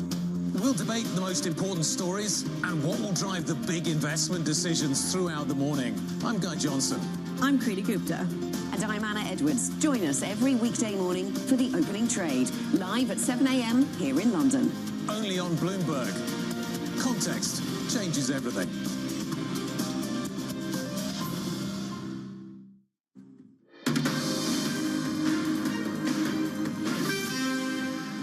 This just out from the team at HSBC and Max Kettner moments ago, not buying it, talking about this recent rally, saying that there's been a strong rebound as positioning is still light, but as fundamentals remain dire, we are tactically cautious. So S&P 500 lower this morning, as is Palantir. Let's look at that stock pre-market sinking almost 9%. Its results disappointed investors. Palantir's revenue for the quarter was up 39%. But that was not enough for Wall Street. Joining us now is our tech lead coverage and Bloomberg Daybreak anchor, Tom McKenzie. Tom, I mean, this is the best performing stock in the S&P 500. So is this just a case of high expectations? Jefferies analysts came out on the back of these earnings and said, look, the forward guidance, of course, they raised their forward guidance, as you mentioned, is impressive. And yet the valuation, I'm quoting from Jefferies, is irrational, and that skews to the downside when it comes to the stock performance, which, as you say, best performer on the S&P 500, of course, year to date, with gains of more than 60%. The earnings came through in the first quarter, a solid beat, up 39%. The guiding for the current quarter, also above expectations, then raising their guidance. They're expecting an increase in revenues year on year by the end of this year, 36%, again, above the estimates. The US business is performing incredibly well, but that potentially is a fly in the ointment, because Morgan Stanley analysts coming out and saying, yes, the US is performing very well, particularly the contracts, of course, into the Pentagon, but also commercial. But outside of the US, the international picture is a little bit murkier for Palantir, and that is a point that Morgan Stanley's analysts landed on. Tom, while we have you and while we're talking about AI, OpenAI walking back its for-profit plan. What was behind this move? Yeah, look, this is a complex restructuring that OpenAI had been hoping to achieve by the end of this year to ensure that they could get the funding through on the back of this massive raise led by SoftBank, $40 billion. I'll just take you back 10 years when they set up as a not-for-profit, funded largely at that time by Elon Musk. Then 4 years later, they realized that the build-out of artificial intelligence, which they'd started to do to benefit all of humanity, that was written into their code at the beginning of this enterprise. The build-out of AI was very expensive, so they set up a unit, a for-profit unit. Since then, of course, they've raised tens of billions of US dollars. They've tried to commercialize their products, and that has led to the tension with employees, tension with former employees, tension with their competitors, and arguably tension as well with some of the attorney generals that they've been discussing with. They wanted to restructure the business to make it for-profit. They are not doing that now. What they are doing is they're taking that unit, the for-profit unit, and they're making that a beneficial corporation, public beneficial corporation. But the not-for-profit will still oversee the broader organization. So it's largely unchanged. There have been some tweaks. Sam Altman says it will still allow them to take advantage of the funding that's been committed, 40 billion, 30 billion of which is going to be coming from SoftBank. And they have also removed the caps on some of the upside gains that investors can get as well, which should and could prove beneficial to those investors. But it is not the sweeping change that Sam Altman had hoped to achieve. They've had to adjust on the back of some of the pressure they faced. Tom, I got to say, it's a busy day for tech. We even have some deal news, an environment that was supposed to be frozen. DoorDash here in the U.S. is going to be buying one of your companies over there, Deliveroo, at a $3.9 billion price tag. How did this get through the door? Yeah, another acquisition of a UK business, and a UK business that arguably has underperformed its potential. So Deliveroo, of course, a similar space to DoorDash, based here in the UK, listed interestingly at 390 pence per share. They're buying it. This is the cash offer per share, 180 pence. So a significant reduction in valuation for DoorDash if indeed this deal comes through. The board but Deliveroo are recommending it. It is still a 29% premium on the previous closing price for Deliveroo. But ever since COVID, post-COVID, like so many of the delivery companies, it's really challenged and struggled to meet the kind of expectations that many investors had. So it looks like a $3.9 billion deal could get through. What it would mean is a combined customer base of about 50 million for DoorDash and Delivery, potentially in about 40 different countries. DoorDash, of course, has about 2/3 of the market share in the US. This would be significant expansion of their international presence. Tom, really appreciate it. That is Bloomberg's Tom McKenzie. Now let's move to Washington, D.C. President Trump told reporters that a decision on pharma tariffs will be announced in the next 2 weeks. This comes as India has also proposed zero tariffs on steel, auto components, and pharmaceuticals on a reciprocal basis with the U.S. Scott Bessent also saying yesterday that the U.S. and its administration was very close to some deals on trade. Joining us now is Bloomberg's Tyler Kendall. Tyler, how close do we seem to new deals? Well, hey, Danny, the administration would really like to make it appear that we are inching closer, with officials telling us that we could expect something as soon as this week. But we have to keep in mind when we are talking about deals, we're really expecting more framework agreements, purchase commitments as one example, but not actually those firmer, longer-term deals that we know can take months to actually clinch and work out all of the logistics. Now, when it comes to India, this isn't necessarily a surprise. This White House has really prioritized those countries that are geographically close to China, India, but also South Korea and Japan. But India in particular was made a priority, with the Vice President J.D. Vance visiting the country earlier this year, showing that this is really one of those places that the White House would like to strike a deal with as it tries to counter China's influence in the region. Now, when it does come to India saying that it will reduce its tariffs to zero on a reciprocal basis for some of those products you listed, including steel and autos, we do know it's going to take more than that. This administration is also looking for non-tariff barriers to be included in any of these preliminary outlines, as well as for larger purchase commitments, particularly with India. That's going to include boosting the purchases of U.S. LNG. It's something that the Prime Minister had vowed to do when he visited the White House back in February. Kendall, we also heard from Secretary Scott Bessent yesterday at Milken, who made the same pitch that he made in one of his op-eds in the Wall Street Journal. The idea being that tariffs are just one piece of an overall package, that it also includes tax cuts and deregulation. That's the agenda from Scott Bessent. Do we see that actually coming from the White House in a way to appease or at least alleviate some of the concern that investors have? Right, and Scott Bessent really has been at the forefront of trying to ease those investors' concerns, saying that they have to think holistically about this three-prong approach when it comes to how this White House is going about the long-term growth that they are promising here. The issue is that they have to work closely with Congress to get through at least one of those prongs, and that's, of course, reconciliation and those tax cuts. And that's not necessarily going to be so easy. They've set out a pretty ambitious timeline. Scott Bessent has said that he would like to see the entire package done by July 4th. That is considered to be very quick if it is able to happen. And that's because lawmakers have a lot of different issues that they need to resolve, because it's not just tax cuts that are rolled into here, but also the spending cuts that are necessary in order to offset them. And that's really where the party appears to be divided. Now, today he's going to be on Capitol Hill in front of the House Appropriations Committee. That's an oversight hearing, considered to be a smaller hearing that's going to get into things like DOGE layoffs. But tomorrow he's in front of House Financial Services, and that's going to be absolutely imperative for these lawmakers to grill him on both tariffs, but also what the administration is willing to commit to, particularly when it comes to spending cuts, because you have members in the House Freedom Caucus, for example, that are considered to be those fiscal hawks that are really pushing this administration to commit to deeper spending cuts, even if it means that some programs like Medicaid will end up being impacted. But then you have some other moderate Republicans who are already sounding the alarm that they're not going to vote for a package if it means their constituents will be impacted when it comes to benefit programs. Tyler, thank you so much for joining us this morning. A lot to look out for on the Capitol Hill today. That is Bloomberg's Tyler Kendall. Speaking of which, we're going to have full coverage of Treasury Secretary Bessent's testimony that comes before the House Appropriations Committee at 10 a.m. Eastern. Now let's head over to the West Coast, where the Milken Global Conference is in full swing and where Treasury Secretary Scott Bessent spoke yesterday. Bloomberg's Carol Masser caught up with State Street CEO Ron O'Hanley, reacting to the comments from the Treasury Secretary that the Trump administration's work so far is solidifying the U.S. position as a premier investment destination globally. Take a listen. I think the real question is what will happen in the future. Because when you've got that kind of position, it's very hard to imagine it getting better.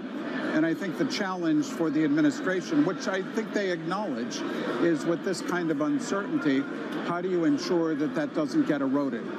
And right now, with all the uncertainty, I think that will cause people to think differently. But the real question is what happens when the uncertainty is over? Well, I think it's interesting, and one of the conversations, Ron, that we had here at Milken is that what we've seen in the last few years or for a long time, so much of the global investment dollars going to the United States, and that now what we're seeing is kind of a rebalancing as people find more opportunities elsewhere. And it's kind of normal in terms of investment rebalancing. Do you see it that way, that it's been kind of odd that so much has flowed into the United States and that was the unusual aspect? Well, I think a lot of things came together in the last 10, almost all periods, 10, 15, 20 years. I mean, you think about all the technology leadership, all the innovation that occurred, very, very deep capital markets, a regulatory environment that some of us may complain about, but relative to others is not bad. So all that worked in the favor of bringing a lot of investment to the U.S. And whether or not, I think that will sustain itself, but probably not at the same level, and that's not unhealthy.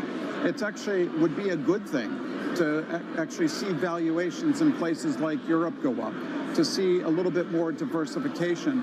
But in my mind, there's not a plausible scenario where the U.S. still won't be a very attractive place for capital, maybe not at this current level, though.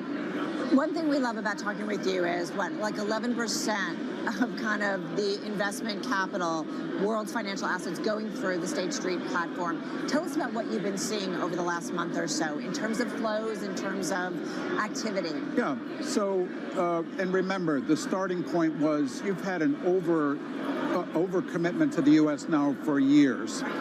You saw after the election a little bit of money flowing in, tapering off.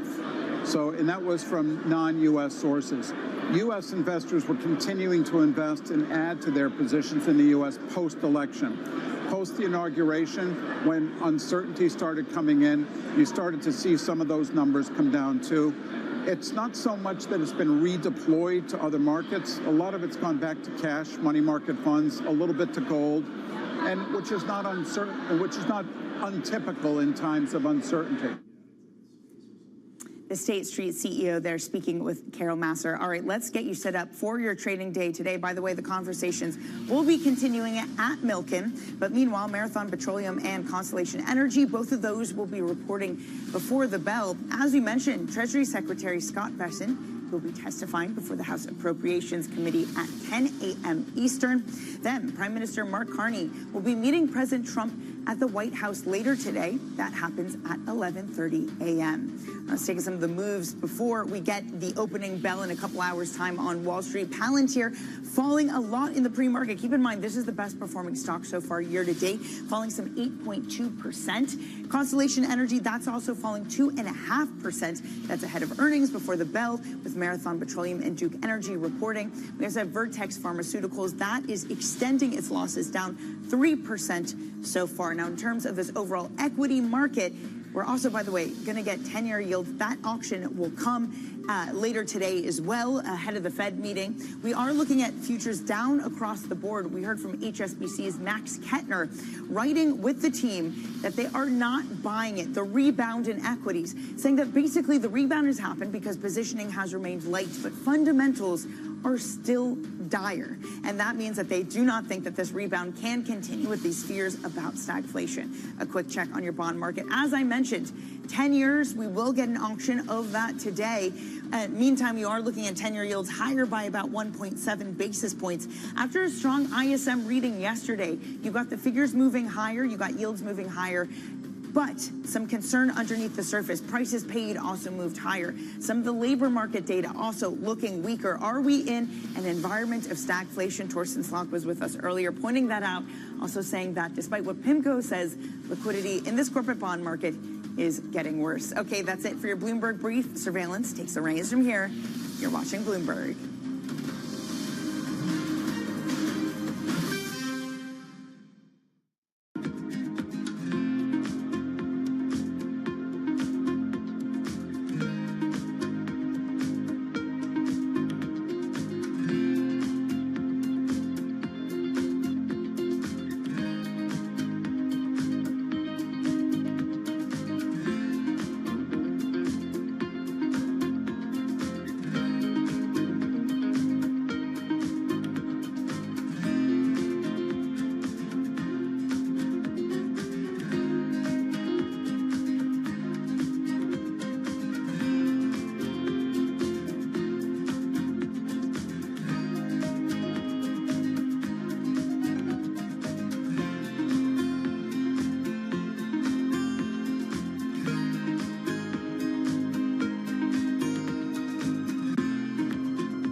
Literacy is a big problem in the United States. I think 14% of adults are functionally illiterate, which means they can't read past the 4th grade level.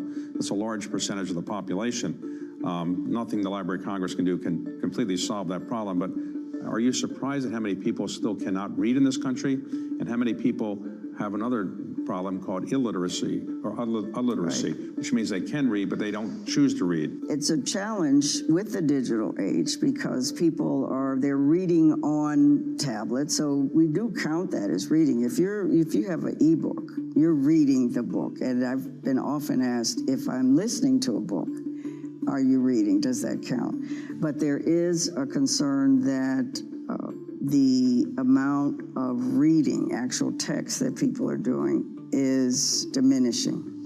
And so how do you work with other organizations? So the Library of Congress connects to public libraries, school libraries, and we do joint programming with them. Why do we actually have all these thousands of libraries anymore when people are often doing things digitally and they don't need to go to a physical place to get a book? People are using public libraries and someone has said, as opportunity centers. And libraries are offering collections that are beyond books. So libraries are circulating and responding to communities in so many ways. Good morning. good morning. This is Bloomberg Surveillance. Welcome back to the opening trade. This is Bloomberg Technology. This is the Asia Trade. This is Wall Street Week. Welcome to Balance of Power. This is Bloomberg Television.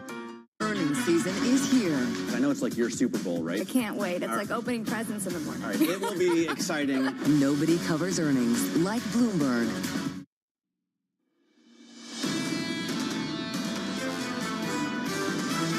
It's not about where we've been. The markets are thinking about where we're headed. The markets have kind of repriced very quickly any kind of risk premium. There's clearly hesitation and a pause until we get clarity. It's not smooth sailing from here. There is some upside potential. That's why I think you've got the stock market sniffing this out. This is Bloomberg Surveillance with Jonathan Farrow, Lisa Abramowitz, and Anne-Marie Hordern. Stocks are down, Bramo's back. That makes sense, doesn't it? Welcome back, Lisa. Wow, it's such a welcome. Thanks. Live from New York City this morning. Good morning for our audience worldwide. Bloomberg Surveillance starts right now. Coming into Tuesday as the Treasury Secretary makes his pitch. America is the Schelling point of global finance.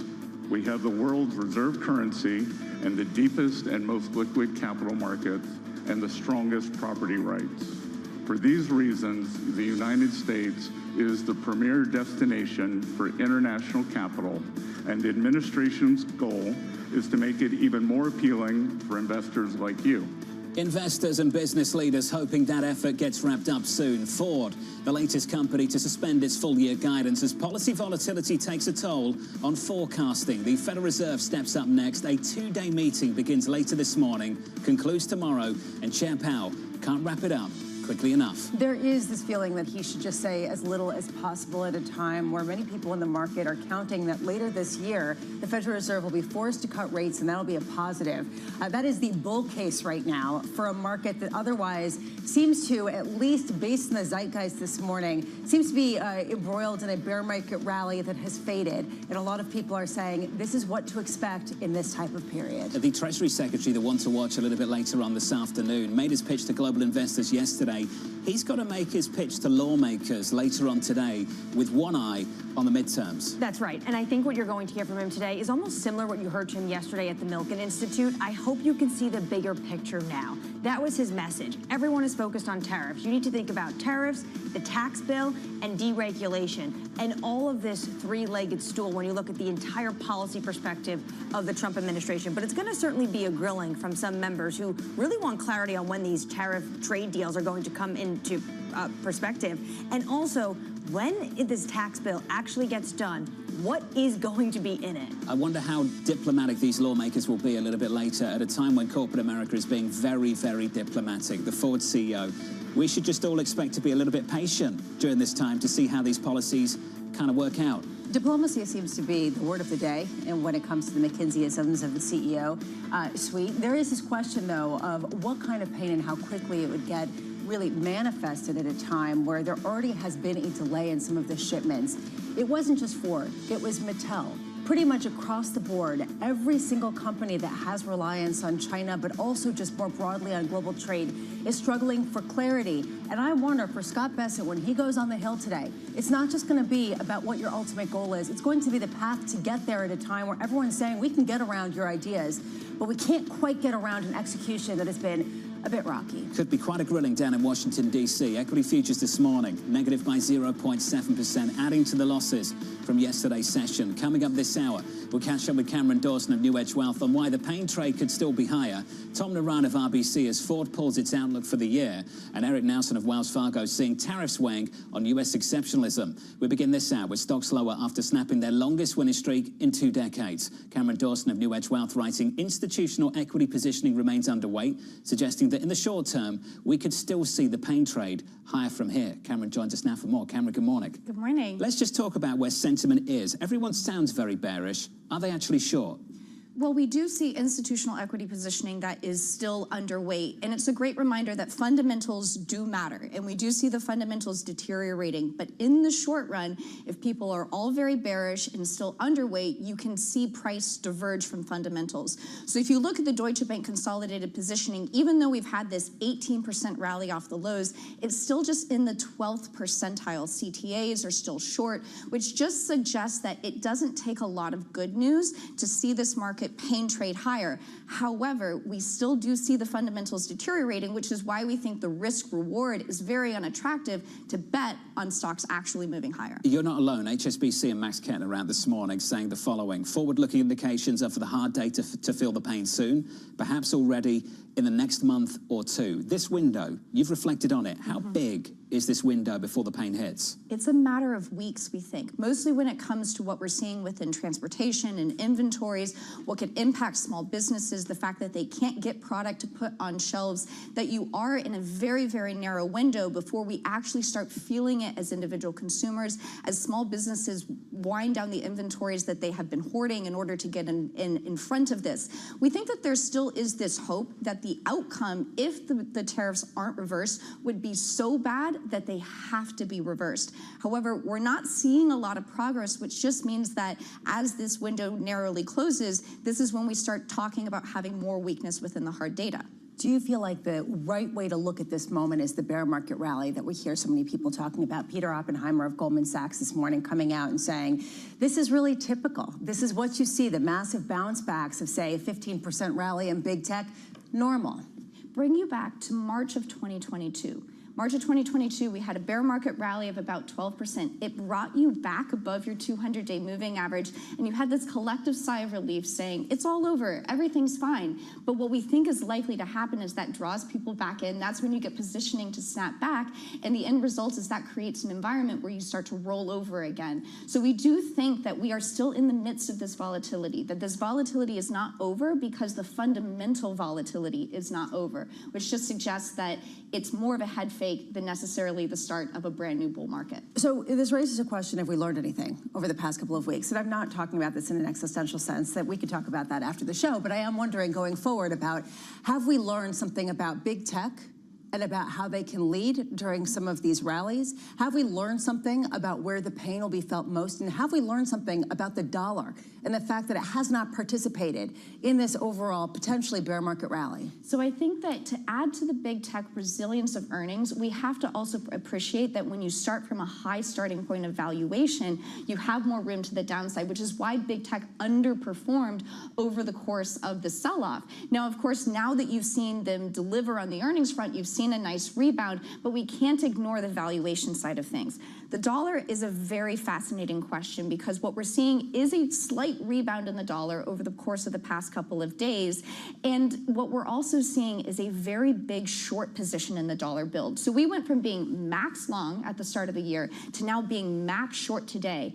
What kind of response do we get out of the dollar from that max short positioning? If it still trades down, it suggests that there's more fundamental selling versus just trading selling of the dollar. Well, when it comes to the dollar, what do you make of the Treasury Secretary once again yesterday reiterating that the dollar is the reserve currency of the world? Well, look, it would take a lot to unseat the U.S. dollar as the reserve currency of the world. It's the most liquid currency. It is what's traded, what things are priced in. However, prices matter and are set at the margin. And so what you're seeing in things like the Taiwan dollar skyrocketing higher because of less demand for US dollars, this is a really interesting time to suggest of, at the margin, is there less demand for US dollars, and what does that mean for the future of the dollar and the trajectory? And so we do still see it as the reserve currency, but it doesn't necessarily mean that that reserve currency can't go down in price. A lot of the questions you put forward in your note are answered depending on policy. What if the genie goes completely back in the bottle and April 2nd, that huge chart the president brought in the Rose Garden, those tariff rates don't exist? What damage has been caused from April 2nd to now in the economy? Well, I think the first question of damage is how much can you have faith that the policy path is predictable? So that is something that necessarily potentially raises the risk premium from there. Then the question is how much damage have you caused within supply chains, and what is the kind of recovery that takes in order to heal the supply chain damage over the past couple of months? It means that we could be getting into the fall and talking about the tariffs were just a bad dream. But then the question is do you get good policy on the other side to offset this negative policy from the tariff front? If the tariffs remain in place, we're not really sure if taxes are going to be able to fully offset the pain that the tariffs are causing, simply because it's just a baseline extension. So in a perfect world, the Rose Garden would have never happened, but the reality is it did. The really good news is this hasn't morphed into a financial shock, Lisa. This could have been a whole lot worse. And some people are pointing to the resilience of the U.S. economy and, frankly, of financial markets. But some of this is a testament to banks that are now saying that they are overregulated. But at the same time, how much are they the ballast of stability at a time where they are fortified and then some for any potential turmoil? Markets can take on a life of their own. We say it all the time on this program. They can shape the events they anticipate. Does it bring you some comfort that financial conditions have eased somewhat over the last 10 days? And don't forget that the MSCI EFA index, the non-US international index, is at all-time highs. And so what we've been asking the question of, is the international market just being complacent? Is it ignoring the risks? Or is it saying that all of this concern about a U.S. recession, which we think would weigh on overall global growth, is just misplaced, meaning that the tariffs aren't going to cause the same kind of pain for the rest of the world? So we can't ignore that equity markets and credit markets are sending signs of calm, but we do think that there is a massive positioning aspect at play. Another way of saying that is, are we whistling past the graveyard going into the next few months? I was thinking of the same thing. We haven't seen the data deteriorate dramatically. If anything, it might have a stagflationary tilt. Yesterday's ISM services data seemed to suggest that a bit better than expected and expansionary, but higher prices paid, the highest levels going back to January of 2023. When we start to see the actual pain, can we start talking about what the actual reaction to it is? Or is this a group of people who need to get, neurotically ahead of what's going to potentially happen when nobody knows anything? It's really fun. But there's always something to freak out about, including the economic data. You go to the ISM, I'm with you. Headline number, great. Yeah. But then prices paid, something to worry about. And that's been the data of the last week or so. GDP contracts for the first time since 22. Consumer confidence, ugly. At the same time, payrolls were pretty resilient. I can do the same with corporates. We mentioned Mattel, we mentioned Ford pulling their guidance. Visa's pretty good. They say everything is absolutely fine. What are the companies saying from your standpoint? And look at first quarter earnings, which were expected to come in at 8%, are now coming in at 12.8% for the first quarter. But we think the first quarter is very backward looking, which means that as we start getting into 2Q, all of that pull forward dynamic starts to fade. And we think that starting in the May data, you will start to see signs of weakness within the most hard hit areas: transportation and logistics, travel and leisure. This is where you're going to start seeing the fraying. And what we think companies are going to start talking about is the potential for margin pressure. And the question is, how do you respond to margin pressure? Do you start laying off workers? Do you stop investing in your business? That's how this becomes something that's contained to something that is a much broader economic issue. That's the ugly question potentially for later on in the summer, that's for sure. Cameron Dawson of New Edge Wealth is going to be sticking with us. Equity futures on the S&P negative here by 0.7%, with an update on stories elsewhere this morning. With your Bloomberg brief, here's Yahara Anand. Hey, Yahara. Hi, John. Ford shares are falling 2.3% in the pre-market after it suspended full-year guidance and warned Trump's auto tariffs will hit profit. The automaker said the duties would cost it $1.5 billion in adjusted earnings before interest and taxes. Still, Ford's tariff exposure is less than its rivals since it produces 80% of the cars it sells in the U.S. domestically. Meanwhile, Germany's Friedrich Merz failed to secure a majority vote to confirm him as the next chancellor, preventing his swearing in today. This is the first time since World War II that an incoming chancellor failed to get parliamentary backing in the first round of voting. German lawmakers will not vote again today. And DoorDash reached a deal to buy UK-based food delivery platform Deliveroo for $3.9 billion. DoorDash, which already controls 2/3 of the U.S. food delivery market, will now expand its reach to more than 40 countries. The The two companies combined had a gross order value of about $90 billion last year and 50 million monthly active users. That's Bloomberg Brief. John? Yahira, thank you. More from Yahira later on this hour. Up next on the program, defending the Trump agenda. Getting better terms of trade is not always a pleasant process, but I think at the end, the trading relationships will be stronger. Up next on the program, we'll catch up with Tyler Kendall down in Washington, D.C., and we'll have more from Cameron Dawson from New York City this morning. Good morning.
Is influencing global markets.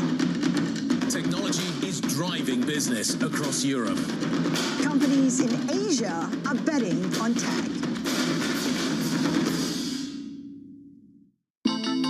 The countdown is on. Everything you need to get the edge at the end of the market day.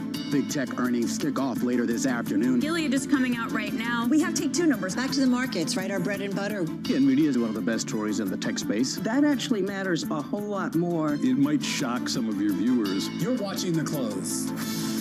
Get ahead of tomorrow's trading with The Close. Weekdays on Bloomberg. Context changes everything. What is going to be the consequence for U.S. markets? We are basically deep in the European earnings season. Take a look at how we're faring when it comes to Asian markets.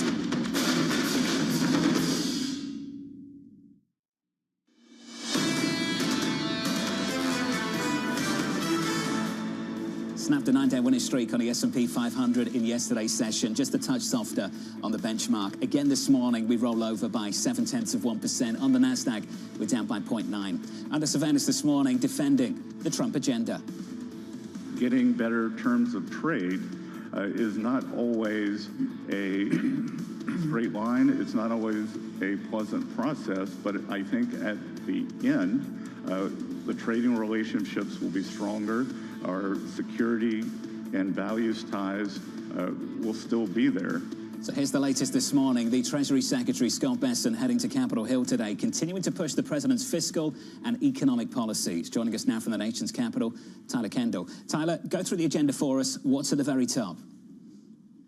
Yeah, hey, John, good morning. Well, we should note that today's hearing is just one of two back-to-back hearings that the Treasury Secretary is going to have on Capitol Hill this week. Today's is in front of the House Appropriations Committee. It's going to be a subcommittee. It's going to be a smaller, more intimate hearing, perhaps, and it has to do with oversight in the Treasury Department's fiscal year 2026 budget request. So today, expect things like the IRS cuts related to DOGE to really be at the forefront of the conversation. But that doesn't mean that lawmakers are going to miss their chance to grill the Treasury Secretary when it comes to tariffs and also, of course, the reconciliation package, as the Treasury Secretary really is the one at the forefront of this administration's efforts to try to calm both consumers and investors' concerns alike when it comes to the White House's economic agenda. And he really has been making clear in recent days that he wants everyone to look beyond just the trade agenda, but also focus in on reconciliation, those tax cuts, and deregulation, two things that he really actually needs Congress to fully implement. At the end of the day, we heard him try to make that case yesterday at Milken. That doesn't necessarily mean he's going to get as warm a welcome on Capitol Hill later today when he does face those lawmakers. And that's because there's at least one one member of the House Freedom Caucus that is on that subcommittee that's going to be grilling him today. And we know that one of the priorities for these more fiscal hawks is that they want to see deeper spending cut commitments from this White House when it comes to reconciliation to offset that tax cut agenda. And I bring that up because that is perhaps one of the biggest impediments this White House is facing to get done its reconciliation package. And quickly, John, of course, the Treasury Secretary going to be on Capitol Hill again tomorrow. That's in front of the House Financial Services Committee for a full committee hearing that's going to be much longer and is considered to be his annual testimony to Congress. A dual grueling between today and tomorrow for the Treasury Secretary. We're also going to have the President sitting down with the Prime Minister of Canada, the new Prime Minister, Mark Carney. This is the President yesterday said trade deals, Tyler, are within the next 2 weeks. Who's on top of the list? Yeah, Anne-Marie, well, it's definitely not Canada, particularly that the Commerce Secretary, Howard Lutnick, in an interview yesterday did not express optimism that a trade deal is close when it comes to Canada, saying instead that today's meeting will be fascinating, but he doesn't think that they're close to any sort of agreement there. When it does come to who could be close, and of course we're watching closely with bated breath on if we get any sort of these framework agreements, we've been really zeroing in on those countries that this White House has told us before that they are prioritizing, those Asian economies that are geographically close to China, including South Korea, Japan, and also India, who yesterday pledged to drop tariffs down to zero on a reciprocal basis on a range of goods, including metals, autos, and pharmaceuticals. As this administration yesterday, in fact, President Trump saying that in the next 2 weeks, we could expect pharmaceutical sector-specific tariffs to go into place. Of course, that is no surprise. The administration did launch its Section 232 investigation into this back on April 1st, but typically those take about 9 months to implement and conclude. It's clear that the administration is pushing forward with those on a much quicker basis. Tyler Kendall, thank you. With the latest down in Washington, D.C., the president knows how to do TV. Carney, Trump, in the Oval. Must watch a little bit later, right? Yeah, I think it's going to be pay-per-view viewing because he has been trolling Canada since he was elected, talking about being the 51st state. Although he has said nicer things about Mark Carney than he'd do the former Prime Minister, Justin Trudeau. So maybe there'll be a little bit more of, I don't know, je ne sais quoi for Mr. Carney. But he still talks about, as he did this weekend, Canada becoming the 51st state. Cameron Dawson says we can learn things from the Spice Girls. This is what she writes in a note over the weekend. Any fool can see they're fooling. Nice work over the weekend. I was impressed. Thanks. Anything else to learn from the Spice Girls? Oh, goodness. Well, look, we do think that the Spice Girls do set up this interesting prospect for the market where the market is really wanting the Trump administration to back off from tariffs and that there's this hope that they will be there. Say you will be there to back off from trade and tariffs because as you're pricing in a 20.5 multiple, if you're looking at the high yield spread being at just 350 basis points, there's a lot riding on Trump backing off from these tariffs. Too much of something is bad enough, right? Too much of nothing is just as tough. I'm so impressed. How do these talks end up? We don't think that they get completely reversed. And we do think that tariffs do remain in place because we've seen Trump talk about tariffs playing a role of raising revenue. If this was just a negotiating tool, you would certainly see them backing off from the idea that this could be a way to pay for income tax cuts in other places. When it comes to trade, though, obviously China is the #1 deal that everyone is looking at for any sort of smoke signals if we're going to get there. I can also play this game, Jonathan. Does Xi Jinping want to be at the table with Trump? We don't think so in the very near term. We've seen so little progress. Now, we do know at 145% tariffs, this is completely a halting on trade, which is not sustainable. So we do think that the tariff eventually moves lower, but there is so much optimism that we are going to get to 60% tariffs and we're going to get there soon, that we think that that's probably too optimistic and that we could be in this position where tariffs remain higher for longer than what consensus is expecting. You're saying 60% tariffs on China is too optimistic when a lot of analysts would say that's still almost a trade embargo between these two economies. Is that how you view it? Well, we do think that 60% is still so onerous that it is effectively still a trade embargo. But we're hearing more and more from consensus that will ratchet this down from 145% to 60%. You'll have some breathing room. Maybe you'll get a little bit of trade coming back. And that's where we're just less optimistic that you're going to get that within that narrow weeks of closing windows. Yeah, if you want to be my lover, you got to be with my friends. You know, I mean, that's part of the issue. There we go. We keep honestly, okay, this is ridiculous. Yes, Nice. all right. No, just to shift this back. Wannabe's 30 years old next year. That's want to feel really old. 30 years next year. Thanks, John. Thanks. That makes me feel, warm and fuzzy 29 inside. next month. All right, we're talking about tariffs. Crazy. Hold on a second. Feel old now. So here's a question that I have. And Julian Emanuel of Evercore ISI put this out, and I thought that it was really interesting. He said, because the markets were going up so much, it gave President Trump the open window to have tougher talk on trade. And sure enough, the next day, all of a sudden, we start hearing about 100% tariff on all films that aren't made in America, as well as potentially some additional tariffs to be announced on pharmaceuticals. Do you agree with that thesis? Yeah, definitely. We think that a rallying market easing financial conditions allows Trump to spice up our life with more tariff announcements.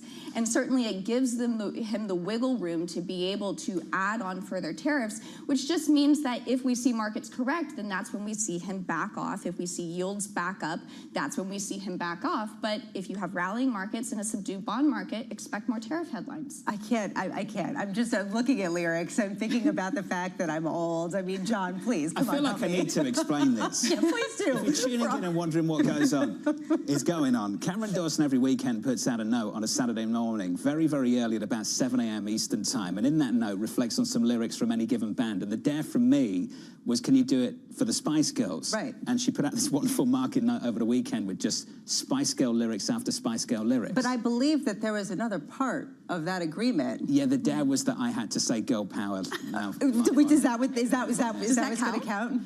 I think that counts. Oh, Cameron wants to see. John is a Spice Girl fan. I love the Spice Girls. Yeah. So this note is perfect for I'm haunted from when I was a kid and used to go over to Europe, to the continent in the 90s, and all the kids would run up to you and go, and then they'd put their hands up. And they do the girl power impression.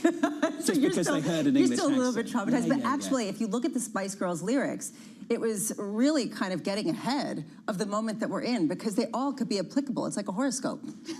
Nice. All right, Cameron, you can run. Cameron Dawson. Have I completed my end of the bargain? I think I have. Very well. Just about. Okay. Cameron Dawson of New Edge Wealth. Cameron, thank you. There's serious matters to deal with today. The Treasury Secretary on Capitol Hill a little bit later on, and again tomorrow, facing down the House. And I think some serious questions coming from lawmakers. We reflected on this just briefly. Lawmakers who have constituents who they have to face going into the midterms next year. And when the Treasury Secretary approaches investors over at the Milken Global Conference and says to them, basically, trust us, our platform will be pro-growth, it will be pro-risk.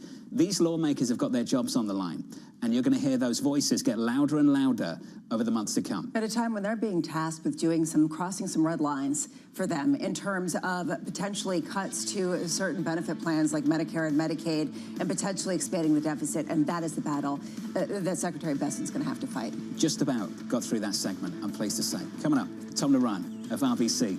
As Ford pulls its full-year guidance, just about, from New York City this morning. Good morning to you all. You're watching Bloomberg TV.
makes it India's time?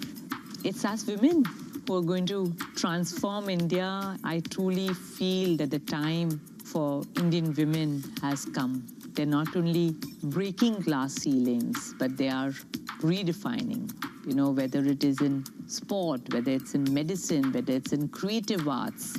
They are everywhere, and I have so much positive energy that comes back to me when I'm talking to Indian women. And I just think that all these little girls and boys, I don't want to discriminate, who are now in school-going age, imagine once education, sports, we empower them. What a difference they would make not only to India, but to the planet and the world. And the world needs it now than ever before.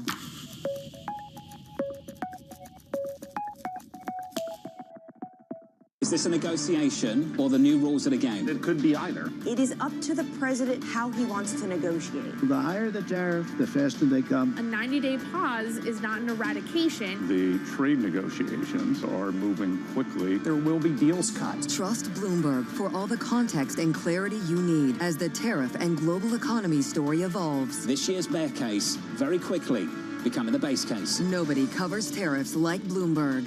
Context changes everything.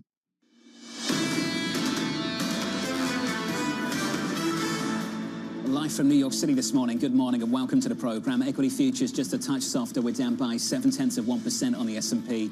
On the Nasdaq 100, down about 1 full percentage point. With 3 hours until the opening bell with your morning movers, let's cross over to Danny Berger. Hey, Danny. Hey, John. A really painful pre-market session thus far for Palantir, down 9%. The company reported earnings yesterday and it rose guidance. It talked about a ravenous whirlwind. That's the exact phrase they used, coming from AI demand. That wasn't enough for investors. Maybe it has to do with the fact that this is the best performing stock so far this year in the S&P, up 64%. So expectations were high in rest of world demand. That was a little bit softer. Also disappointing on its earnings yesterday after the bell was Vertex Pharmaceuticals. They missed basically on most of their metrics. Shares are down some 5%. The task ahead for them, diversify their portfolio. They're trying to get away from dependence on opioids, but it's not quite there yet. It has a new drug in the market, but BMO basically saying that they're giving it away for free at this moment, and they said that they wouldn't get the results in this quarter or next quarter from that new drug. Finally, wrapping things up with Ford this morning, the other big earnings after the bell yesterday, another automaker, another pulled guidance. We got the contours of the hit from tariff. They said it will net out to $1.5 billion. That's not as bad as GM, for example, which is about $5 billion, because of course, Ford does produce more of its vehicles that it sells into the U.S. domestically, about 80%. Even so, those shares down more than 2%, John. Hey, Danny, thank you. Appreciate the update. More on Ford in just a moment. On our radar this morning, President Trump saying China wants to make a trade deal, quote, very badly. This coming as he's set to meet with the Canadian Prime Minister Mark Carney later on today. And over the weekend, when he was asked about this meeting between the new Prime Minister, he talked about the fact that he wants to come see me, not really sure why. He probably wants to make a deal. Everyone wants to make a deal. And then he also went through a ton of grievances he has with Canada and the fact that Canada needs the United States more than the United States needs Canada. I think, honestly, I'm not trying to be funny. I think today a litmus test is whether or not he will call the Prime Minister governor the way he used to call Trudeau a governor. This is someone maybe he can work with. We need to remember and remind our audience the reason why Mark Carney has this job partially is because of Donald Trump. The president turned that election upside down. We need to figure out what policies are going to look like, and the California governor, Gavin Newsom, is facing the same issue. He's calling for federal tax credits of at least $7.5 billion to attract more filmmaking to the United States. Newsom suggesting a partnership with the administration after the president proposed tariffs on foreign-made movies. Okay, this is such a fascinating story on so many different levels because Gavin Newsom has been trying to play this whole Trump wave in a very unique way in terms of how he's talked with Joe Rogan, how he's sort of trying to angle this. We're eager to partner with the Trump administration to make American film again rather than make Hollywood great again, which is what President Trump said. Look, he's trying to take advantage, Governor Newsom, of this proposal by saying, okay, help us out. Give us a sweetener on the other side when it's clear that this administration is loath to do so, given the divide between blue and red states. The concern after the weekend beyond just that, I think a concern that the tariffs might stretch beyond goods and go to services, and that's a new wrinkle in this story. Absolutely, and people are trying to understand what exactly does this mean and how would you implement 100% tariff on movies not being made or being filmed foreign. And outside of the United States. What is so interesting is that Trump yesterday said, we're going to meet with the industry. I want to make sure they're happy with it because we're all about jobs. I think he's taking a maximalist approach and he's going to dial it down because the actors that met with him over the weekend were talking about tax credits, and then Trump came out with tariffs. So maybe we're going to meet somewhere in between. Netflix stock got shaken up big time in the session just yesterday, and then things settled down going into the close. Elsewhere, in Germany, the Chancellor Friedrich Merz, the incoming Chancellor, I should say, falling short of a majority vote in Parliament. It's the first time since World War II an incoming Chancellor failed to get backing in the first round of voting. Sources telling Bloomberg there won't be another vote today. Joining us now is Bloomberg's Ollie Crook from the Bundestag. Ollie, let's talk about this. It's embarrassing, without a doubt. Did this delay the inevitable, or does it derail it? Yeah, listen, I think that the sort of base case is that it delays the inevitable, but it is also a massive political signal. And I think that really for everybody who's been observing this election, everybody who'd been sort of planning our coverage going into it, no one really expected this to happen. This was supposed to be the rubber stamp day where you begin with a vote in Parliament and then you go through some nice procedures. You have a sort of swearing in from the president, president of the chancellor. Then you have the transfer of power from Olaf Scholz to Friedrich Merz. That is not the day that occurred here today, where you had a failure at the very first step, where you did not even get all of the lawmakers within the coalition voting for the chancellor. And as you say, Jonathan, this is without precedent in modern German history. So no one really knew what would come next. We all broke out our German constitutions reading Article 63 to understand that basically now there's a 14-day window in which there may be more votes. Initially, it was said that there could not be another vote today. Then there was some ambiguity around that. There certainly will be additional votes in the coming days. The base case, John, is that they're going to get this through, that the chancellor will be, that Friedrich Merz will become the next chancellor of Germany. But it throws into question a great number of things. When you think about the fact that you cannot even get the chancellor candidate through, a chancellor candidate, which, by the way, it took 6 months from the dissolution of the government in order to get to the stage to that vote, couldn't even get it through. How are you going to agree on spending €1 trillion worth of assets? How are you going to agree on uniting the whole country and dealing with the troubles that are brought by the Trump administration, immigration, and all the litany of other issues that Germany is dealing with? Oliver, what if a second vote also fails?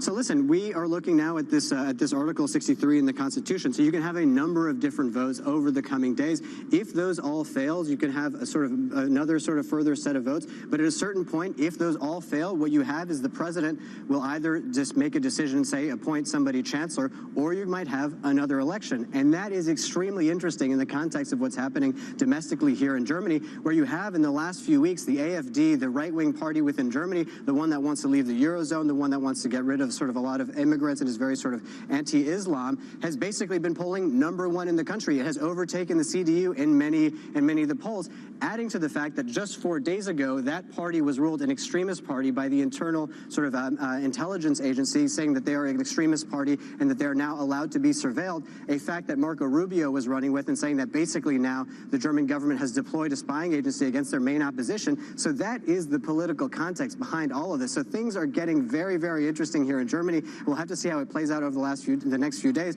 Again, the base case is that Friedrich Merz will be able to get in, but in a world of non-zero chances and non-zero outcomes in the political establishment around the world and in Germany, it's something that we cannot really rule out. Let's say that the base case does come to fruition, where Friedrich Merz does become chancellor. Does this make it that much more difficult that Germany can pass a spending package that a lot of people have expected was basically a fait accompli? Absolutely. I think that is going to be the next conversation. If you can't even agree on the leader of the coalition that you had already agreed to, and they signed their coalition agreement yesterday, then how are you going to have these agreements in terms of €1 trillion worth of spending? What I think is interesting is that, the idea here was that we're going to get over a lot of our political difficulties in Germany, a lot of our disagreements, by basically debt financing a lot of these issues, throwing money at infrastructure, throwing money at defense, throwing money all over the place in order to basically paper over a lot of the political concerns. That has not worked. And so I think that these sort of live debates in terms of where the money is going to be spent, to say nothing of the other debates on immigration and how that sort of progresses, are still very much well alive here in Germany, and the degree to which I don't think people realized until this vote this morning. Ollie, appreciate it. The latest over in Germany. If we get any more headlines, we'll bring them to you, and hopefully we can catch up with Ollie Crook out of Berlin. Let's turn to the autos. A lot to talk about there. Ford shares sliding after the company suspended its full-year guidance, seeing a $1.5 billion hit from President Trump's tariffs. Tom Naran of RBC writing Ford's Q1 was better than expected, but still challenged. A weaker than expected macro environment could result in increased pricing pressure and lower than expected financial results. Tom Narayan joins us now for more. Tom, let's get to that $1.5 billion hit. How do they come up with a number like that one? Yeah, so it's actually interesting. It's a similar number actually to GM if you just look at the U.S. exposure. So it's a $2.5 billion gross number. That's the tariff impact that they face. Ford does.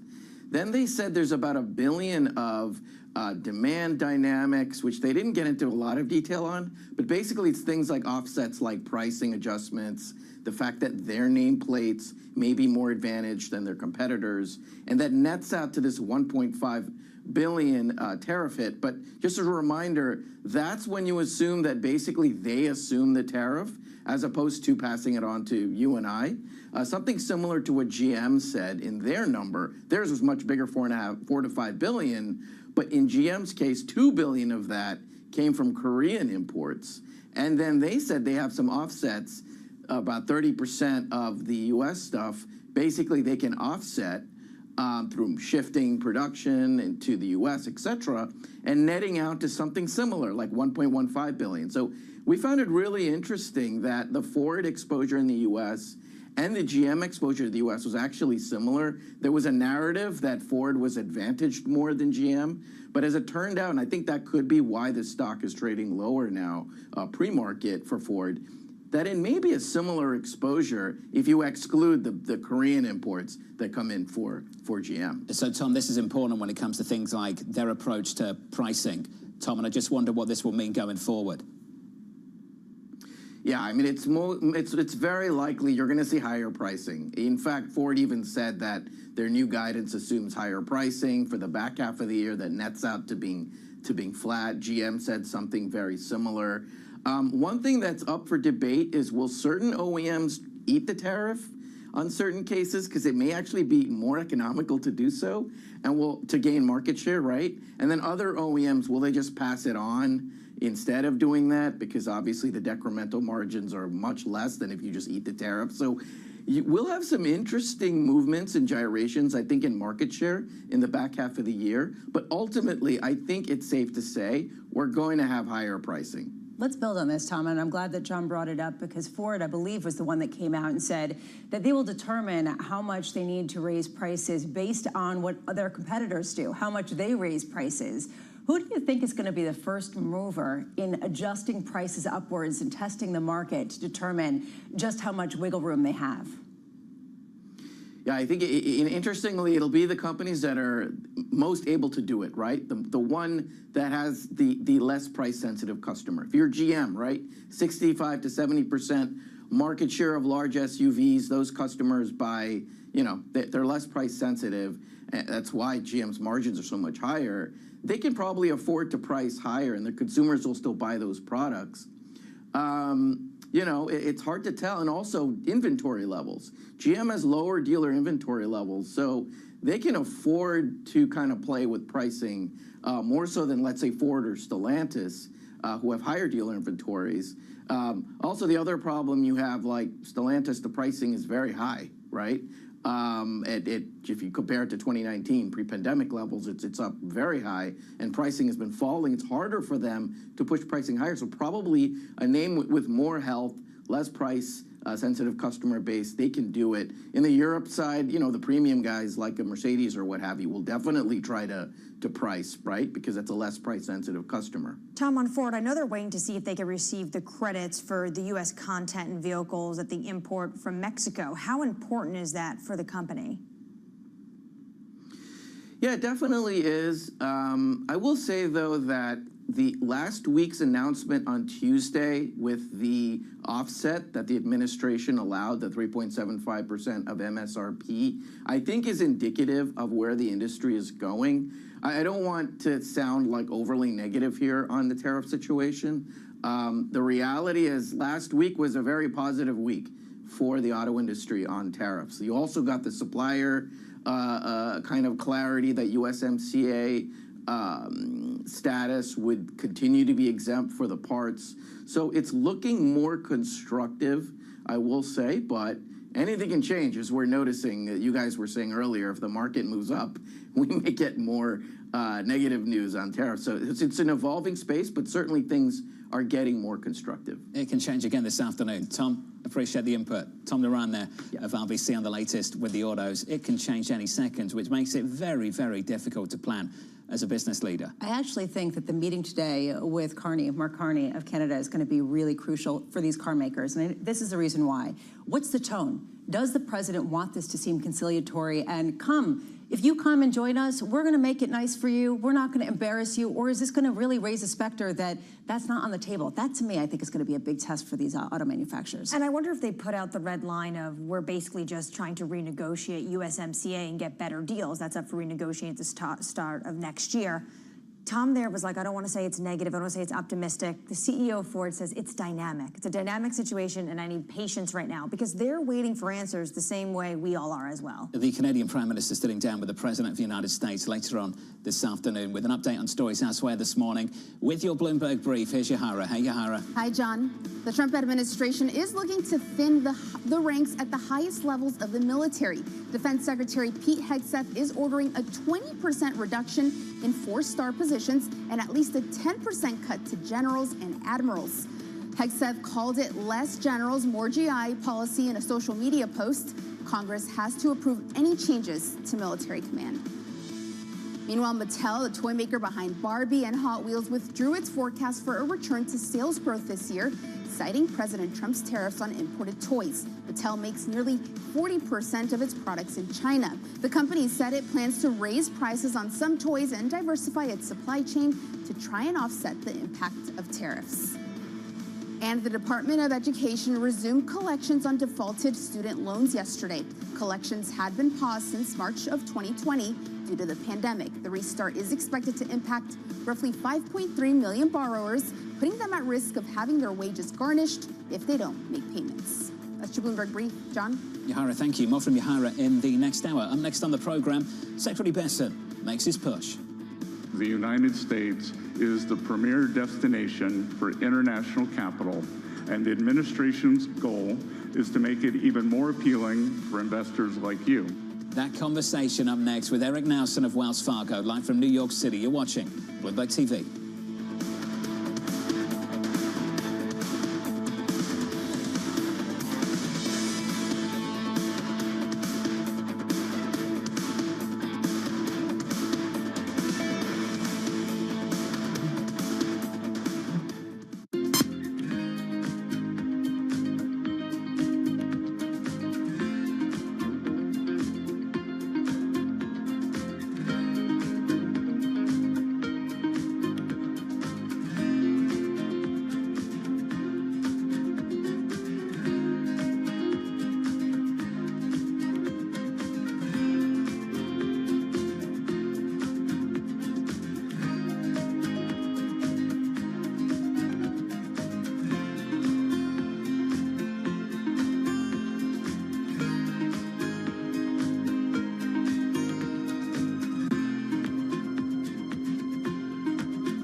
Let's cut right to it. This is Bloomberg's new show, Primer. Technology is $1 trillion game. Won, lost, won again, just by backing the right science at precisely the right moment. My life has been focused on how can you elicit intelligence from brain cells in a dish. This is the fundamental building block of our fusion technology. We're doing things that have never been done by anybody, ever. Everyone is selling the future. If you want to understand what's coming, you'll want to watch Primer, because details matter. Lasers on? So do lasers. There we go.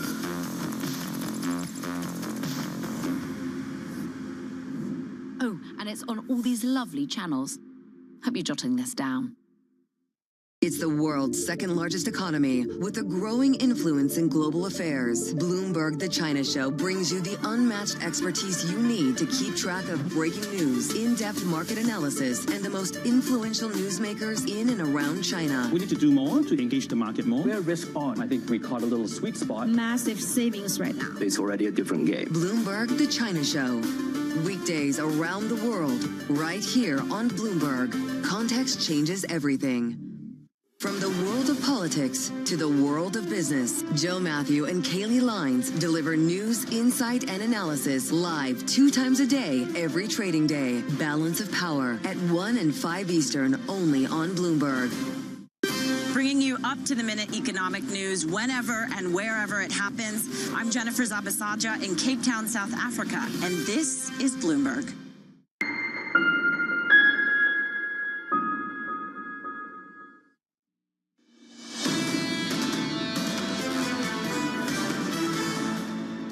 Taking the temperature down in the equity market, we're negative by 0.6% on the S&P 500, on the Nasdaq down by 0.9, the Russell, the small caps negative by 0.8. Under surveillance this morning, Secretary Bessent addressing global investors. America is the Schelling point of global finance. We have the world's reserve currency and the deepest and most liquid capital markets and the strongest property rights. For these reasons, the United States is the premier destination for international capital, and the administration's goal is to make it even more appealing for investors like you. So here's the latest this morning. The Treasury Secretary, Scott Bessent, looking to assure global investors. Eric Nelson of Wells Fargo has this to say. Disruptive policies are likely to weigh on productivity and U.S. exceptionalism, implying a structural dollar negative. Eric joins us now for more. Eric, good morning. It's good to see you, sir. You travel the world, spend a lot of time in Europe. How are they looking at U.S. assets now compared to how they looked at them just a number of months ago?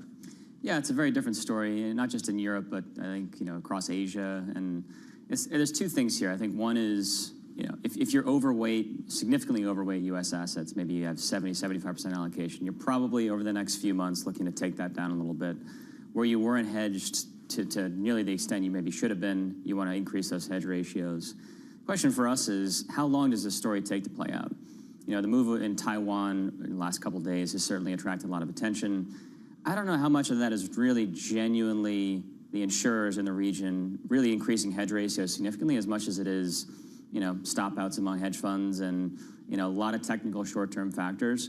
I think the hedge ratio stuff comes over time. It's just, these people don't move very quickly, right? So it's a multi-month, multi-quarter story, not a multi-day story. You're referring to the Taiwanese dollar, which has absolutely skyrocketed over the past couple of days on speculation that maybe life insurers that had a lot of their assets in dollar-denominated securities were trying to hedge some of that exposure, and there would be this allowance of a weakening in the Taiwanese dollar to ease some of the trade discussions. Putting all of that aside, how many more potholes, how many more extreme moves can we expect like the Taiwanese dollar? Well, Taiwan, I will say, is exceptionally unique in terms of the dollar exposure. You're talking about 30, 40% of GDP in terms of dollar deposits, almost bordering on full-on dollarization. It's hard to see something else in the region that's quite of that same extent. I mean, Chinese exports are certainly another place to look where you could see more pressure, but not the kind of 10% move in multiple days.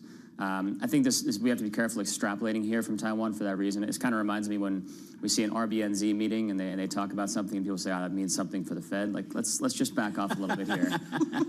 So I think, but I do think that the market does need to process these sorts of things. And look, I think the point on sort of the CBC and their sort of hesitancy to step in here is also a really important one. Typically you would definitely see the central bank step up and offset this move at least, but the challenge around sort of intervention and the optics of that right now is a real factor. All the Taiwanese dollar supporters and exciters can really write their mail to Eric Nelson. That is his private opinions, not necessarily ours. I am wondering, though, if there is a sort of counterintuitive aspect to the dollar weakening, and we're seeing this in some of the earnings calls of corporate America, where this is actually a tailwind for them. This is actually a desired outcome, and a lot of people have been saying this will add to the strength of the United States economy. At what point is that a boost to GDP in the U.S., not necessarily a detractor? Yeah, we've had this exact conversation with a ton of corporates. So the mentality, sort of earlier in the year was as euro was falling, all these FX were falling, why is our hedge ratio not higher? And now all of a sudden it's, hang on, we've seen the dollar go down when equities have gone down.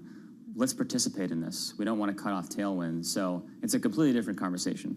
And I think, looking out, and certainly the Mag 7 are no stranger to dollar exposure and the importance of that in driving earnings. So yeah, that could be something that over time becomes positive. But I think the bigger thing, again, over multiple years when you see dollar downtrend is, emerging markets tend to do relatively well in that environment. There's still a lot of global growth hurdles out there, but that's certainly long-term, probably where investors are going to start to look. Eric, we just had the chancellor this morning lose a vote in Germany, soon to be chancellor, not quite yet. When you hear the administration talk about trade deals, Europe barely gets mentioned. Where do you see the outlook for euro dollar? Well, right now, tactically, we think it goes lower. Right? So positioning has gone a long way in a very short space of time. Exuberance has certainly picked up quite a bit. The fiscal tailwinds that are coming in Germany aren't coming immediately. And I'm not super worried about necessarily a full-on collapse in Germany's government, but it does remind investors, I think, that if you want to de-risk from the U.S., there's not some amazing oasis of place to park your money. China, Europe, they all have their respective structural issues. Germany will get through this. We'll put this behind us, but I think it is a bit of a stark reminder that if you want to really reduce U.S. exposure, it's not an obvious place to go. What is the obvious place to go? Well, I think there's certainly going to be more of a home bias. So Canada is a great example of this. You think about so repatriation. Repatriation is, I think, in Japan, Canada, that sort of thing can certainly come over time. The pension funds, there's been a lot of rhetoric on that for Canadian pensions. I think as JGB market starts to calm down a little bit, Japanese lifers will start to move back into JGBs. There is more of a home bias, I think, over time. Does that speak to the Taiwan move? Well, yeah, I think Taiwan, the dollar exposure, the lack of hedging was just so extreme, and I think there was a realization, that this day could come, right? And it was a matter of, it's a classic musical chairs situation, right? While the music's playing, you got to keep dancing. So I do think that this will broadly, again, over the next several quarters, make people think twice about, I can just park money in the U.S. and if things go wrong, the dollar's going to strengthen. Yeah. That lack of that breakdown and that correlation, I think, will really, like it has for corporates, change the mind of investors. That's a major shift, that's for sure. It's good to see you, sir. Thank you. Eric Nelson there of Wells Fargo. We're still dancing. It's just bloody exhausting, isn't it? It really is. Well, it's exhausting, especially at a time where there's such a lack of clarity. I think Eric's point, though, is really well taken, which is when you have people who have counted on the dollar acting as a hedge against the U.S. assets that they buy, that is no longer instated. Maybe it's not necessarily going to portend other currencies. Maybe it's like the, the New Zealand situation, but it is interesting. Shade at the RBNZ, eh? It's like macro shade, brutal. Coming up next, Sarah Hunt of Alpine Saxon Woods, Bloomberg's Tyler Kendall, Congressman French Hill, and Jonathan Pingle of UBS. The second hour of Bloomberg Surveillance. Up next.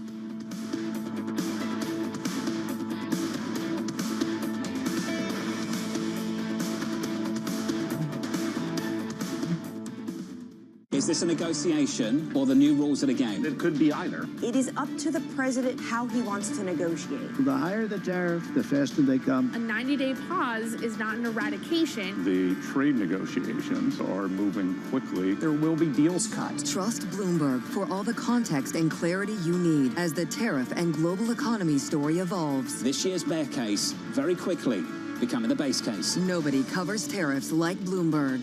Context changes everything. We're micro investors. So as micro investors looking to invest capital, whether it's in private equity or in direct lending, what we're looking for are opportunities to deploy capital at attractive risk return. When we wake up in the morning, we don't seek to avoid risk. We seek to price it correctly. And so in an environment like this, for sure, if you're looking at a portfolio company opportunity, when you think of the value creation plan, you're factoring in now the uncertainty, which undoubtedly will impact the extent to which you're willing to pay for that asset. Now, in our existing companies, in our existing portfolio, the vast majority are services company. And services companies don't have basically the input issues. But I will say that when we look and we roll up all this data for all of our portfolio companies, and it's quite rich. It's just down now below 1 million employees globally around the world. We're 2,300 at Carlyle itself, but in our portfolio companies, we roll up this data every month. For example, the inventory component of PMI was up about 4 points. I know that's not really news that anybody probably would have focused on, but we could see that happening months ago. So immediately, when it looked like the new administration was going to come in and there was the possibility of tariffs, you could see purchasing managers immediately mobilizing to start bringing goods in faster because of the uncertainty factor. Jumpstart your trading day on Bloomberg Open Interest. 2 hours of single stock stories that are driving the opening bell action. We'll take you to Wall Street, Main Street, the C-suite, and beyond. These are companies that are growing their market. The great companies in the U.S. are the companies hitting the cutting edge. That's a different story. Get the inside track on what's buzzing in markets. With the players who are shaping the narrative. If you have bad earnings reports, you're going to get punished. They're not buying what the industry is selling. Join us on Bloomberg Open Interest. Every trading day, only on Bloomberg. Bloomberg brings you breaking news 24 hours a day. Powered by more than 3,000 journalists and analysts in more than 100 bureaus across the globe. Bloomberg Television. Context changes everything. It's the countdown to the market open as we bring you the first trades across Europe. We'll debate the most important stories and what will drive the big investment decisions throughout the morning. I'm Guy Johnson. I'm Kriti Gupta. And I'm Anna Edwards. Join us every weekday morning for the opening trade, live at 7 a.m. here in London. Only on Bloomberg. Context changes everything.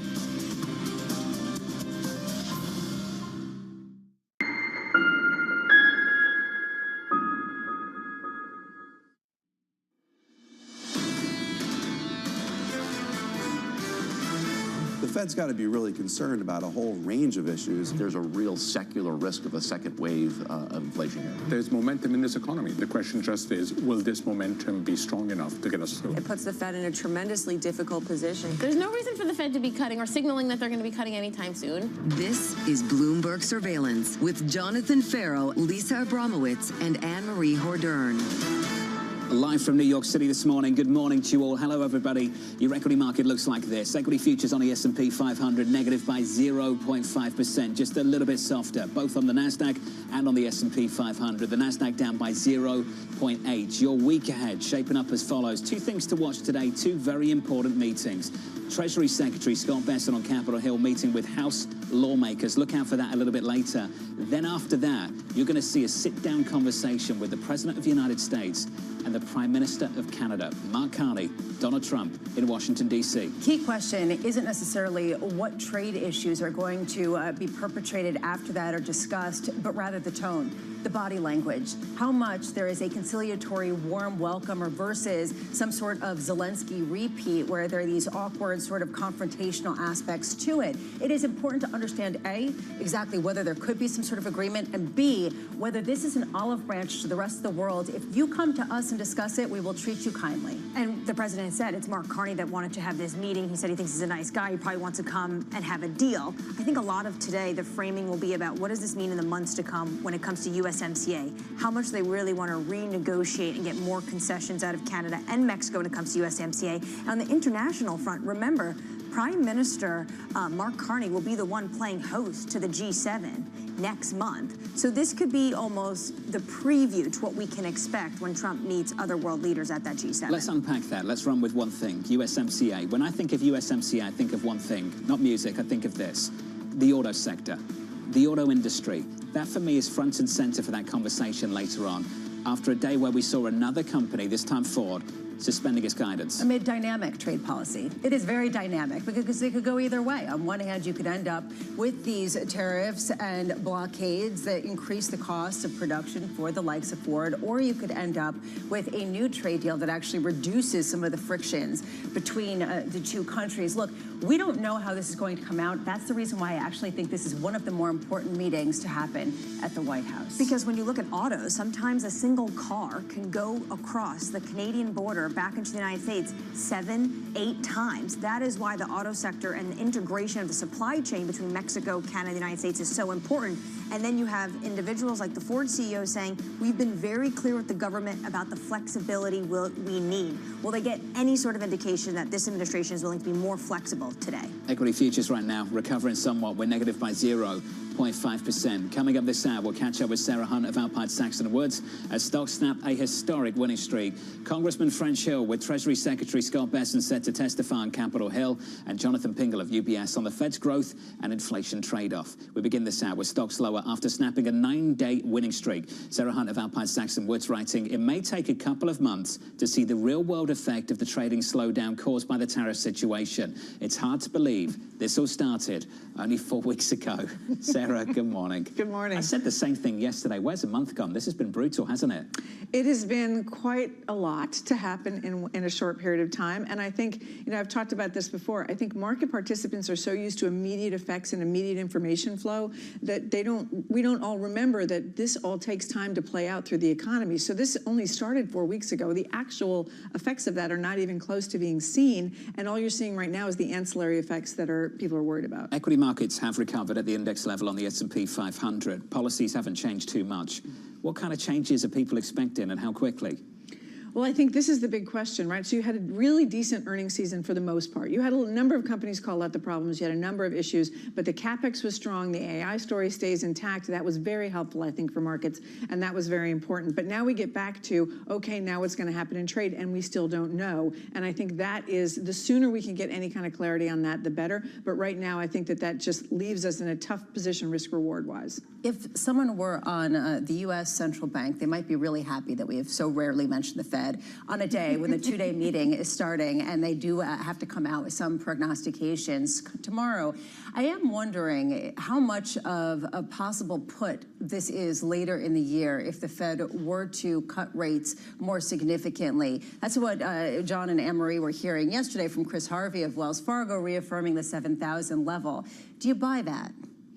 Well, I think that the Fed's in a tough place for all the reasons that have been discussed, right? We have still some inflationary pressures. The labor market's holding up. The earnings are holding up. The economy is holding up pretty well. The question is going to be if you start to see deterioration in that labor market. And we certainly have heard anecdotally layoffs from different companies. Some of it is specific to them. Some of it is just general industry and a lack of hiring. And I think if that starts to catch up, you could see those cuts. But because of the other issues and the prices paid index and where you're seeing inflation, I think it's very difficult to bake in as much as we're baking in right now, to be fair. I'm trying to figure out if we've learned anything. That basically companies have been coming in with momentum. They have done pretty well. If you take a look at the earnings as a whole, Mohamed El-Erian was saying that the raw data is showing that momentum is sort of pretty robust heading into this. And then you have a Fed that has quite a lot to potentially cut if there is some sort of deterioration in the data.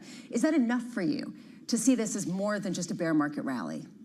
Well, I think it really is going to depend on a number of things. One of them is getting some certainty because we're still seeing a lot of pull forward because people don't know. So people are still buying ahead, not just companies pulling in inventory, but individuals making choices. That makes the data look very good in the near term. And the question is it going to soften at the end of the year, the hard data, not the survey data? So if that starts to be a problem and the Fed can cut, I think that's going to be helpful. But where markets are right now on the equity side, I think it's a little difficult to see how you can really get that next leg up unless you think that there is a path forward that doesn't have so much uncertainty and chaos. And I don't think we know that yet. Well, the whole point of the Trump administration they've talked about is game theory, strategic uncertainty. Right. But what if we end where Trump started, 10% around the world, 60% on China? How would the market digest that?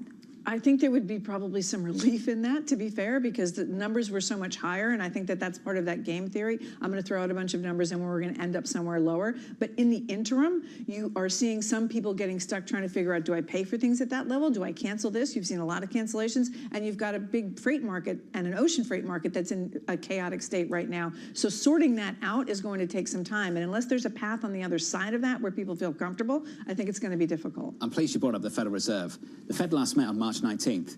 March 19th is a lifetime ago. And think about the response to that meeting. I remember the dovish interpretation, just the very idea they saw any kind of inflation bump as a one-off. that the out years of 26, 27, inflation comes back down. Super dovish, market's absolutely ripped. And you and I remember having a conversation about a more hawkish interpretation. This idea that they saw a deceleration in growth, and yet they didn't increase their outlook for interest rate cuts. And I wonder if the more hawkish interpretation becomes that much more relevant in the months to come. Not at this meeting, but the next one, when they have to put out fresh forecasts all over again. Stagflation is a central bank's nightmare. Stagflation is what a lot of people are talking about, are stagflationary-like trends. At a point when that's what we're seeing on the margins, communicated in the data, like yesterday's ISM services, how do they respond to that in a way that somehow is constructive for this market, given the fact that stagflation really is one of the difficult things that a central bank has to deal with? They don't have perfect tools to counter that. I think what the equity market would like to hear is Governor Waller, his words from Chairman Powell. How likely is that? I think that's a bit difficult at this juncture. So I think that it would be, you'd need to see some real data changes before you could get that shift in tone from one to the other. And I'm not sure that that is anything we're going to see, certainly not this week, I don't think, and into the next month, we'll see. How concerned are you that there appears to be, not necessarily a shadow Fed, but some sort of countervailing force on the FOMC that's creating a question around political, I don't want to say interference, but political clouds hovering around the Federal Reserve? I think that we've seen it very often that you got this argument between politics and the Fed, and I don't know that this is any worse, except that it has been, you now have a president who's actually willing to say something out loud in that way. I don't think that the Fed acts in a political way. I think that they are going to continue to do what they think they need to do for the economy, but it makes it far more difficult, and it makes the bar a little bit higher if someone's pushing on you to do something that you don't necessarily want to do, and you don't want to look like you're capitulating. So I think that there is an issue there. Are you even watching the press conference tomorrow? Always. Okay, so what are you hoping to hear?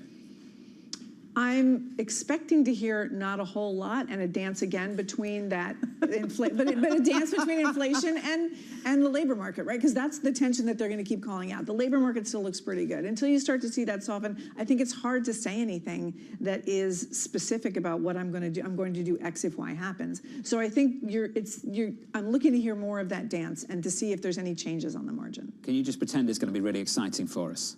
Super exciting. Absolutely. I can't wait. Live coverage, 1:30 tomorrow afternoon on Bloomberg TV and on Bloomberg Radio. It's going to be stunning. There's the promo. Okay, Sarah Hunt of Alpine Saxon Woods is going to stick with us.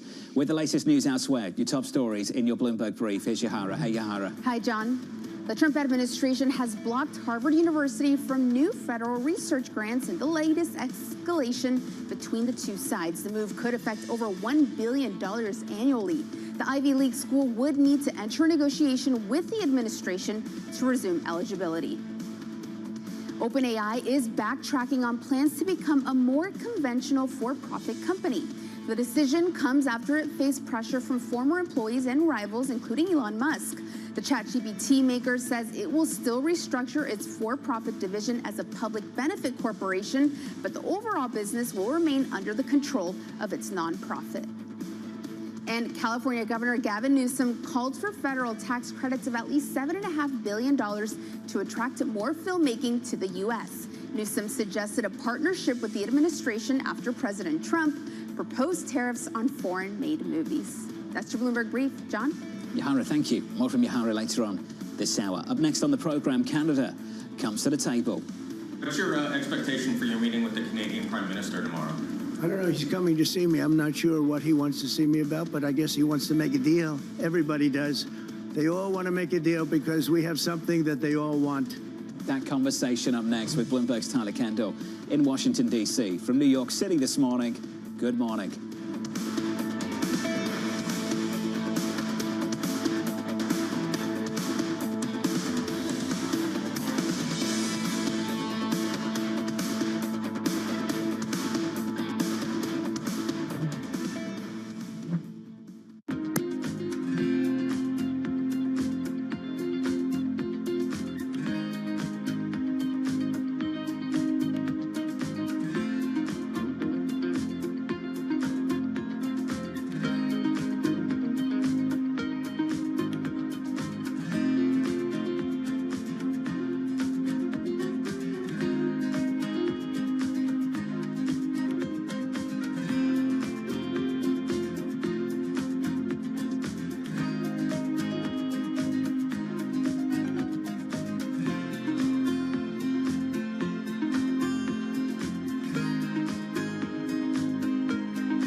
Asia is at the forefront of some of the world's biggest stories. And we're here, where the action starts in Sydney. And in Tokyo, get ahead as the global trading day begins. The Asia Trade, weekdays only on Bloomberg. David Weston, join me for the next generation of Wall Street Week, telling stories of capitalism from business, markets, economics, tech, and climate. Each week, we'll go on the road for a look at what lies behind the headlines of today and what will likely be the headlines tomorrow. Above all else, it's a mission. It's done nothing but grow immensely. To me, that's an extraordinary sign. We can be the change that we want to see. Watch the all-new Wall Street Week. More than what you need to know, it's what you need to think about. Middle East and Africa. Vibrant resources and high-yield investment opportunities abound. Join me on Horizons Middle East and Africa for the stories, newsmakers, and insight from this exciting region. Now weekdays, only on Bloomberg.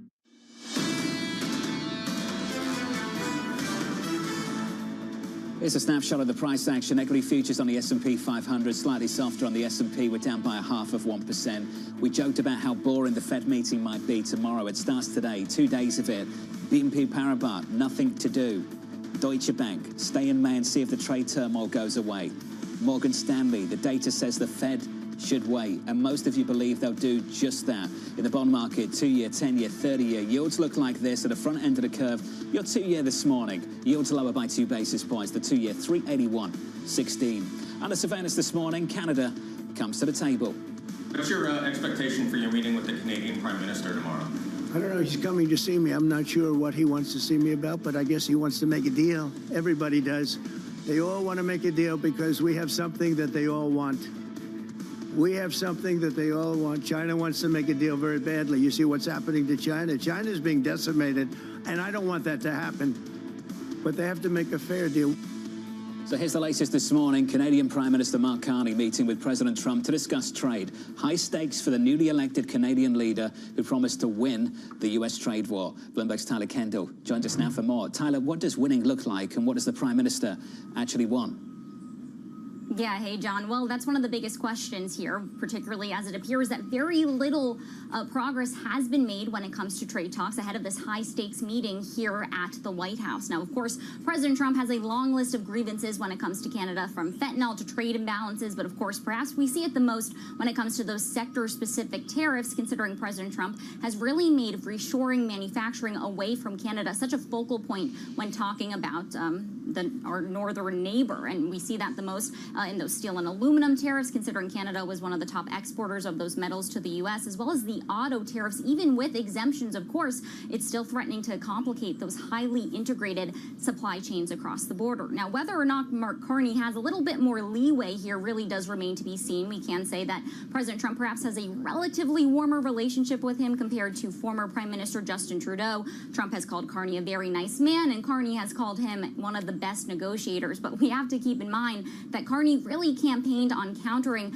this White House and its trade policy, saying in his acceptance speech, actually, that the U.S. and Canadian relationship is forever changed because of President Trump. Trade, no doubt, is going to be the focal point today, as Canada is still faced with that 25% levy excluding USMCA compliant goods, and then the lower 10% levy on energy. I will say that Commerce Secretary Howard Lutnick yesterday in an interview said that they do not have currently planned changes to USMCA compliance for now, that they will revisit that next year when the terms of the agreement expire. But when asked if he was optimistic on whether or not there could be a trade deal, he said it's a really complex situation and that today's meeting will be, quote, fascinating. Tyler, how much has the tone changed with the president? On March 28th, after the election, he said he had a call with Carney. It was extremely productive. They agree on many things. We're going to be meeting immediately after the election, elements of politics, business, and all other factors. That'll be great for both these countries. And now he seems to be saying, I didn't really invite him. He said he wanted to come here to make a deal. How do you read these tea leaves? Right, exactly. It's a tricky needle, it appears, that the White House is trying to thread here, that they really are trying to push that it is up to Canada to ultimately make those concessions, particularly when it comes to President Trump's long list of grievances. He often names the specific industries that he wants to go after, including lumber, dairy, autos, things like that, that we've seen these sector-specific tariffs already hit. Now, we can note that Canada does come with some leverage to the table, of course. A new Bloomberg Business Week article out yesterday shows how a boycott of U.S. goods has already resulted in some measurable pain for Americans, particularly those in northern border states, not to mention that we've seen flights decline significantly in the last year from Canada. So we're going to have to wait and see if perhaps this could be sort of the precursor to how this relationship goes the first time that these two leaders are meeting in person. President Trump saying that ultimately it's Mark Carney who asked for this meeting, not for him. You pointed this out before, but Canada, of course, is hosting the G7 summit that's happening later this month, and we can see how President Trump's going to interact with those leaders, perhaps from what sort of tea leaves and clues we get from today. Must-watch TV a little bit later on. Tyler, thank you. Tyler Kendall down in Washington. With us still in New York, Sarah Hunt of Alpine Saxon Woods. Sarah, let's build on some of this. We've been trading on rhetoric, the prospect of deals, negotiations. When does the substance start to matter? What does a deal actually look like? I think the problem is that because we don't have substance, we can't make those plans outright. I don't know what the substance looks like, and I think that's the biggest problem, is that there isn't a specific, absolute, I know we're looking for this ask, I know we're looking for that, and once we get that, we'll have a deal. It still continues to be amorphous, and that's why people are struggling both on the corporate side and on the investment side. Sarah, given how integrated the U.S. and Canada are, the economies, if this meeting actually does go south, how negative could that be for the equity market? I think it could be pretty negative just because it is one of the, this is somebody that we shouldn't necessarily be fighting with, right? This is a country that we've had a long series of negotiations and agreements with. So to put this on footing that becomes very negative, I think would be more of an outlook for how that's going to go elsewhere than it would be as much about the U.S.-Canada relationship. But I also think that that is an important relationship, and you don't want to see that go south. And I think that would be very negative. Do you know, to Jonathan's point to Tyler earlier, do you know what a win would be for the United States when it comes to Canada and trade? Well, I think this has been the problem throughout this last couple of weeks, where we hear about a memorandum of understanding or we hear about a trade framework is that there isn't a clear picture for what winning really looks like. So not knowing what those parameters are, it's hard to game out what the odds are that those parameters are acceptable. And of course, it's also a dynamic type of picture, as many of the executives have talked about, with the market playing a leading role. Julian Emanuel of Evercore ISI came out and said that because the market had performed so much better over the past 9 trading days, it gave President Trump the room to actually talk more tough talk with respect to tariffs, and that would lead to a pullback. And it sort of is this range that he's playing with to try to use the market to understand what his potential guidelines are. How much do you think about that from an investing standpoint? I think that is exactly the problem, that the investment world tries to react so quickly and the real world cannot, that we're already over something that hasn't happened yet on equity markets. And I think that that's one of those reasons that I don't disagree with him. I think that there is an absolute case to be made for the fact that a recovery in financial markets means that you take that as, see, we can get through this. And part of that recovery was backing off to begin with and moving at 90 days. And the other part of that recovery was earnings. But how much are those earnings going to flow through continuously through the next several months, because we don't know where they're going. And to Cameron's point earlier, margins are really going to be in question because the cost picture is unclear, because the supply chain is unclear. So we're already discounting something that hasn't even happened, and we've already decided it's okay. Over the past couple of decades, there's been this focus on Wall Street about getting faster and getting a time edge on other people, getting closer to electricity sources so that you can respond to information more quickly to everybody else.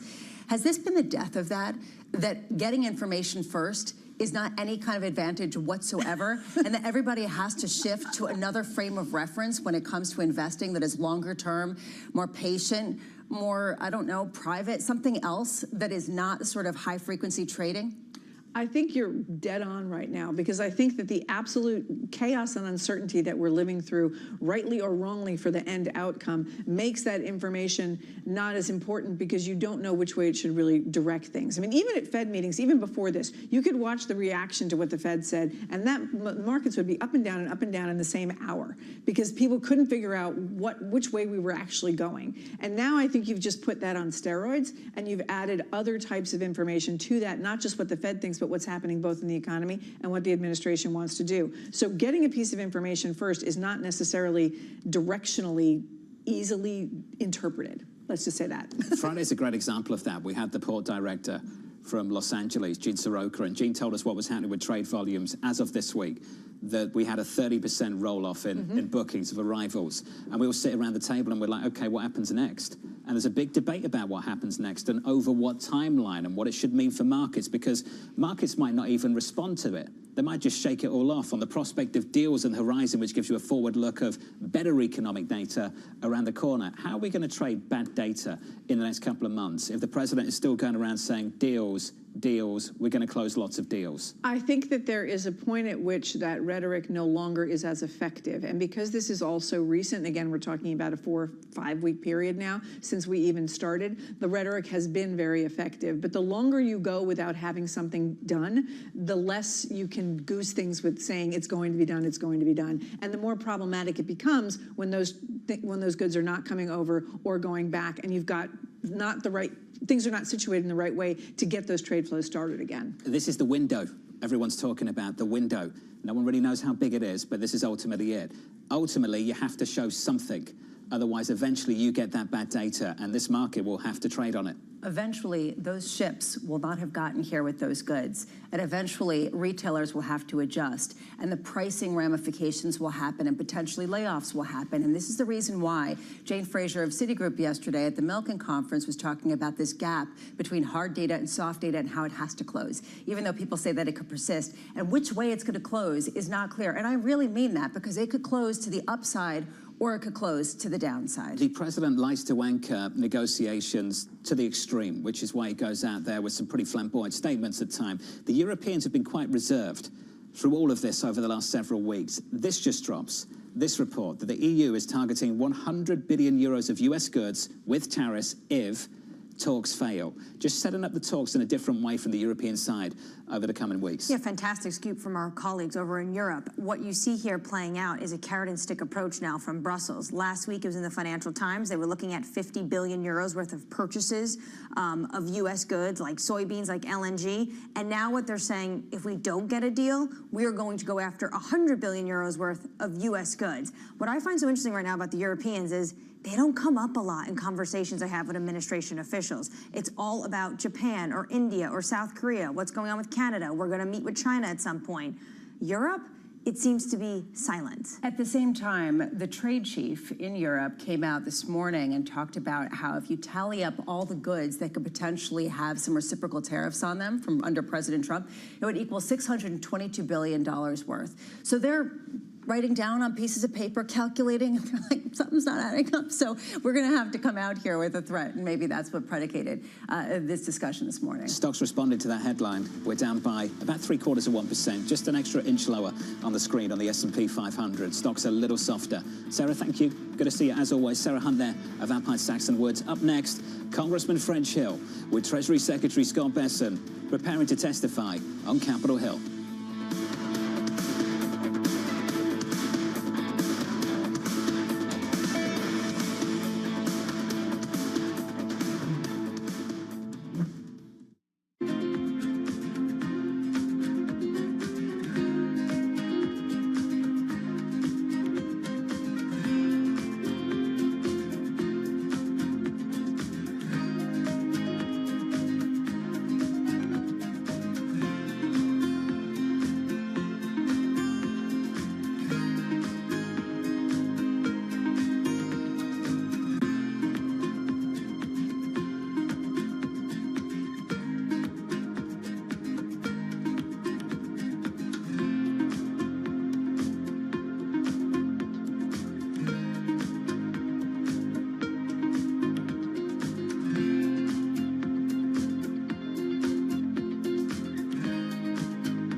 to Bloomberg Business Week Daily. We got to talk crypto. From the magazine that helps global leaders stay ahead. What's the conversation around your company? Bringing you insight on the people, companies, and trends shaping today's complex economy. Planning very big things. A new level of premium. Plus global business, finance, and tech news as it happens. The floodgates of innovation are going to open up. You can't fake passion. You either are or you aren't. Bloomberg Business Week Daily, only on Bloomberg.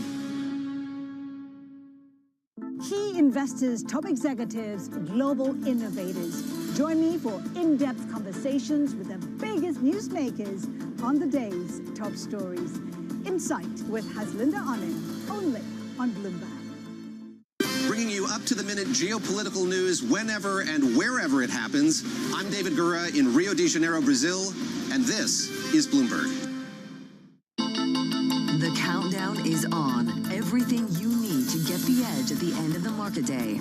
Big tech earnings kick off later this afternoon. Gilead is coming out right now. We have take two numbers. Back to the markets, right? Our bread and butter. NVIDIA is one of the best stories in the tech space. That actually matters a whole lot more. It might shock some of your viewers. You're watching The Close. Get ahead of tomorrow's trading with The Close. Weekdays on Bloomberg. Context changes everything.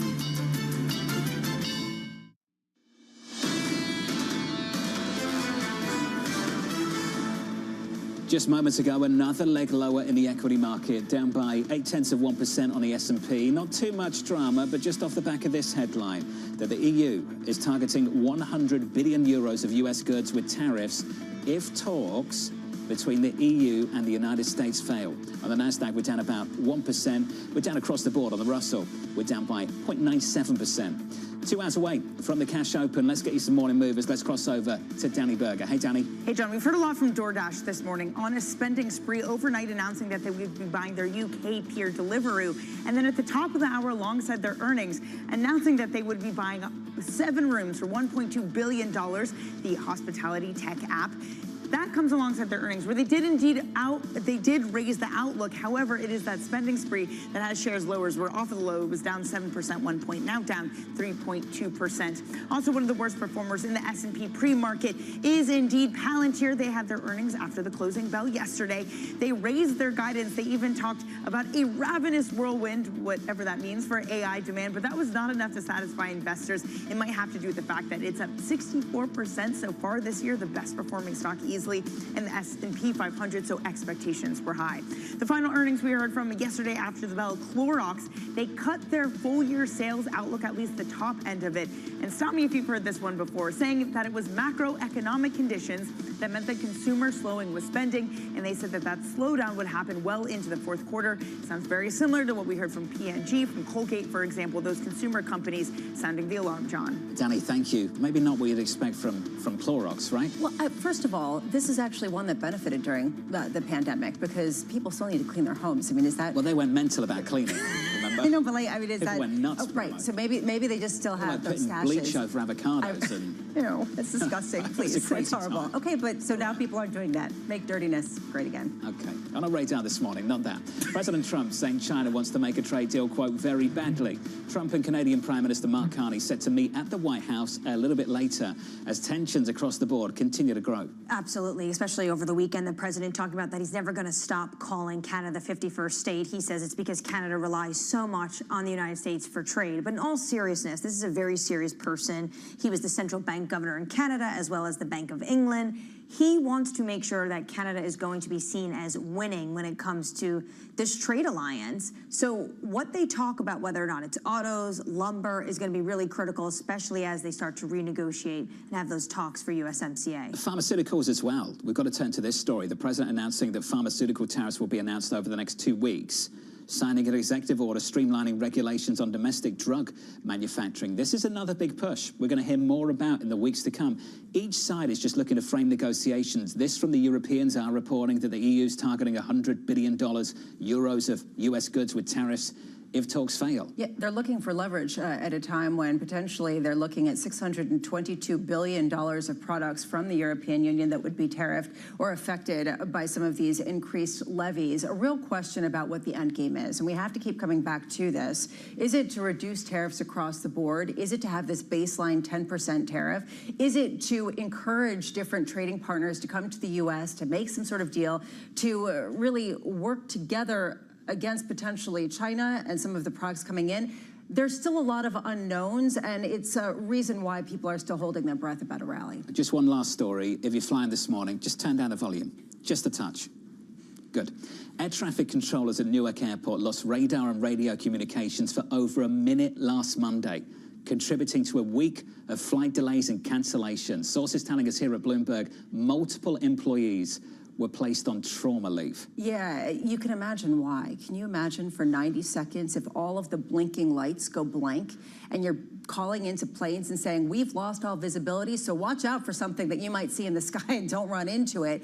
It is incredibly traumatic when you have the lives of other people in your hands, and it raises questions, especially about one of the biggest airports in the country. What kind of updates, what kind of upgrades, what kind of oversight is there? I will just say, I spoke to someone who is an emergency responder in DC who did respond to the crash, and I said to him, are you feeling safe flying at this time? And he said, absolutely, there are more car crashes, et cetera. At the same time, this kind of drip feed of information, not helping at all. Well, don't turn down the volume. I would say just maybe rebook your flight, rent a car, take a train. If you read more in our story, when radar or radio frequencies stop working, there are no fail-safes, one of the people said. And left unchecked, some controllers are concerned that issues at the facility could result in a tragic accident.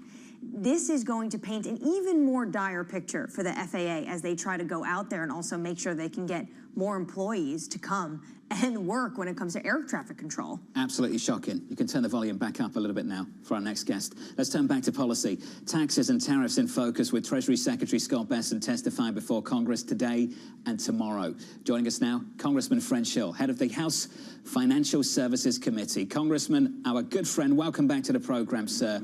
Talk us through and just frame, if you can, your approach to these hearings over the next few days. What do you want to hear?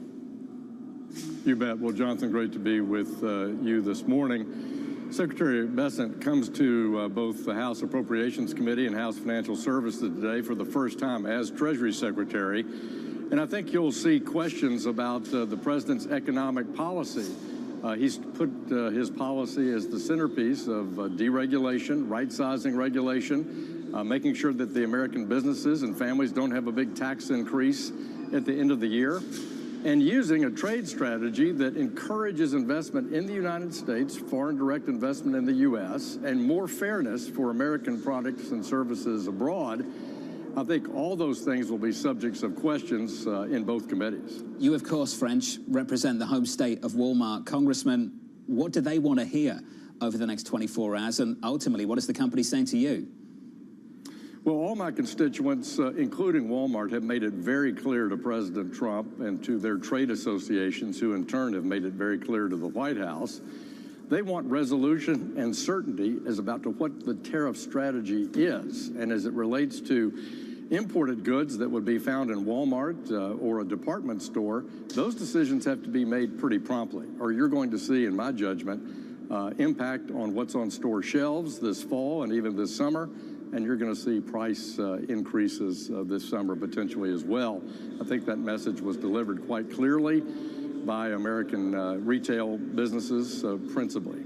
Well, the message was delivered, but is there understanding you got from Walmart and some of your other constituents that they received an optimistic tone from this White House about where the future of trade is actually going to end up?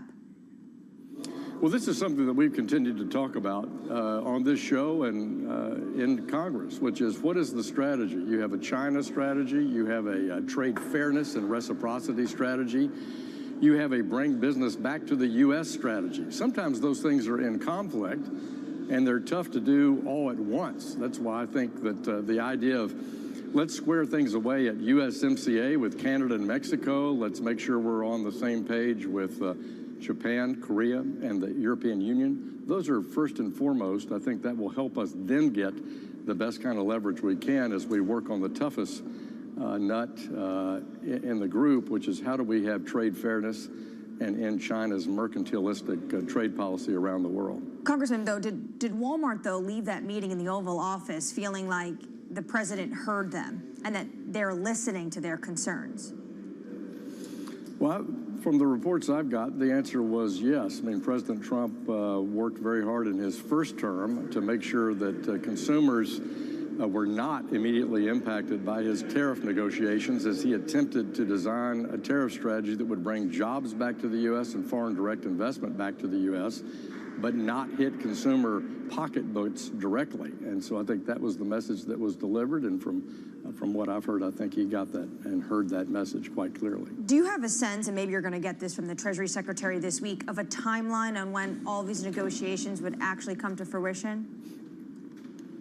Well, as I've said, based on talking to my constituents, whether they're big European, Mexican, or Canadian relationships that we have in Arkansas, or a big global company like Walmart, the sooner that we have clarity and certainty here, the better for business planning. I think that's good for business outlook, and I think that's good for the American economy is to have certainty. Nobody questions the desire to have better trade fairness, improve USMCA, stop dump goods from coming into Canada and Mexico and into the North American market.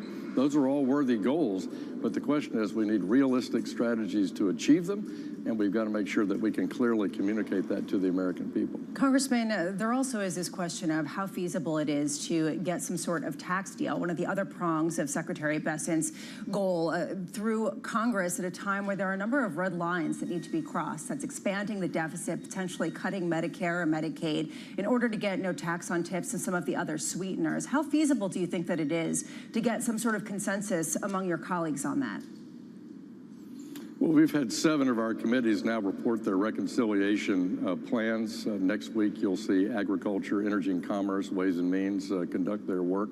These are important committees. They have the bulk of the savings in those committees to be debated among members, and then what is that tax plan? And President Trump has absolutely been leading in private meetings with Secretary Johnson, with Speaker Thune, with Ways and Means Chair Smith, and Chairman Guthrie at Energy and Commerce. And so I think we're going to find that right spot where we can hold Republicans together and meet the president's objectives for reconciliation. But the next 2 weeks are very, very important. Yeah, that's what I was going to ask, Congressman. How quickly does something need to get passed for there to be a positive spin at a time where there's a 3-legged stool and one of the legs is really remaining in question, or actually 2 of them are, the trade policy as well as what gets actually passed? How quickly does it have to get passed for there to be a change in tone, certainly among polls? Well, I think it's important. We've put a premium on the House under Mike Johnson's leadership of getting the tax and spending reform plan through the House as soon as possible. And you've seen, as I said, 7 of our committees have already done our reconciliation work. In the next 2 weeks, we hope to complete it. I think that sends the message to the Senate that the House is serious. The House has the votes. We want to get President Trump's spending and tax priorities through the Congress, and that, I believe, will send the right signal both to the economy, to planning, and be a key plank, as you noted, in the president's economic policy. Congressman, but you know, of course, we're going to need pay-fers, and our audience is keen to know where you stand on this issue. Do you think stock buyback tax could be on the table when it comes to this reconciliation package? I think the stock buyback tax is a dumb idea. It was a dumb idea when Chuck Schumer offered it. You're hurting individual shareholders. You're hurting pension plans. So I don't think that's something that should be used. I think it hurts economic growth, and I think it hurts individual family investments in their pension funds and in their individual accounts. At your blunt best. Congressman, thank you, sir. As always, appreciate it. Congressman French Hill, great to hear from you, sir. Thank you very much. A lot to be done down in Washington, D.C. They have a ton to be done, and I think there, just speaking to French Hill, you got a sense, the head of the financial services, that there's so many questions on a timeline when it comes to trade, and then there's questions on what gets in this reconciliation package and how are they going to offset it. Clearly, he doesn't like the idea of, stock buyback tax, but there's going to be other things they're going to have to do if they want to get all these sweeteners into this bill. Does it go beyond just extending TCJA? And what you hear from the president is certainly it goes beyond that. I wonder if Congress is completely on board. If it doesn't go beyond that, is it stimulative? Or is it basically an extension of the status quo with the offset of some of the growth negative implications of tariffs? A lot of questions. The three-legged stool is looking a little conceptual, and we're just trying to see it, and we want some, visuals. Just, get a couple images maybe today. That was helpful. All right. Thanks. Equity futures down about 0.75% on the S&P. Let's get you an update on stories elsewhere this morning with your Bloomberg brief. Here's Yahara Arnott. Hey, Yahara. Hi, John. Phillips cut its profit outlook for the year, citing the cost of rising trade hurdles. The Dutch medical technology firm estimating a net tariff impact of up to $340 million. Phillips CEO Roy Jacobs told Bloomberg the company plans to localize more production in the U.S. in response to the levies. Meanwhile, Nike is reorganizing its senior leadership team under its new CEO, Elliott Hill, who wants to return Nike to its sports roots. He said in a statement the company is resetting its priorities and changing its top structure, with the president of consumer, product, and brand retiring, while other executives will take on new roles. And the Met Gala has outdone itself. The New York Times reporting the annual fashion event raised a record $31 million for the Costume Institute. LeBron James was the honorary chair for the 2025 gathering, and Kamala Harris made a surprise appearance. That's your Bloomberg brief. John? Hey, Yahara, thank you. More from Yahara in the next hour. Up next on the program, facing down an economic cliff. There's no reason for the Fed to be cutting or signaling that they're going to be cutting anytime soon. At this point, the economy is fine. The challenge is looking forward. There's a pretty big cliff from an economic perspective heading into the next couple of months. We'll talk about that cliff next on the program. Jonathan Pingle of UBS from New York City. You're watching Bloomberg TV.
Africa has been silent in telling those global stories.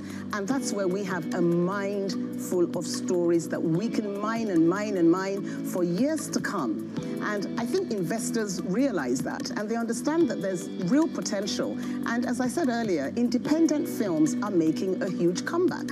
So you're looking at your $5 million movies, your $6 million movies, and this film fund that we're setting up is looking at films, we're looking at financing films between a budget of $2 million to $8 million. So we truly believe that we will get a return on investment, and it's about managing expectations. We're not saying to investors we're going to go out there and we're going to sort of start making films that are going to bring you $1 billion return on investment. That's not to say there can't be outliers.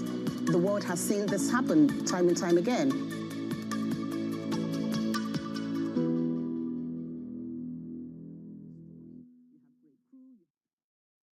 Is this a negotiation or the new rules of the game? It could be either. It is up to the president how he wants to negotiate. The higher the tariff, the faster they come. A 90-day pause is not an eradication. The trade negotiations are moving quickly. There will be deals cut. Trust Bloomberg for all the context and clarity you need as the tariff and global economy story evolves. This year's bear case, very quickly, becoming the base case. Nobody covers tariffs like Bloomberg.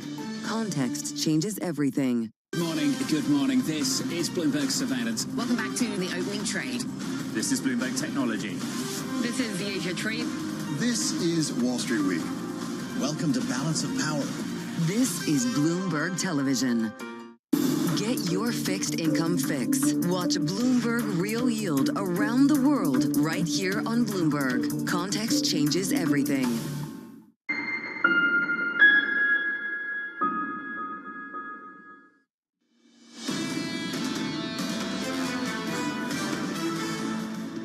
Just got a note from Andrew Honhorst over at Citi. Just one word, front-loading.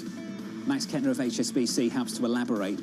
Says this: where we've seen upside surprises in hard data lately, this has largely been due to front-loading. Forward-looking indicators are for hard data to feel the pain soon, perhaps already in the next month or two. That seems to be the take. Heard the same thing from Anna Wong of Bloomberg Economics. The May data is the data that starts to sour.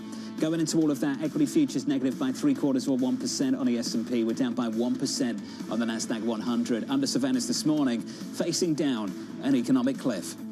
There's no reason for the Fed to be cutting or signaling that they're going to be cutting anytime soon. At this point, the economy is fine. They don't want to get ahead of this. They're going to have to just wait and see what the impact is. The challenge is, looking forward, there's a pretty big cliff from an economic perspective heading into the next couple of months. So here's the latest this morning. Traders expecting the Fed to hold rates steady tomorrow despite concerns about an economic slowdown. Jonathan Pingle of UBS writing, we see a worsening growth and inflation trade-off facing the FOMC. We expect no changes to the policy stance. Jonathan joins us now for more. Jonathan, welcome to the program, sir. You're certainly not alone, expecting no change tomorrow. Most people expect no changes. What happens after that? This came from Jan Hatzius of Goldman. He said, we expect enough evidence to accumulate for a cut by July.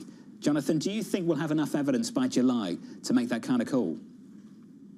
No, I mean, so first of all, I actually have a lot of sympathy for Jan's forecast at the moment, where ours isn't that much different from his based on what I've seen. But I'm expecting that the May data looks okay, and it's really going to be sort of June, July, August data that's released July, August, September that makes the case for rate cuts at the September meeting. But, it's one of those things where, your previous speakers were talking about it. We think you're going to start to see some of the inflation impacts in next week's CPI report. I just think the labor market's going to lag a little bit. I think that's really what's going to drive the Fed's calculus over rate policy eventually, if it's weak enough anyway. That goes to the heart of the question, Jonathan. Has the damage already been done? Is there already enough moving down the pipeline to cause some sort of near-term inflationary surge at the same time as a downward kind of pressure on the overall economic growth trajectory? I mean, I think that's right, Lisa. I don't think it's like a discrete jump at the moment. But, if all tariffs went away, I would not snap back my GDP forecast to where we were, and we would not snap back our inflation forecast to where we were. But I think you're at a crucial sort of 4 or 5 months juncture here where every month that lasts longer, the more the economic damage is going to be done. And, as I've sort of been trying to tell people, if the bulk of these tariffs stay in place for the bulk of the year, I mean, the bulk of the economic damage is going to be done.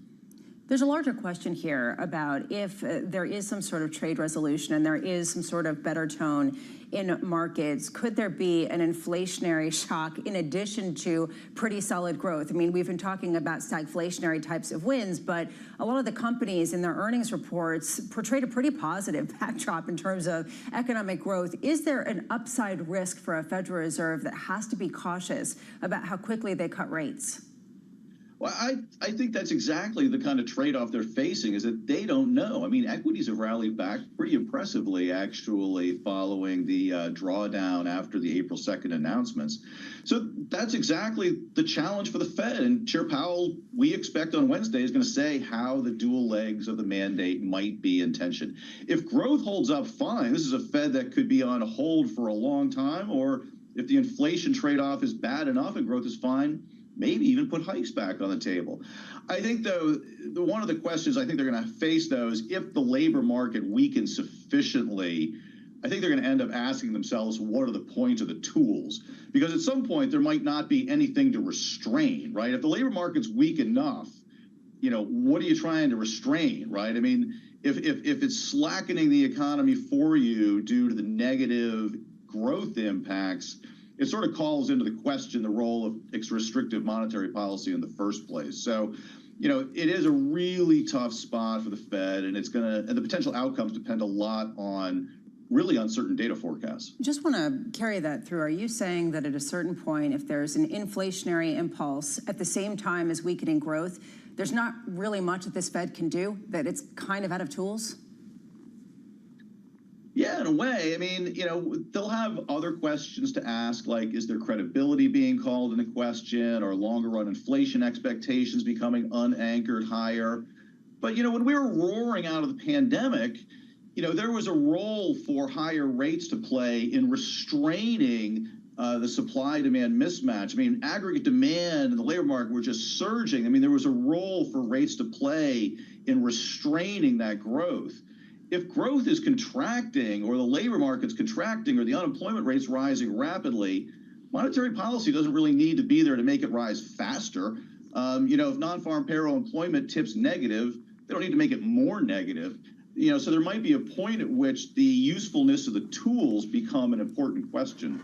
Jonathan, can we do psychology? Does legacy have a role to play? Does the legacy of Chairman Powell have a role to play over the next 12 months when he knows after this he's out, he's done?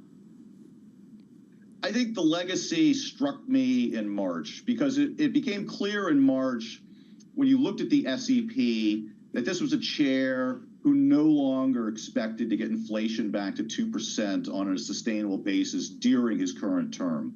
Now, I think history could be written a number of different ways, because if I look at the incoming data on the ECI, the recent inflation data, average hourly earnings, I think it looks like they were on track to nail the soft landing. So whether this next surge is a fault of, if history writes this as a fault of the chair or the tariffs or the next Fed chair, I mean, that remains to be seen, and I think we'll have to see how it plays out. But I have been struck. I do think the FOMC was getting close to nailing the soft landing.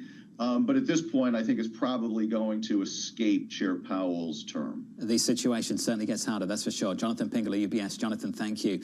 Anne-Marie, that conversation's already started. The interviews, according to the Treasury Secretary, Scott Bessent, speaking to you, begin in the fall.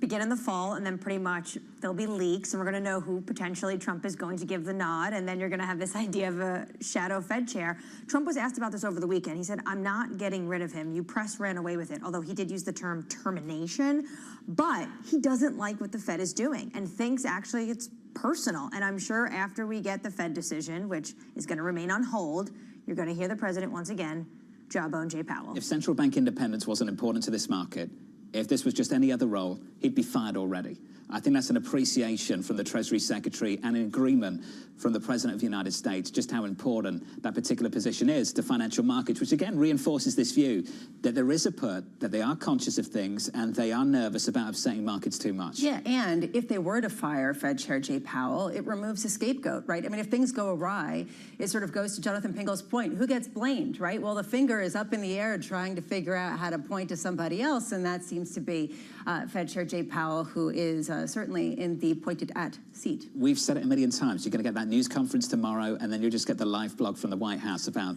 the White House's thoughts on where policy should be. And obviously, they think policy should be lower. Rates should be cut.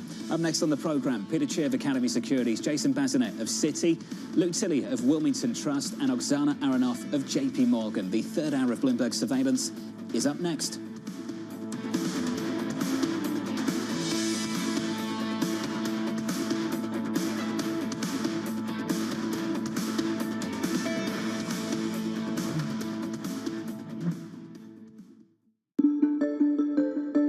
Davos, you were asking a question of President Trump, and he didn't quite answer the question, and he asked you a question. So the question he asked you was something like, why are you not banking certain groups?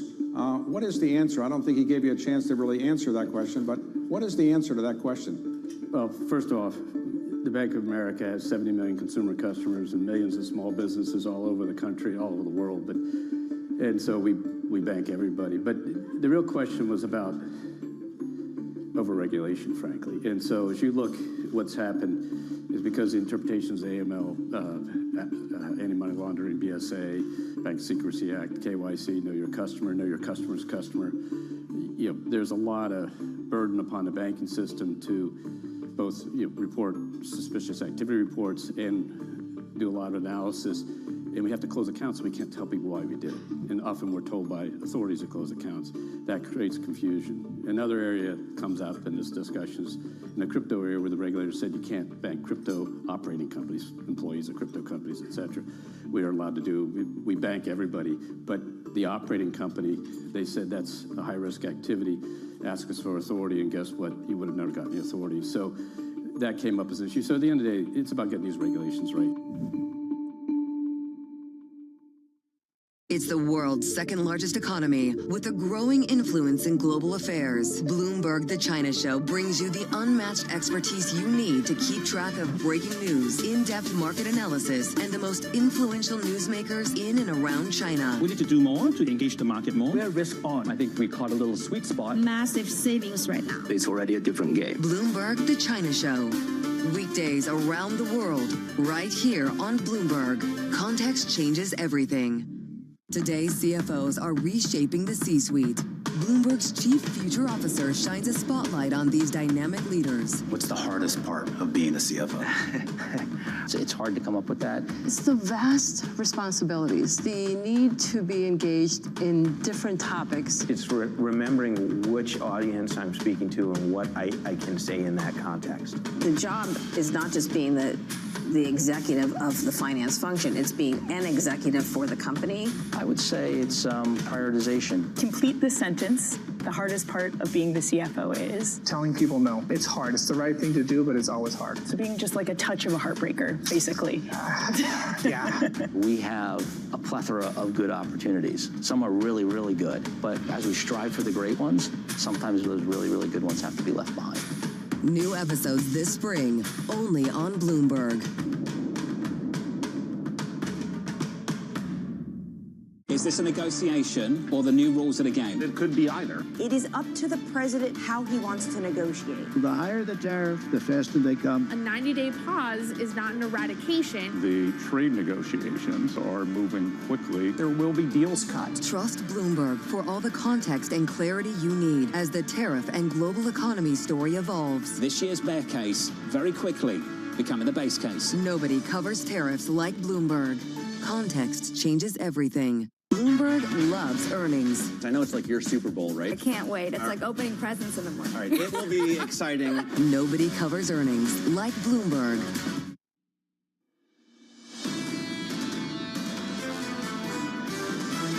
It's not about where we've been. The markets are thinking about where we're headed. The markets have kind of repriced very quickly any kind of risk premium. There's clearly hesitation and a pause until we get clarity. It's not smooth sailing from here. There is some upside potential. That's why I think you've got the stock market sniffing this out. This is Bloomberg Surveillance with Jonathan Farrow, Lisa Abramowitz, and Anne-Marie Hordern.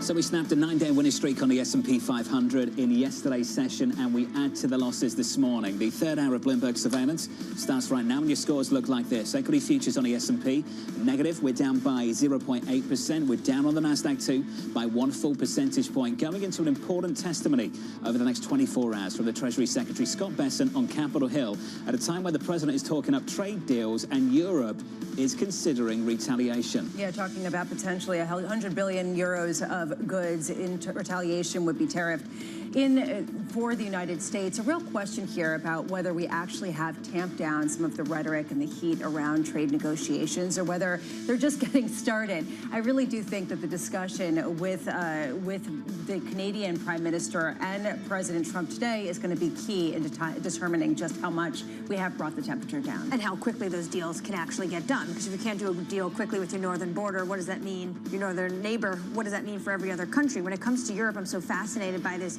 carrot approach last week. We're going to buy 50 billion euros worth of goods, soybeans, LNG. And then today it's our reporting from our colleagues in Brussels talking about the fact that actually they're eyeing maybe retaliation. But these Europeans, the deal making has been scant. You see the administration line up the likes of India, South Korea, Vietnam, Japan. When it comes to Euro, they're really low on the list. We've spoken to a lot of guests already this morning about this window. The window apparently is closing. We're facing this economic cliff, this air pocket for the hard data. Thank goodness we haven't hit it yet. The hard data's been okay. Payrolls on Friday, you mentioned ISM services, pretty decent as well. I know that companies are having troubles forecasting, but the underlying earnings are still okay. Which is a reason why there still is momentum that gives people a sense that the U.S. can avoid the R word. I've heard that people don't like using the R word. Have you noticed that? That people really shy away from saying recession, and they seem very skittish about it. It's resilience now. Oh, is that the R word? No, I think we're thinking of the same thing. Mark Rowan, Apollo. Yeah. In a conversation with Shanali yesterday, he said, I think we will get 2 quarters of negative growth. Right. He didn't say recession. Exactly. Recession feels very loaded. It seems like people are trying to remove the heat from some of the language that they're talking about. I do think when you look at the hard data, what is going to come in first is the inflationary data. And that's what we just heard about, that it could, from Jonathan Pingle, it could show up as soon as next week's CPI data. If you start to see that type of inflationary pressure, how much does that pressure the Federal Reserve as they try to remain out of the spotlight? Mark Rowan also said this: I see us moving from what was hyper-exceptionalism to merely exceptional. But can you make sure that you keep merely exceptional unless you have the 3 prongs of the stool? And that, I think, is what the Treasury Secretary spoke about at Milken, and he's really going to try to nail that the next 2 days he's up on Capitol Hill. Mark was fantastic yesterday. More conversations coming from the team on the ground on the West Coast. The Milken Conference in focus on day 2. Equity futures on the S&P negative here by 0.75%. Coming up on this program, we'll catch up with Peter Chia of Academy Securities on a headline-driven market. Jason Bazinet of Citi as Trump's tariffs threaten Hollywood, and Oksana Aronoff of JP Morgan on the need to diversify beyond treasuries. We begin this hour with stocks lower after snapping the longest winning run in 20 years. Peter Chia of Academy Securities writing, policies and deals will take their turns driving markets. I am neutral with a slight negative bias on both risk and bonds. Pete joins us now for more. Pete, good morning. Good morning. Risk and bonds, same bucket, neutral. Why? I think the problem with bonds is going to be that first we get some inflation pressures from everything that's going on with trade, and then maybe we start seeing, and I'll use the word recessionary kind of vibes, so that we then can, rally in bonds. But I think first we're going to get a little bit of fear from, the inflation scare that's coming with the tariffs. I think Powell's going to be very hawkish tomorrow. And then secondly, I think on risk, I was already worried so much has been priced in, and I thought Pheasant yesterday did a very good job with the 3-stool, or 3-legged stool approach. Yep. And we started with that like 2 months ago. I don't think we'd be where we are. Instead, we went down these various paths, and I think we have really hurt the American brand, and I think some of this is starting to creep into the data. When you look at company sales, it looks like Europe and the rest of the world's not buying American brands quite as much. That's starting to creep in. And I think the jobs data last week was kind of a mess up and was very artificially inflated by the birth-death model. So, they try and attempt, and it's based on the applications of EIN.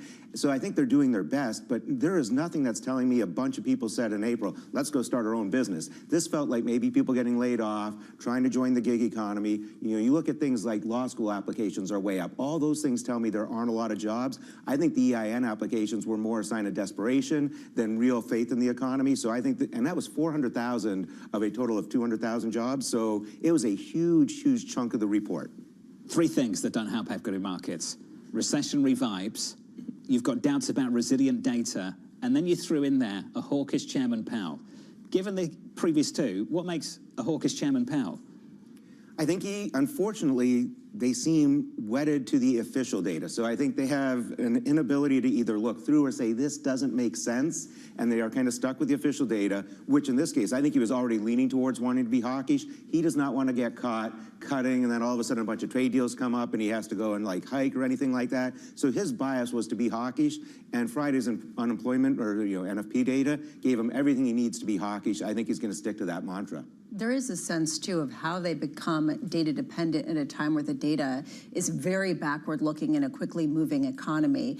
Do you have any expectation that there will be a different tone around that, around when they might get a sense of just how quickly the data is changing in response to trade policy? Where I could see him pivoting is talking a little bit more about the tariff policy and say, as we understand the tariff policy, maybe we can, preempt the data. That's the only, but again, even there, right, we still have no idea what this tariff policy is going to look like. It's over a month now. We still have had no deals. It doesn't feel like deals are coming, that strong. I'd go and, the only sign we've had of any deal was Russia-Ukraine, the Ukraine mineral deal. And that was way weaker than I think Trump was leading us on to believe 2 months ago, right? The deal was originally supposed to pay for all the weaponry and military equipment the U.S. has already sent. It's not doing that, right? It's only paying for things going forward. It's very unclear how quickly, U.S. companies will get into Ukraine, how profitable this stuff is. So I think if that was a weak deal, I think that might explain to why we're not seeing the tariff deals. But in mid-April, the Fed Chair Jay Powell talked about how the tariff rates were significantly higher than they were expecting. But there's been a reprieve. Doesn't he need to show some flexibility on the direction of travel that this administration has told you that they're going down? And they also agree that these rates are unsustainable. You know, he's spoken about, you know, since then. I think he can acknowledge some of that, but they're still going to be high. We're still we're higher than the rest of the world's charging us, and there hasn't been this actual deal, right? I think India offered 0 and 0 on a bunch of products, and we're all saying no to that. So, you know, I think it's very difficult when Trump goes on, you know, air and says he's going to set the deals, he's going to set the rates. So how do you respond to that? And, you know, out of nowhere, all of a sudden, we're going to tariff Hollywood and, you know, reopen Alcatraz. So I think he's right to be cautious and say, until deals are finalized, we can't really play where this is going. Well, I don't think he's going to be asked about Alcatraz, but there is one development this week that maybe he will, and that's the fact that crude in America is under $60 a barrel. Isn't that very helpful for a Fed that maybe is looking for inflation to come down and potentially a willingness to say we could maybe cut rates? You know, I think it does show signs to me that people are getting concerned about oversupply and recession. Having said that, the Fed has been very clear in my entire lifetime that they view energy prices as transitory, right? And energy tends to go up and down, and they try not to base too much policy strictly on oil alone. I think that's actually been one of the, you know, mistakes maybe when, you know, Trump has been pushing on Powell. Don't just focus on energy, focus on other things, because I think the Fed is very willing to look through energy prices going down as transitory. At this point, you're neutral on bonds, you're neutral on risk assets. Some people say that the same thing at this point.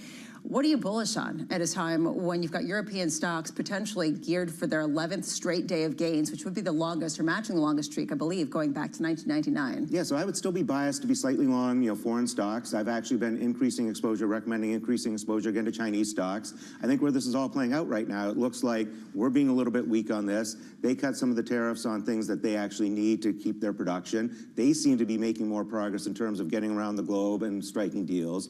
You know, one issue that we keep looking at when we're at Academy Securities is we just feel very understaffed globally at the U.S. entity, right? There's too few deal makers, right? It's other countries, I think, have legions of people and teams out there, and it follows a much more traditional business model, right? You have the junior people talking that, they make light deals, and it keeps going up. We have a few senior people, I think, trying to do everything. I think that's slowing us down and leads to mistakes. I want to finish on something that you've talked about a million times, and that's the brand, the American brand, and how it's perceived internationally, and not just financial markets, but also U.S. goods being sold abroad, services as well. How much damage do you think we have done?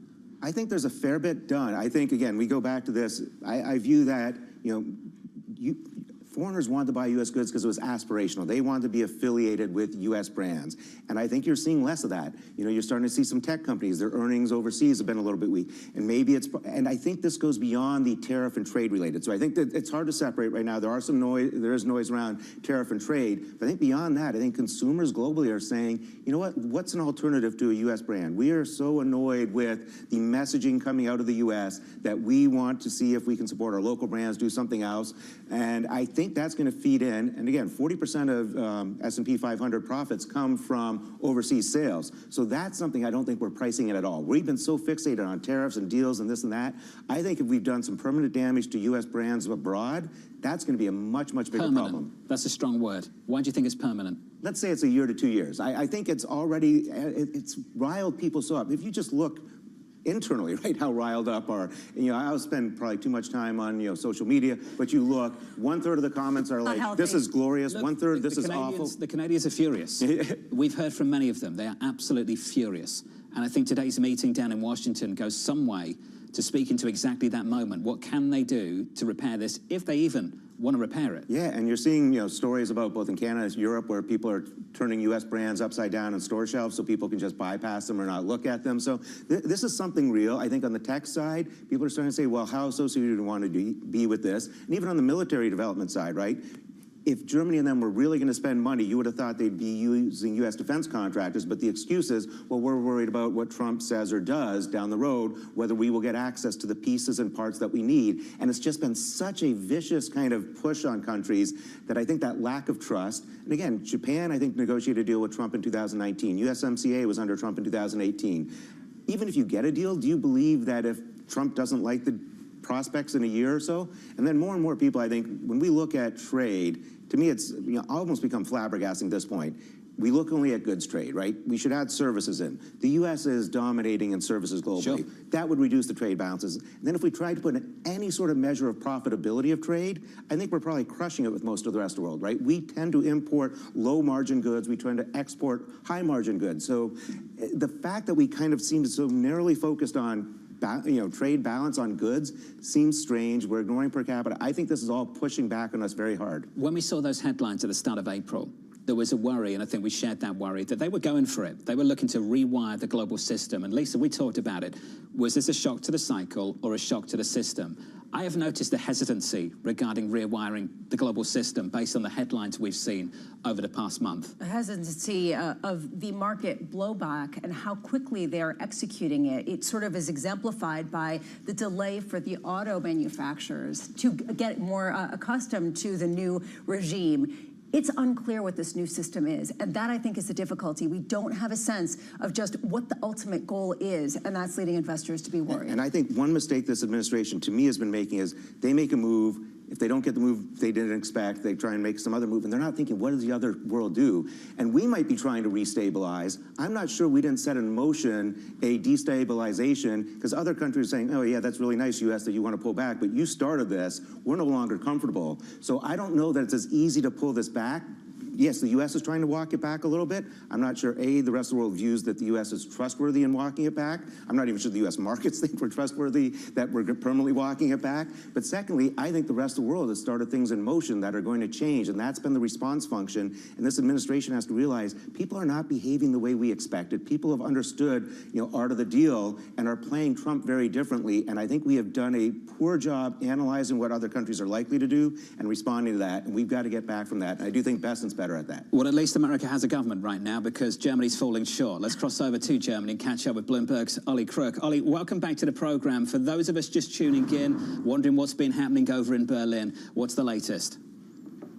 Yeah, you'd have a good question, a good reason to be questioning that, because we are not entirely sure. We now have got the information that we heard initially that the first vote had failed for Frederick Merz. This was supposed to be a day, remember, of tranquil handoff from this former coalition government to this new coalition government. That was supposed to be all done, buttoned up by 3 p.m. And from what we understand now, in about 1 hour's time, they're going to vote again, because the initial vote, the initial rubber stamp that there was supposed to be in order to bring in this new CDU chancellor, Frederick Merz, into the office today, failed. They're going to take another stab at it, from what we understand, in about an hour's time. We should say that going into that vote, we do not know where the vote failed. We don't know if it was from the SPD side. We don't know if it was from the CDU side. It is not clear exactly what is going to happen here.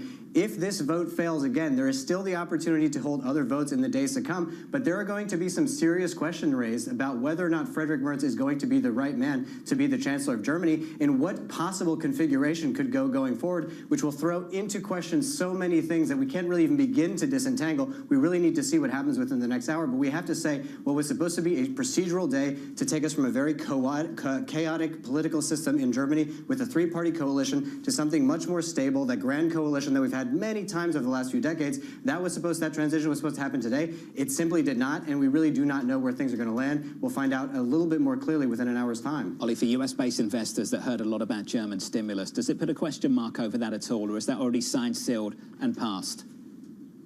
So listen, it's already signed and sealed, so the difficult part was amending the German constitution with 2/3 of the parliament in order to do that, to release the debt brake, in order to get that €1 trillion worth of spending. But I think it does throw into question really the sort of effectiveness of any kind of German government to get anything done, to get any agreement. If you cannot even get your chancellor candidate, this coalition agreement was signed formally yesterday. The next day, you can't even get the chancellor into office. There's going to be a lot of questions about how quickly you can deliver that and how much consensus there's going to be on where that money should be spent. I think that is going to put some of that into jeopardy. We should say at the headline level that €1 trillion has been secured. But again, in a sort of world of non-zero chances in politics across the world and within Germany, I think anything is on the table. So we'll have to watch very closely what happens within the next hour. Ollie, thank you. An update from Ollie Crook out of Berlin. If you've got doubts about the US dollar because of US policy. Just remember, politics in Europe is incredibly messy. Careful what you wish for if you want to go somewhere else. Euro dollar right now, 113.28. With an update on stories elsewhere this morning with your Bloomberg brief,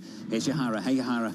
Hi, John. Staying on Europe, the EU is planning to impose additional tariffs on about $113 billion of U.S. goods if trade talks with the U.S. fail to produce results. Sources telling Bloomberg the proposed measures will be shared with member states and consultations will last for a month before a list is finalized.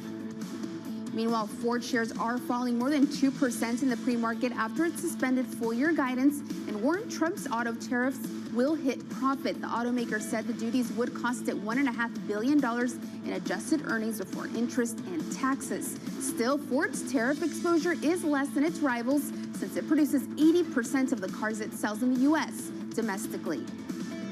And it was a winning night for New York sports. The Knicks took Game 1 of their second round series on the road against the Boston Celtics in overtime. They came back from a 20-point deficit in the second half.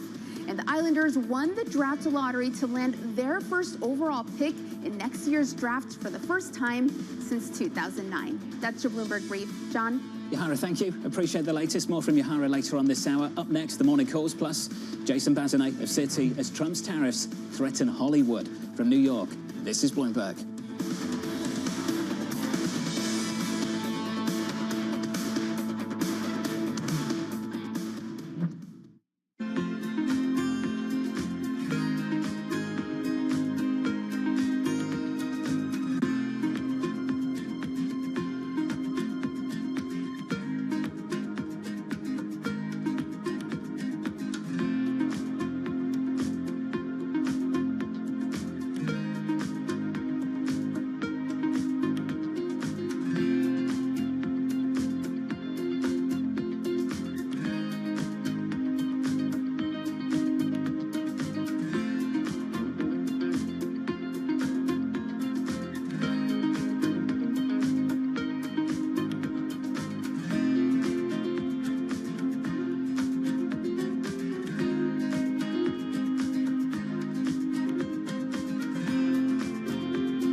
Is influencing global markets. Technology is driving business across Europe. Companies in Asia are betting on tech. Jumpstart your trading day on Bloomberg Open Interest. 2 hours of single stock stories that are driving the opening bell action. We'll take you to Wall Street, Main Street, the C-suite, and beyond. These are companies that are growing their market. The great companies in the U.S. are the companies hitting the cutting edge. That's a different story.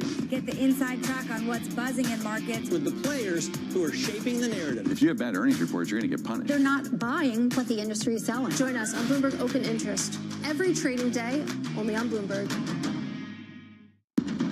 What is going to be the consequence for U.S. markets? We are basically deep in the European earnings season. Take a look at how we're faring when it comes to Asian markets.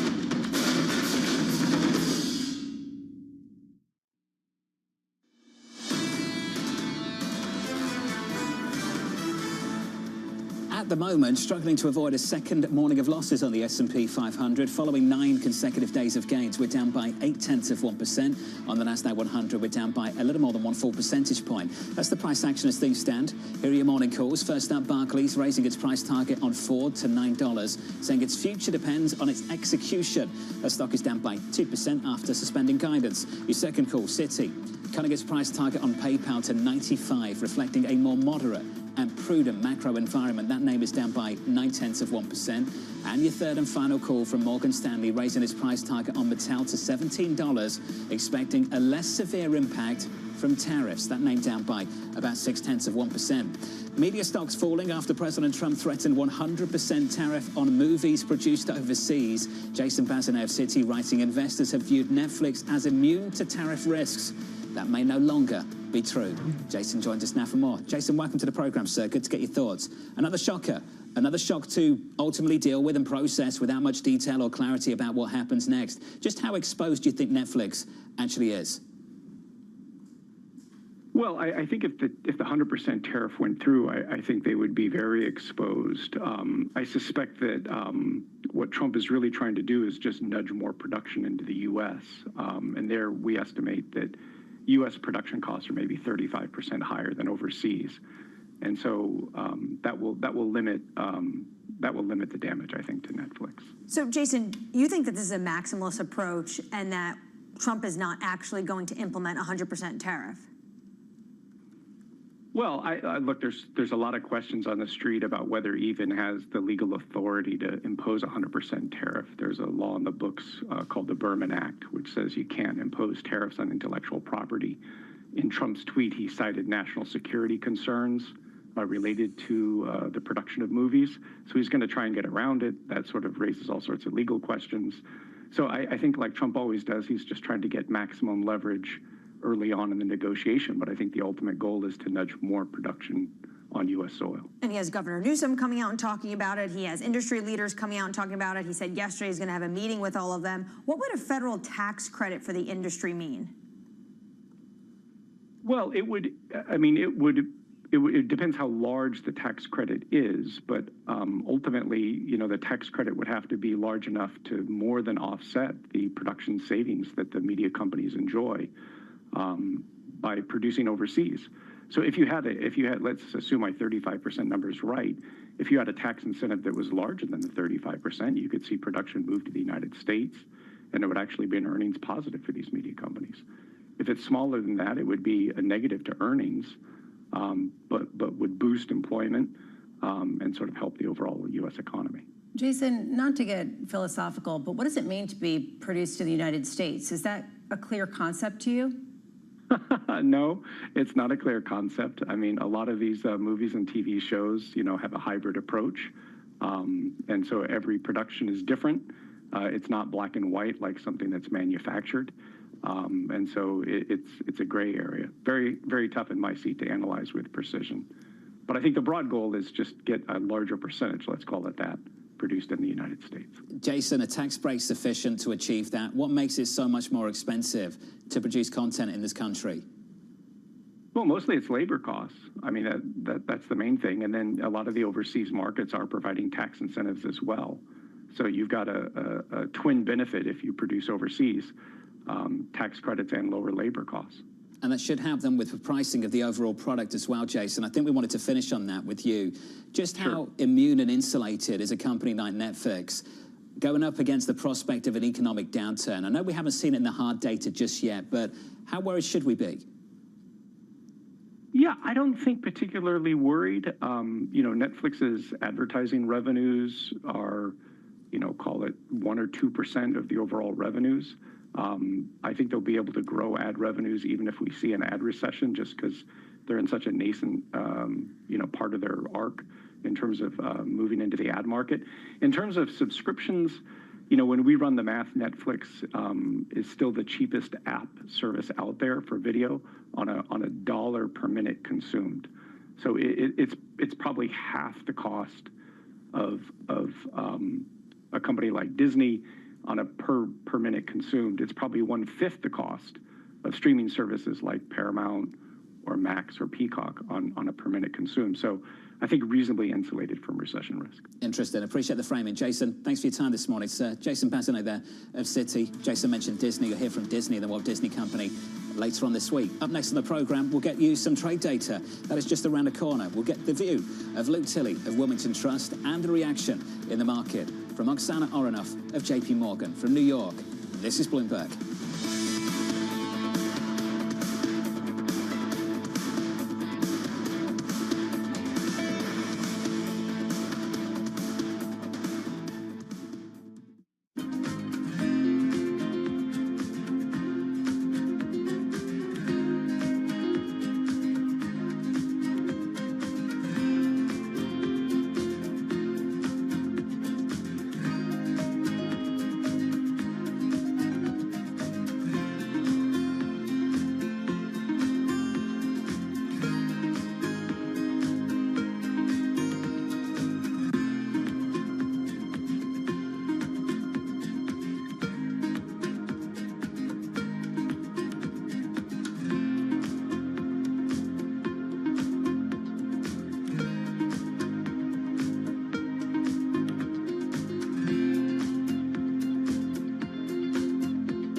countdown to the market open as we bring you the first trades across Europe.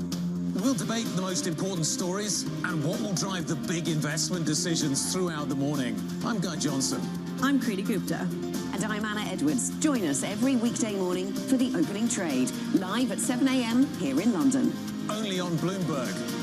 Context changes everything. From the world of politics to the world of business, Joe Matthew and Kaylee Lines deliver news, insight, and analysis live 2 times a day, every trading day. Balance of Power at 1 and 5 Eastern, only on Bloomberg. It's a multi-trillion-dollar industry. We'll show you what's happening in ETFs like no one else. ETF IQ, only on Bloomberg.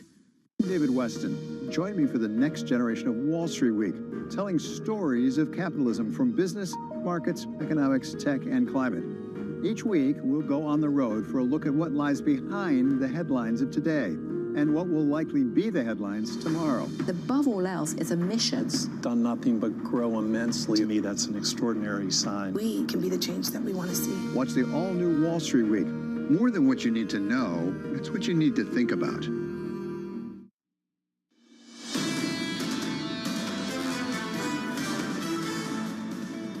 The opening bell about 60 minutes away. Equity futures at the moment positive, or rather negative by 0.8% on the S&P. We're down by a little more than 1 full percentage point on the Nasdaq 100. On the Russell, down 1 full percentage point. In the bond market, yields just a touch lower here, Lisa.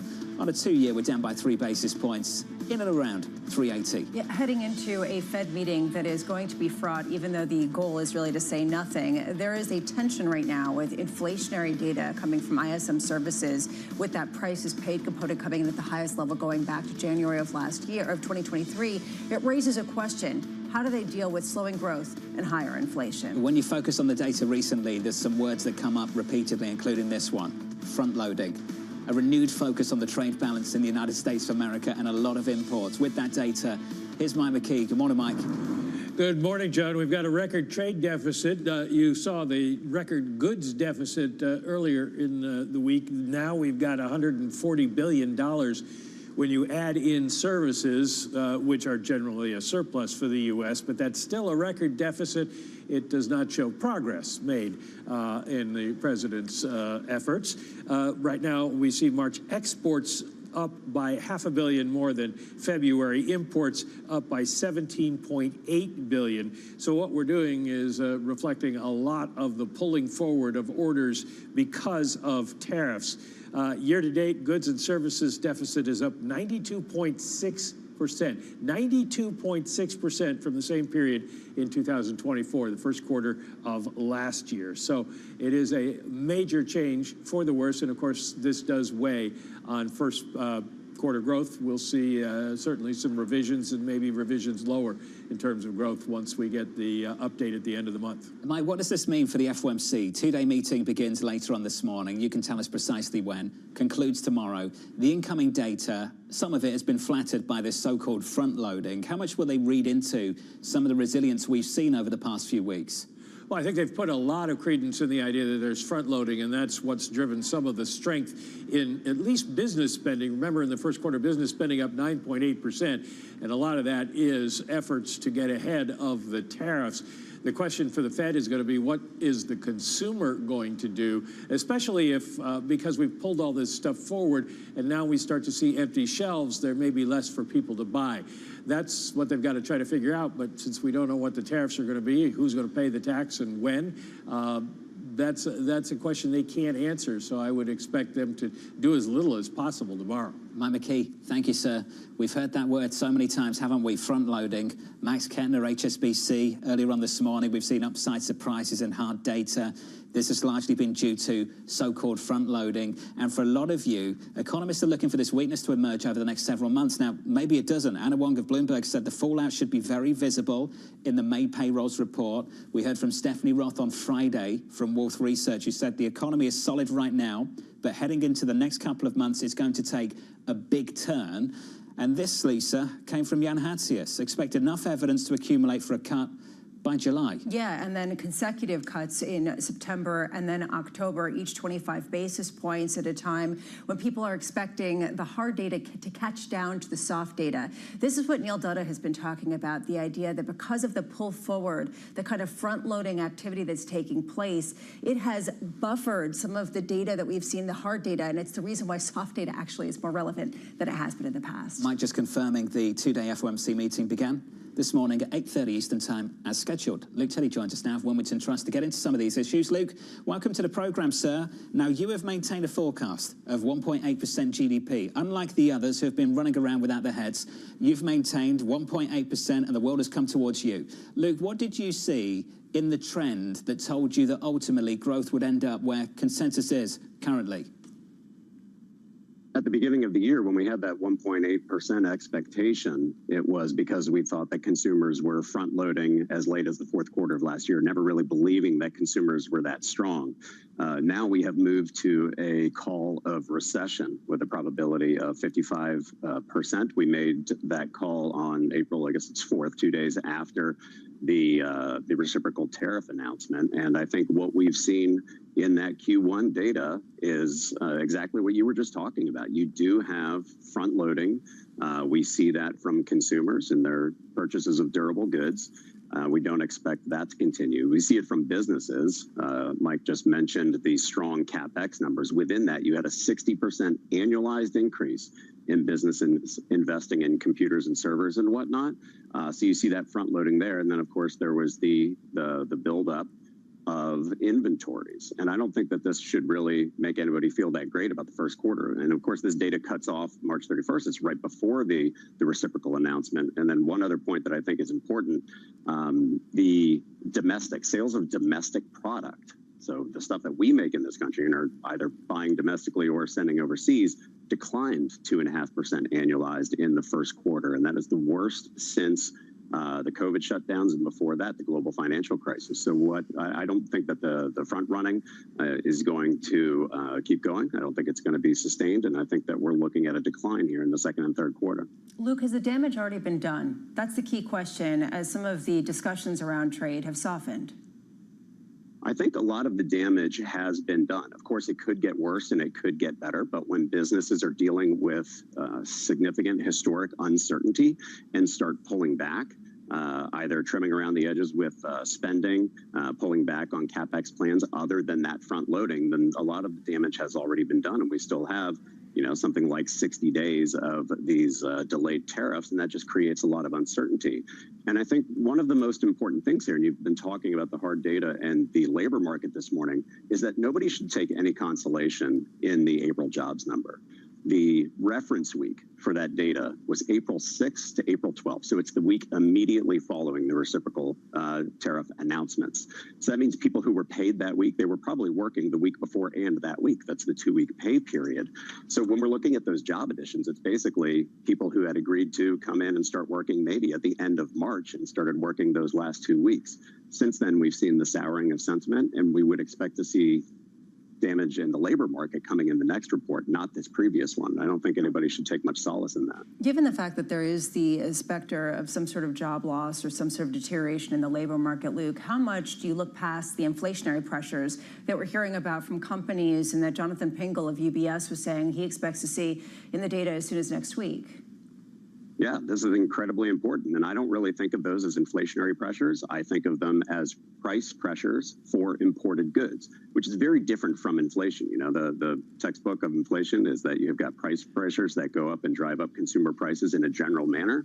I don't think consumers are in a position to keep spending on services and driving up prices if the cost of imported goods is moving up so much. So whatever you get in price increases on the import side and from those physical goods, I think is going to take away because consumers are going to be pulling away from their spending on vacations, plane flights, trips to wherever, haircuts, all of that kind of stuff. And you're going to be seeing the weakness on that side. So in the aggregate, we would see some higher CPI readings and PCE readings in the early months.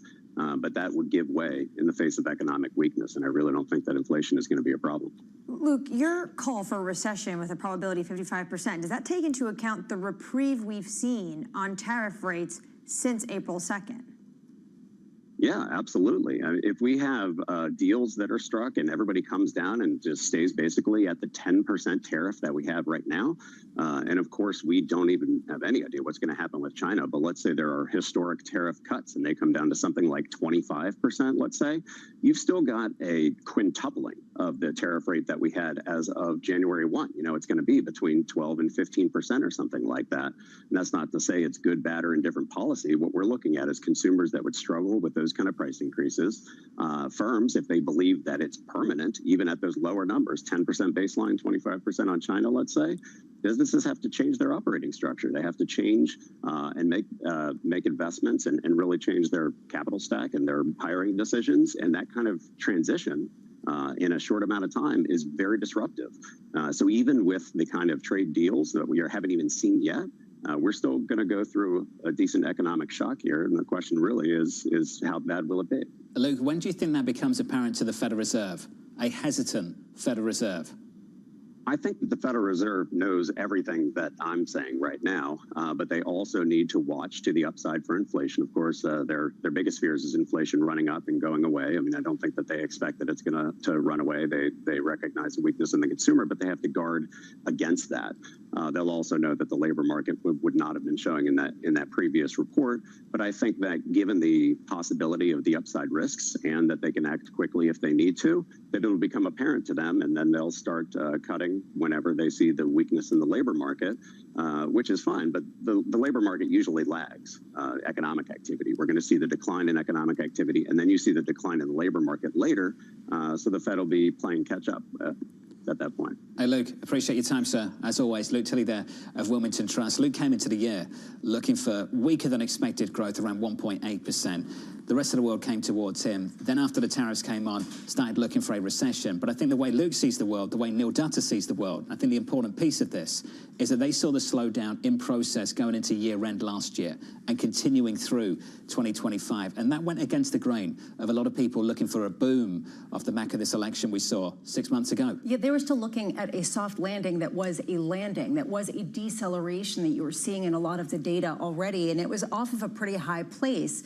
But that continuing with the added pressure potentially against growth that you're seeing from tariffs could be a more negative kind of look. I just wonder, given everything that he just said, why was his recession call only 55%, given that he didn't really sound particularly optimistic? He didn't sound optimistic. It was 55%, including the reprieve we're currently in. So that means if you figure even China coming down, not 60% what the president promised on the campaign trail, but something like 20, 25% and 10% tariff ring around the United States, he still thinks this can be in a recession. When you look at the likes of what Neil Dutta was saying at the back end of last year, how much did all of these tariffs and these high tariff rates accelerate that deceleration we're seeing in the economy? If you're just joining us, welcome to the program. Equity futures right now in the S&P lower near session lows. We're down by around about 0.9%. Let's get you an update on stories elsewhere this morning with your Bloomberg brief. Here's Yahara. Hey, Yahara. Hi, John. We start with a check on Marriott shares. Those are rising nearly 0.8% in the pre-market, despite the hotel company lowering estimates for a key measure of revenue growth. With that, it joins the ranks of peers like Hilton, Hyatt, and Wyndham. Still, Marriott cut its outlook by less than those rivals, indicating affluent travelers are less affected by economic uncertainty. Meanwhile, Kellogg delivered first quarter earnings that missed estimates. Shares are down more than 5.5%. Organic sales declined 5.6%, more than the 4.1% that analysts expected. The company also cut its annual sales outlook, pointing to broader weakness amid declining demand for cereal. And air traffic controllers at Newark International Airport lost radar and radio communication for over a minute on April 28th due to a technology failure. Sources telling Bloomberg multiple employees were placed on trauma leave after the incident, contributing to flight delays and cancellations. The FAA is working to address the issues. That's your Bloomberg brief. John? Yahara, thank you. Thanks for this morning. Up next on the program, we'll set you up for the day ahead. We'll get the view, the schedule, the agenda from Washington, D.C., and we'll talk about the markets with Oksana Aronoff of J.P. Morgan. From New York, this is Bloomberg.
makes it India's time?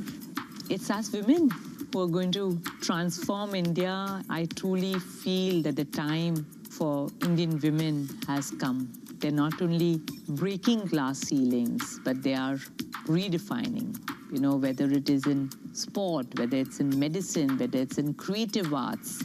They are everywhere, and I have so much positive energy that comes back to me when I'm talking to Indian women. And I just think that all these little girls and boys, I don't want to discriminate, who are now in school-going age, imagine once education, sports, we empower them. What a difference they would make not only to India, but to the planet and the world. And the world needs it now than ever before.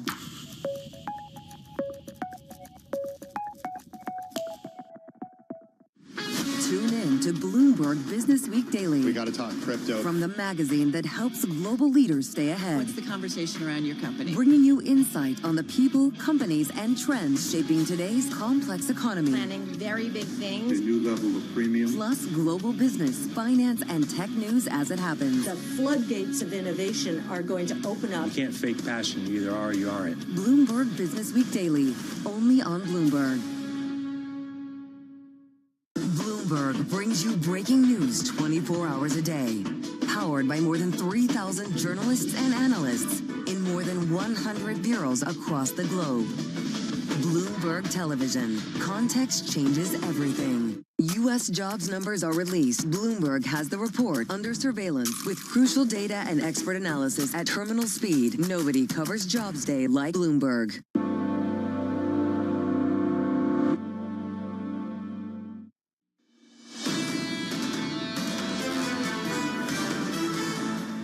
The opening bell is about 44 minutes away, and we're near session lows. We're down by 0.9% on the S&P 500 with some morning movers for you. Here's Danny Berger. Hey, Danny. Hey, John. One of the worst performers on the S&P 500 pre-market this morning has been Palantir, down 8.5%. It had earnings after the bell yesterday. It raised expectations. It talked about ravenous demand for AI. But expectations for this company were so high. The best performer on the S&P year to date, up 63%. A little bit of disappointment as well that its rest of world of demand didn't live up to what the U.S. figures looked like. We also heard from Ford after the bell yesterday, another decliner in the pre-market. That is down 2%, or just a bit more than that.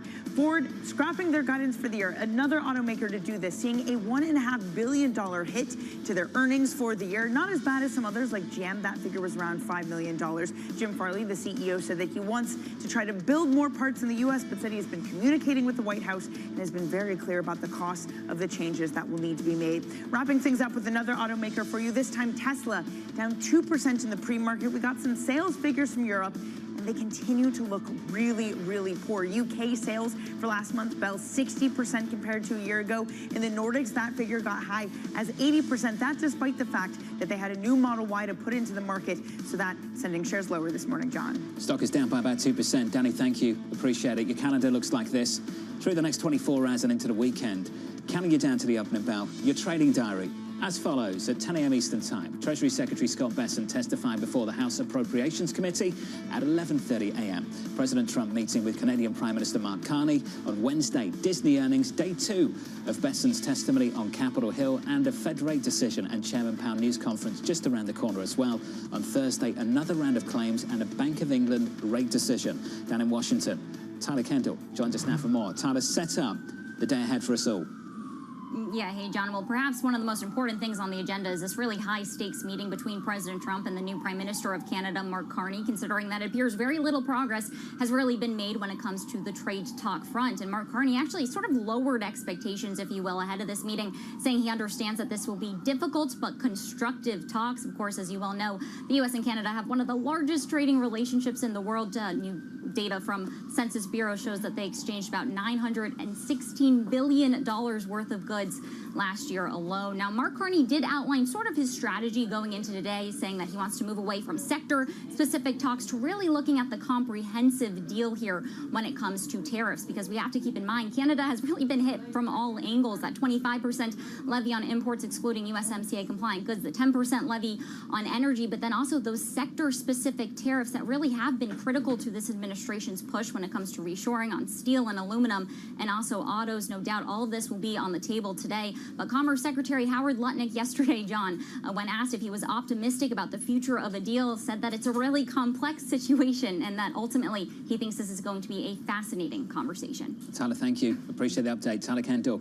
Down in Washington, D.C., outside of the White House, joining us now, Oksana Aronoff of J.P. Morgan. Oksana, good morning. Good to see you. Good morning. Great to see you. The bonds don't work. They just make things worse. Seems to be the takeaway from you and the team. Why? No, bonds can work, but you have to know how to use them, right? And it is really important to understand the risks, and we can't just kind of go to duration as de-risking, which is what we used to do in prior cycles. And this is what we've been talking about, and I've been here talking about it for a while, which is that when inflation is alive and well, forget all the uncertainty that the administration has introduced, which has pushed up the long-term premium, but when inflation is alive and well, the Fed's hands are tied to deliver the kinds of cuts that we've seen in prior cutting cycles, even if the data softens some, which is what we're starting to see. And the Fed is really, really between the rock and a hard place, right? At what point do they get involved? They still have over $7 trillion on their balance sheet. Can someone please explain to me why that is? And what would happen if that money, if those holdings found their way to the market? So it is really important to understand what is driving that long end of the curve, because it has really been counterintuitive, I think, for many investors, right? With the Fed cutting cycle beginning, we've seen the long end actually move up. And if April was a poster child for anything, it was that bonds didn't save you. They just introduced more volatility into your portfolio. There's a lot to unpack here, especially ahead of a 10-year auction today at 1 p.m. Eastern.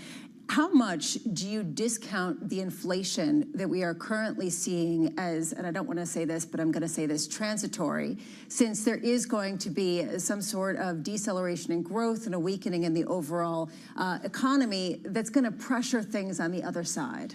So that really depends on your view on tariffs. And there is a difference of opinion there, right? So some people think it will not be inflationary because of what, Lisa, you're referring to, the slowing effects to the economy. Some people think it'll be a one-time shock.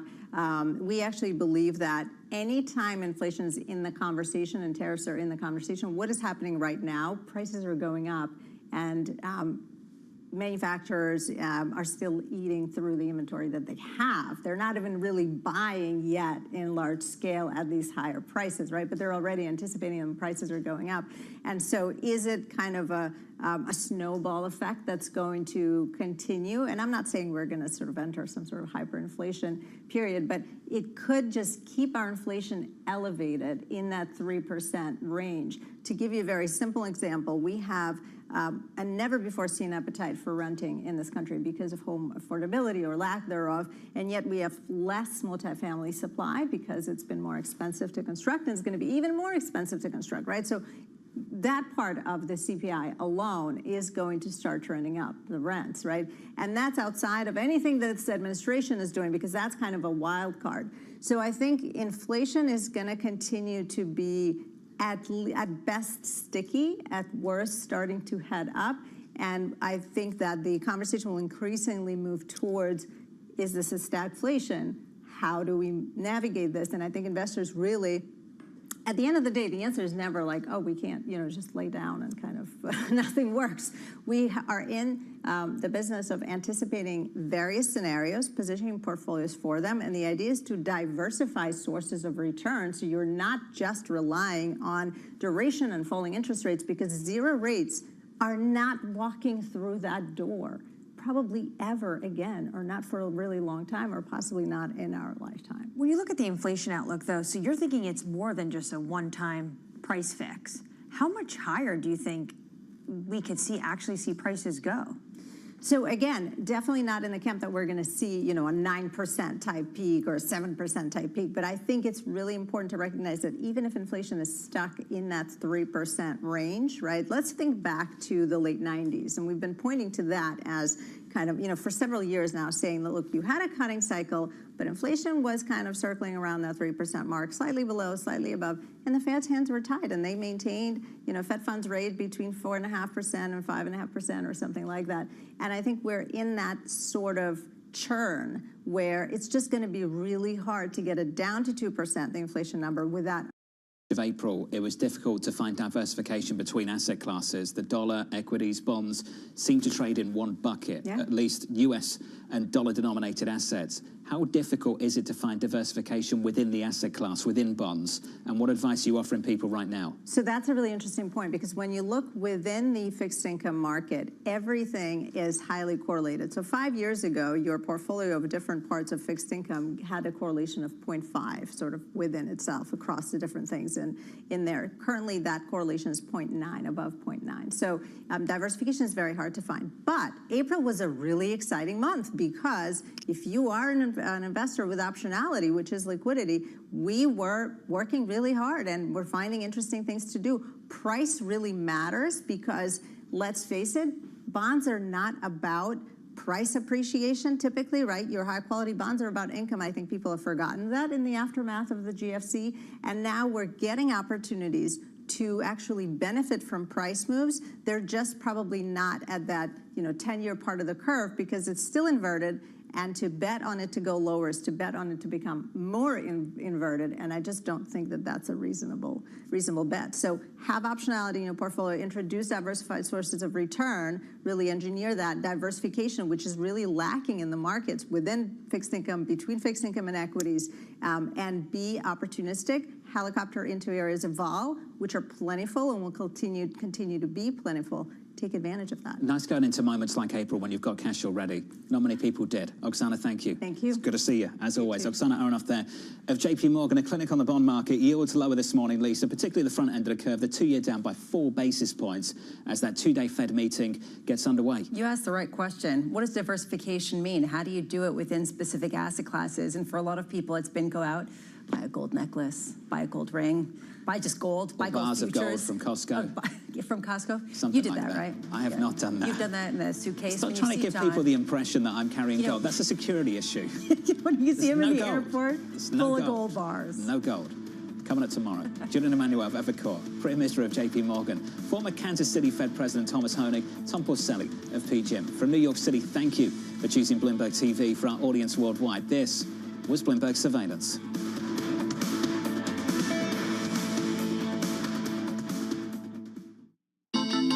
The countdown is on. Everything you need to get the edge at the end of the market day.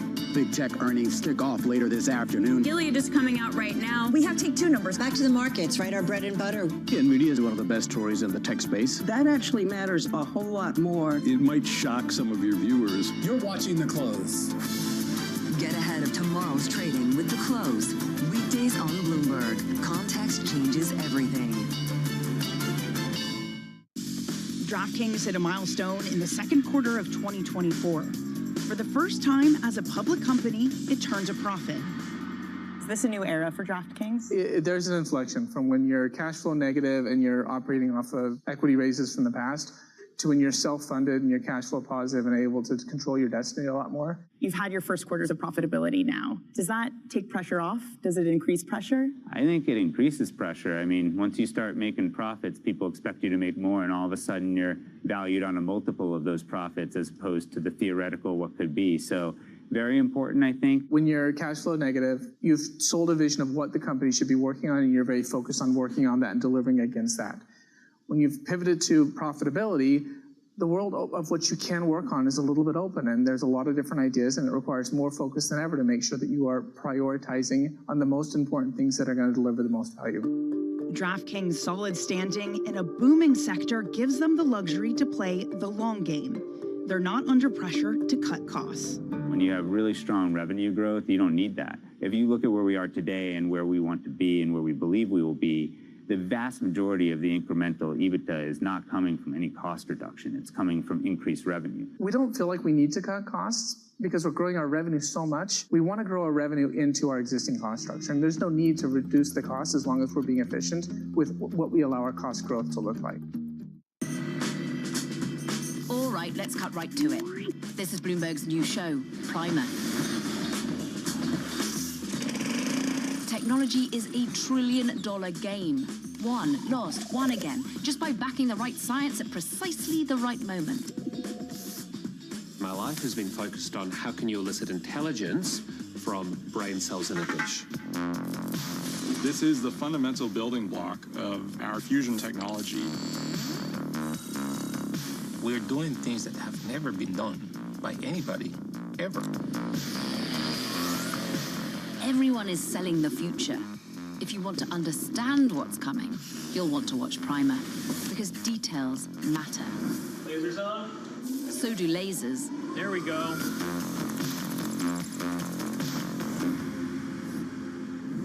Oh, and it's on all these lovely channels. Hope you're jotting this down. Bringing you up-to-the-minute geopolitical news whenever and wherever it happens. I'm David Gura in Ottawa, Canada, and this is Bloomberg. The rally is over and futures are down. 30 minutes until the start of cash trade. I'm Matt Miller. And I'm Katie Greifeld. Sonali Basak is at the Milken Conference in Beverly Hills, and Bloomberg Open Interest starts right now.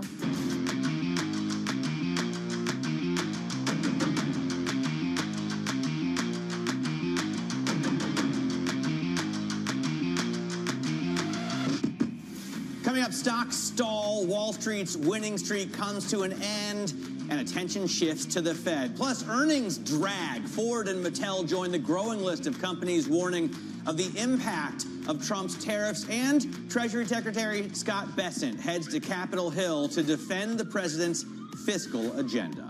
Meanwhile, some stocks to watch on the earnings front. You have Palantir raising its revenue forecast, but Wall Street had very high expectations. More on that in a moment. But Matt, you can see shares down 8% in the pre-market. Yeah, almost decimated in the pre-market. Ford also taking a hit today. The automaker is the latest to withdraw guidance, saying tariffs will cost the company more than $1 billion. Here's the CEO, Jim Farley, on the call last night. Based on what we know now, our expectations of how certain details will resolve around tariffs, we've estimated the gross impact of tariffs for full-year total company EBIT of $2.5 billion and a net impact of $1.5 billion. Let's discuss with Bloomberg's Global Autos editor, Craig Trudell. So, Craig, a lot of interesting news out of Ford. Not only are they pulling their forecast, but they're going to bring some parts into the country with bonded importers, whatever that is, and they're waiting on price to see what competitors do. Yeah, that's right, Matt. And I think we can still sort of parse what exactly that means in terms of how they're going to mitigate things here. But I think it speaks volume, this idea that $2.5 billion hit to a company that of the vehicles that it sells in the U.S., about 80 of those are made in the U.S. So even in a position where you're outproducing the rest of the industry, the number two in the U.S. in terms of local production, Jim Farley talked about last night, outproducing them by about 300,000 units. Even still in that position, because of the parts tariffs, this is going to have a substantial impact even for a company like Ford. Yeah, it looks like Ford's set to wipe out its year-to-date gains at the opening bell. Let's talk about another car company. I want to talk specifically about Tesla because they rolled out this updated Model Y, its most popular model. But you saw in Europe that sales absolutely plummeted, Craig. What do we know there? Yeah, I think a lot of people were inclined to sort of, take the steep declines that we saw in the first quarter for Tesla across Europe with a bit of a grain of salt, right? Where the expectation was that, a substantial portion of that was this changeover to the Model Y, where you had factories around the world that were down for several weeks because they were changing over to this redesigned vehicle. And that's going to inevitably lead to disruption. That's, commonplace for all sorts of manufacturers. But for Tesla, this is an indication that this is not just a Model Y story. This is not just a changeover issue. This is potentially a major issue in terms of Elon Musk, sort of hurting his biggest and most important company in the form of alienating a lot of would-be customers over here in Europe, where we've seen a substantial pickup in electric vehicle adoption early this year. Tesla has not been able to take advantage of that. Instead, they've been losing quite a bit of ground. All right, Craig Trudell, with the latest on the autos, we appreciate your time. Let's go back to Palantir, because this is an interesting one. The firm actually raised its 2025 revenue forecast, but Wall Street isn't impressed. You can see that in shares in the pre-market. Bloomberg Technologies' Caroline Hyde is here with the details. Caroline, the company described ravenous demand for their AI ravenous products. Whirlwind. It's not translating into the shares. I mean, Dr. Karp has fruity language. He does it best. But they do deliver in terms of their earnings. You saw profitability, adjusted EBITDA coming in like up 69%. You're seeing revenue climb 39%. They're raising their guidance for the year.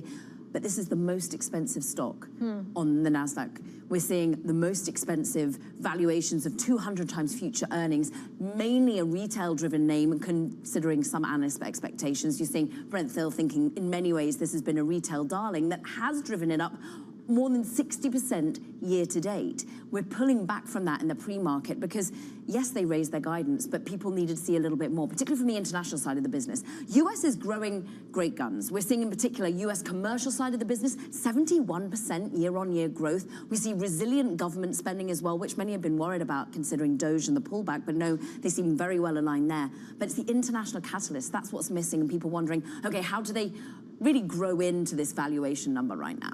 Let's talk a little bit about, speaking of ravenous demand for AI, OpenAI, and their plan to shift to a for-profit structure. They're walking that back, and Microsoft is not on board with it, a key shareholder. Reporting coming from Dina Bass, Shireen Ghaffari over in SF and the West Coast, really talking about how it is Microsoft that has been why we're not hearing the clarity and the detail right now. They're having to pull back from a full shift to for-profit because basically the attorneys general of California and Delaware didn't like the way in which they were recompensing the charitable arm, the not-for-profit. They'd also had a big argument coming from Elon Musk, which co-founded the business back in a decade ago, walked away, now has his own rival, and many would say at OpenAI, you're doing this to slow us down, all the courts and all of the legal wranglings coming from Elon's side. But also academics didn't like this. Civic leaders were worried about ultimately what this says about a company trying to transition when it's thoughtful about doing all of this for humanity, but then goes for a totally for-profit kind of an agreement. So at the moment, they're going to remain non-profit oversight, but it's shifting to a public benefit corporation. That LLC goes to a public benefit corporation. Microsoft, though, just wanted it cleaner. So did most investors in this business. Remember, they had a capped profit model. That goes, so now they can keep on growing and they can hand back more money to private investors. SoftBank is in board. That's really important because they're, of course, the ones that still have about $30 billion to give in that recent mighty fundraise that valued the company, OpenAI, at $300 billion. Yeah, one of the most valuable private companies out there. Some fascinating palace intrigue to go along with that. That is Bloomberg's Caroline Hyde. And you can catch her on Bloomberg Technology later today when the CEO of IBM joins the show. Looking forward to that one. But it's day 2 of the Milken Conference in Beverly Hills. And so far, investors are saying that they can live with tariffs and a reworking of trade, but they want progress soon. What the administration wants to do, in my opinion, is not wrong. He, I think, did the right thing in pausing tariffs, reciprocal tariffs for 90 days. And I think the next step probably should be, I call it a 180-day pause, take down the China tariffs. You can sort of see the administration walking back some of the more novel ideas they've come up with. I see us moving from what was hyper-exceptionalism to merely exceptional, because I don't think there are good alternatives to the U.S. today, but that can change over time. To quote Queen Elizabeth, just stay calm and carry on. The level of engagement everywhere around the world is absolutely tremendous. It's about scenarios right now. It will turn into action further down the year. Sonali Basak is there in Beverly Hills. So, Sonali, who do we have lined up for today? Another all-star lineup for you, Matt. We do have a lot of titans of private capital today. For example, Mark Lipschultz, the CEO, co-CEO of Blue Owl. We will be speaking to John Gray as well, the COO of Blackstone. Mark Jenkins, the head of credit at Carlyle. Later, we'll also be talking to, in the 12 o'clock hour, Todd Boehly, as well as Katie Koch, the CEO of TCW. Todd Boehly is actually a pretty interesting one today, guys, because that movie tariff that you're seeing from the administration, he's actually a backer of a major film studio, A24, behind some major films, including Civil War and Everything Everywhere All at Once. So we'll be hearing a billionaire's perspective of targeted tariffs that will directly impacting portfolio companies. of course, I don't know if you caught it yesterday, Scott Bessent, the Treasury Secretary, spoke to the idea of private credit and just how much activity has been moving outside of the banking system under the weight of regulation into the arms of private credit. Now, we have seen a wide range of opinions here about the state of the economy and the underlying performance of these assets. Some say everything's going to be fine, but of course, there are cracks forming. We've seen it. We'll be talking to people a lot about what they're seeing. All right, Shanali, looking forward to that lineup. You can catch Shanali all day in Beverly Hills at the Milken Conference, and we'll also be back with her later this hour. Meanwhile, let's get a check on futures right now because it's another day of red on the screen. You can see the S&P 500 down about 0.9%, and it's big tech that's leading it, down about 1.2% on the NASDAQ 100. Small caps also getting caught up in the sell-off as well. It's interesting to see what the next catalyst will be, Matt Miller. Maybe it's Fed Day tomorrow. Well, and it could be Bessent as well today. It's not that long ago that any talk of trade moved this market, right? And now we've grown a little bit numb to it, I think. Yeah. But we'll pay very close attention to what he says on Capitol Hill. Also, close attention to what's going on in Germany. Friedrich Merz is taking another shot at securing Parliament's backing as chancellor after a jaw-dropping miss this morning. The Germans are at peak Germanness right now. This is Bloomberg Open Interest.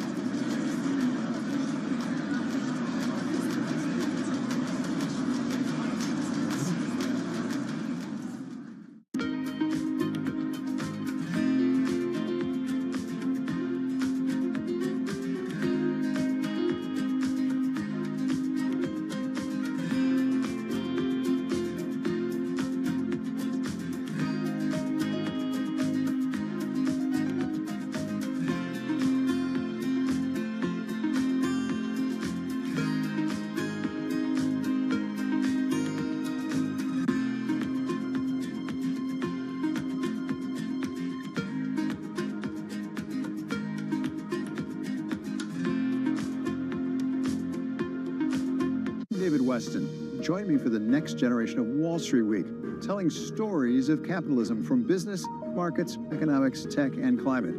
Each week, we'll go on the road for a look at what lies behind the headlines of today and what will likely be the headlines tomorrow. Above all else, it's emissions. Done nothing but grow immensely. To me, that's an extraordinary sign. We can be the change that we want to see. Watch the all-new Wall Street Week. More than what you need to know, it's what you need to think about.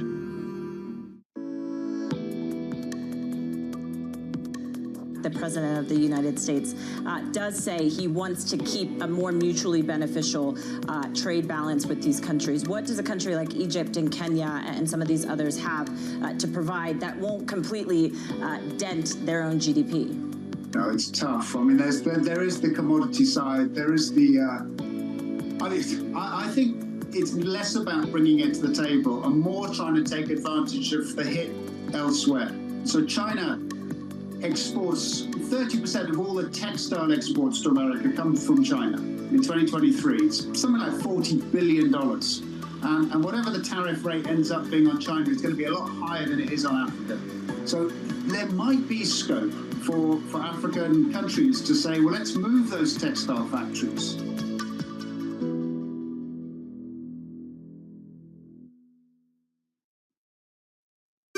Bringing you up-to-the-minute geopolitical news whenever and wherever it happens. I'm David Gura in Ottawa, Canada, and this is Bloomberg. Bloomberg Surveillance covers the latest in global markets and the political events that influence your world. Join Jonathan Farrell, Lisa Abramowitz, and Anne-Marie Hordern. Only on Bloomberg. Context changes everything.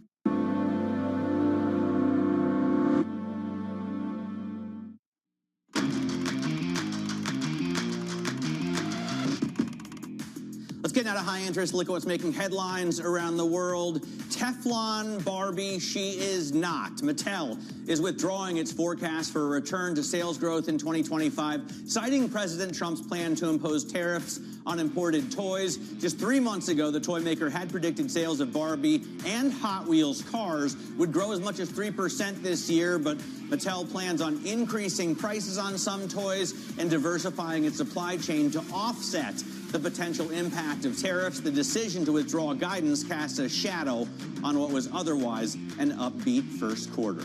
And the European Union plans to hit over $100 billion worth of U.S. goods with additional tariffs in case ongoing trade talks fail to yield a satisfactory result for the bloc. The proposed retaliatory measure would be shared with member states as early as tomorrow, and consultations will last for a month before the list is finalized. Negotiations between the EU and the U.S. began last month, but little progress has been made, and the expectation is that the bulk of the American tariffs will remain in place. And in just a few minutes, Germany's Friedrich Merz will make another attempt to secure parliamentary backing as the country's next chancellor after his humiliating shock loss in an initial vote. Merz fell 6 votes short in a vote earlier today that had been expected to be just a formality. His failure to secure the chancellor's seat in the first round of voting was really unprecedented and an unexpected twist that now pitches Europe's biggest economy into uncharted territory. Let's bring in Bloomberg's Oliver Cook standing by in the Hauptstadt. Oliver, does it look like Merz can get it over the line in a new vote that's scheduled for just about 5 minutes' time from now?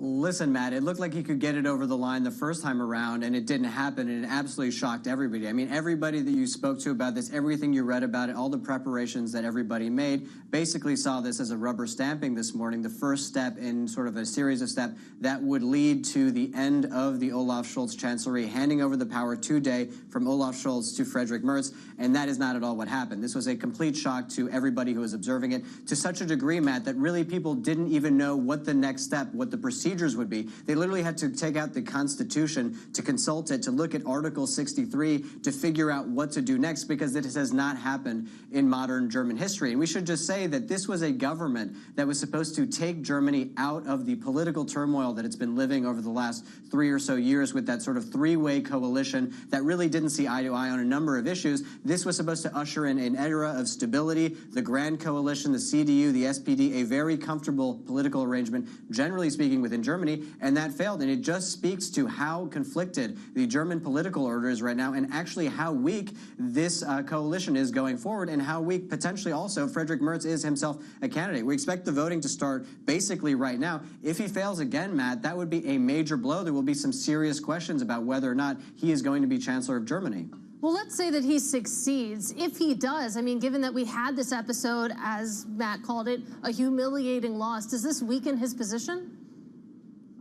I think it absolutely weakens his position. I mean, again, there was already questions about whether or not he was going to be the right man to lead the CDU into this election. There were some real doubts about that. He's not the most sort of charismatic leader. There's a lot of doubts about his sort of his ability to sort of get things done and really rally and unite Germany, which is also very politically fragmented. You're seeing a lot of the same rhetoric that you saw out of the United States in the lead up to the U.S. election, where you have the AfD, the far-right party here in Germany, that over the last couple of weeks has actually been polling #1 in Germany, and their pitch to the German population has been basically that the mainstream political system within Germany is broken and is ineffective. They cannot get things done. And, you know, they will see this today as another example of exactly that. And I think it will also bring into question about how effective this government can be going forward in terms of deploying that debt-fueled sort of fiscal stimulus, that €1 trillion worth of fiscal stimulus that they've basically okayed on infrastructure and defense spending. There's going to be some real questions about how quickly that can get out the door. The idea was to get a chancellor into the office, get him in quickly, and hit the ground running. He didn't even hit the ground today. Oliver, what happens if Merz fails to secure the amount of votes that he needs? I mean, he has been trying to get into the chancellor's chair for at least 20 years, right? And he's always sort of come short. He lost out to Angela Merkel for decades. Maybe the country and the parliament is behind these policies, but not Merz as a chancellor. Is there anybody else who could step up?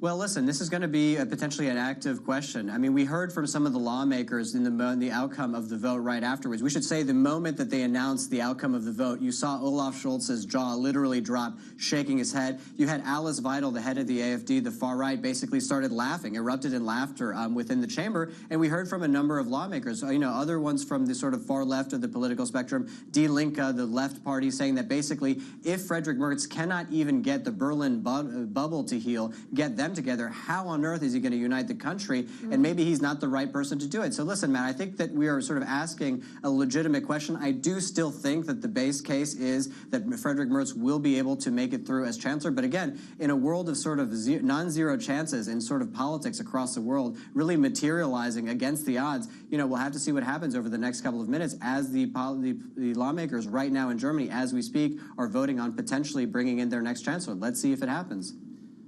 All right, Oliver, thanks very much. We're going to continue to cover this, obviously. This vote going to take place during this hour, and there's a good chance that we'll get the vote before the end of 9 o'clock. And to that point, you can follow along the vote in real time by going to Live Go on your Bloomberg terminal. But coming up, we'll go back to the U.S. equity market because under 12 minutes before those bells ring, we'll start today's trading day with J.P. Morgan's Sitara Sundar. This is Open Interest.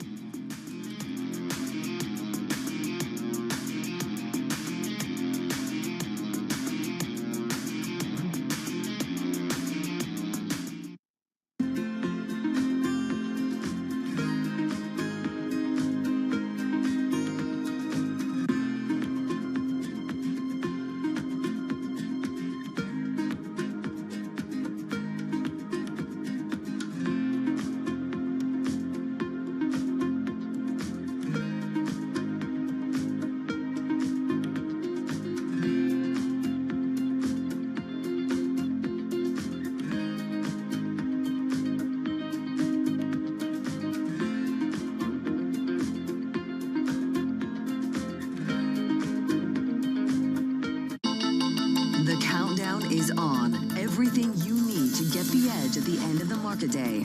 Big tech earnings kick off later this afternoon. Gilead is coming out right now. We have take two numbers. Back to the markets, right? Our bread and butter. NVIDIA is one of the best stories in the tech space. That actually matters a whole lot more. It might shock some of your viewers. You're watching The Close.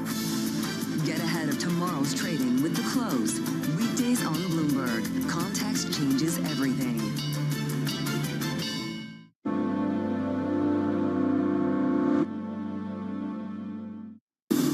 Your fixed income fix. Watch Bloomberg Real Yield around the world right here on Bloomberg. Context changes everything. From the world of politics to the world of business, Joe Matthew and Kaylee Lines deliver news, insight, and analysis live 2 times a day, every trading day. Balance of Power at 1 and 5 Eastern, only on Bloomberg. It's the world's second largest economy with a growing influence in global affairs. Bloomberg The China Show brings you the unmatched expertise you need to keep track of breaking news, in-depth market analysis, and the most influential newsmakers in and around China. We need to do more to engage the market more. We're risk on. I think we caught a little sweet spot. Massive savings right now. It's already a different game. Bloomberg The China Show. Weekdays around the world, right here on Bloomberg. Context changes everything. Key investors, top executives, global innovators. Join me for in-depth conversations with the biggest newsmakers on the day's top stories. Insight with Haslinda Anand, only on Bloomberg.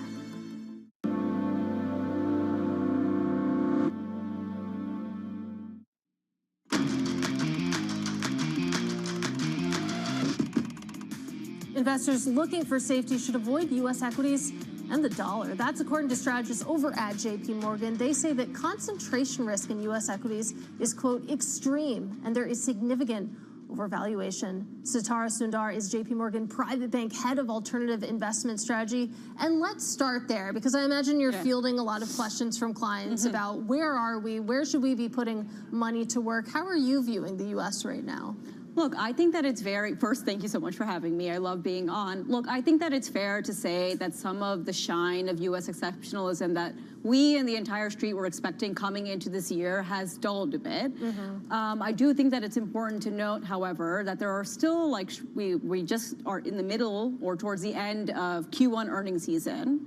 Earnings have come in strong. We're tracking at about 12, 13%. Obviously important to acknowledge that a lot has changed since 1Q.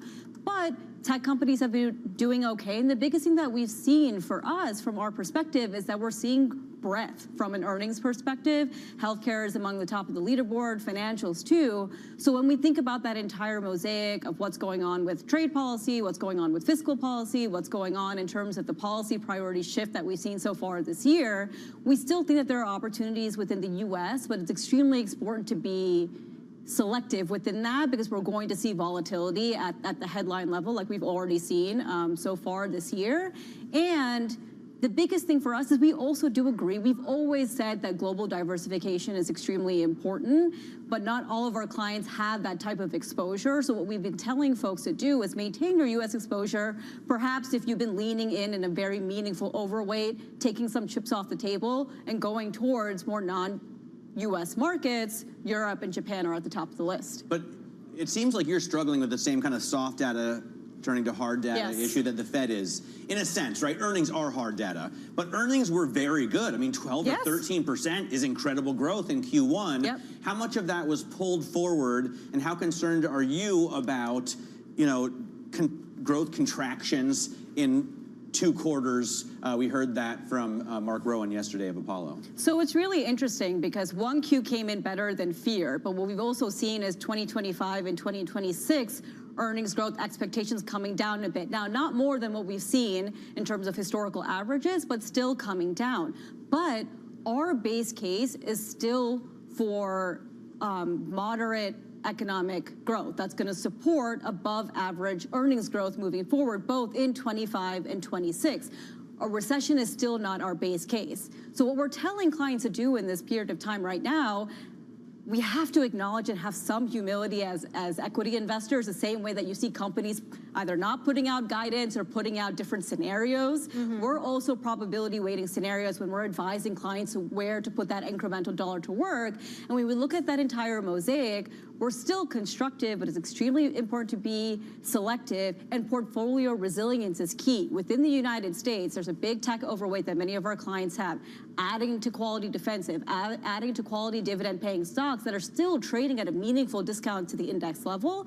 And international diversification gives you different return drivers within your portfolio and different access to a different pocket of growth, because when you think about investing for the long run, you want to have parts of your portfolio that are moving in different ways, given the amount of uncertainty that is out there, because I 100% agree. The near-term outlook is a little bit cloudier, but when we're thinking about long-term expectations, we're using the type of volatility to lean into areas that have been on our watch list and using that volatility to take advantage. Well, Sitara, hold that thought. You're sticking with us through the opening bell. We're just a couple minutes away, and here's your setup as we count down. The S&P 500 nursing a second day of losses if these pre-market losses hold, down about almost 1% before the bell. You can see that big tech is really leading those losses, with the NASDAQ 100 down about 1.3%. Small caps also getting caught up in the sell-off. We'll walk you through all of the opening action next. This is Open Interest.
First time, or got to many times go visit with Steve Jobs to try to get an Apple box to be our box. And we were trying to merge boxes. And of course they have Apple TV, we have our box. Never actually happened. And in one of the meetings he said, well, you should give up because we're going to win that. But you should put Wi-Fi in all your boxes, and that's how you'll win. And you should be the best pipe. And he said the best dumb pipe.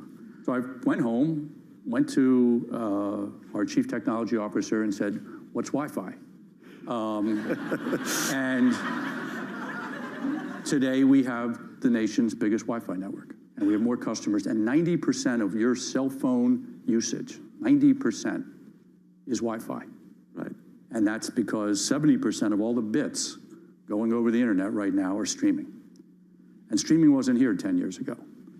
So I sit here and say the most exciting thing about our company is what's coming in the next 10 years that happens in innovation around the world, hopefully here in America, hopefully Silicon Valley, in LA and everywhere else, Philadelphia, and that we're going to continue to have bits per home go up.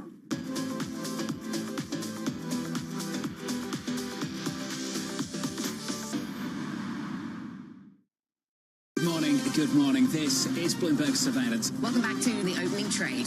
This is Bloomberg Technology. This is the Asia Trade. This is Wall Street Week. Welcome to Balance of Power. This is Bloomberg Television. U.S. jobs numbers are released. Bloomberg has the report under surveillance with crucial data and expert analysis at terminal speed. Nobody covers Jobs Day like Bloomberg.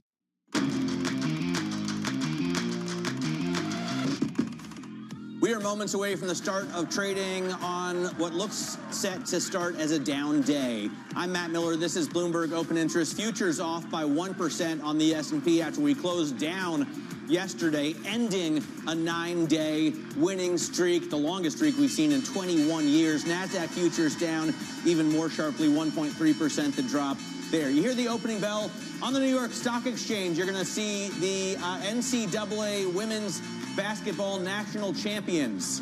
I see what looks like a Husky there, so I'm guessing it's UConn.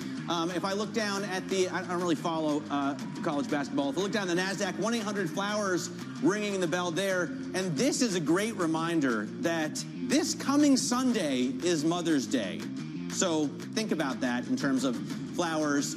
Katie, what stocks are you watching today unrelated to the holiday? I'm still keeping an eye on Palantir because quite a move that we're seeing, that sell-off accelerating after it raised its revenue forecast. Wall Street, as discussed, had very high expectations. You can see that Palantir shares now down by more than 10%. And Matt, this is worth noting because Palantir had been leading gains in the S&P 500 year to date. Obviously, some of the shine is coming off right now. Yeah, absolutely decimated there. Ford also losing a little bit of shine. It's just the latest automaker to suspend its guidance, saying tariffs will cost the company $1.5 billion this year before interest and taxes, citing, quote, industry-wide supply chain disruption. Let's dive into it with Keith Naughton. He covers Ford for us out of Detroit. And Keith, what do we need to know first about how damaging this is to Ford and how they'll be able to deal with it?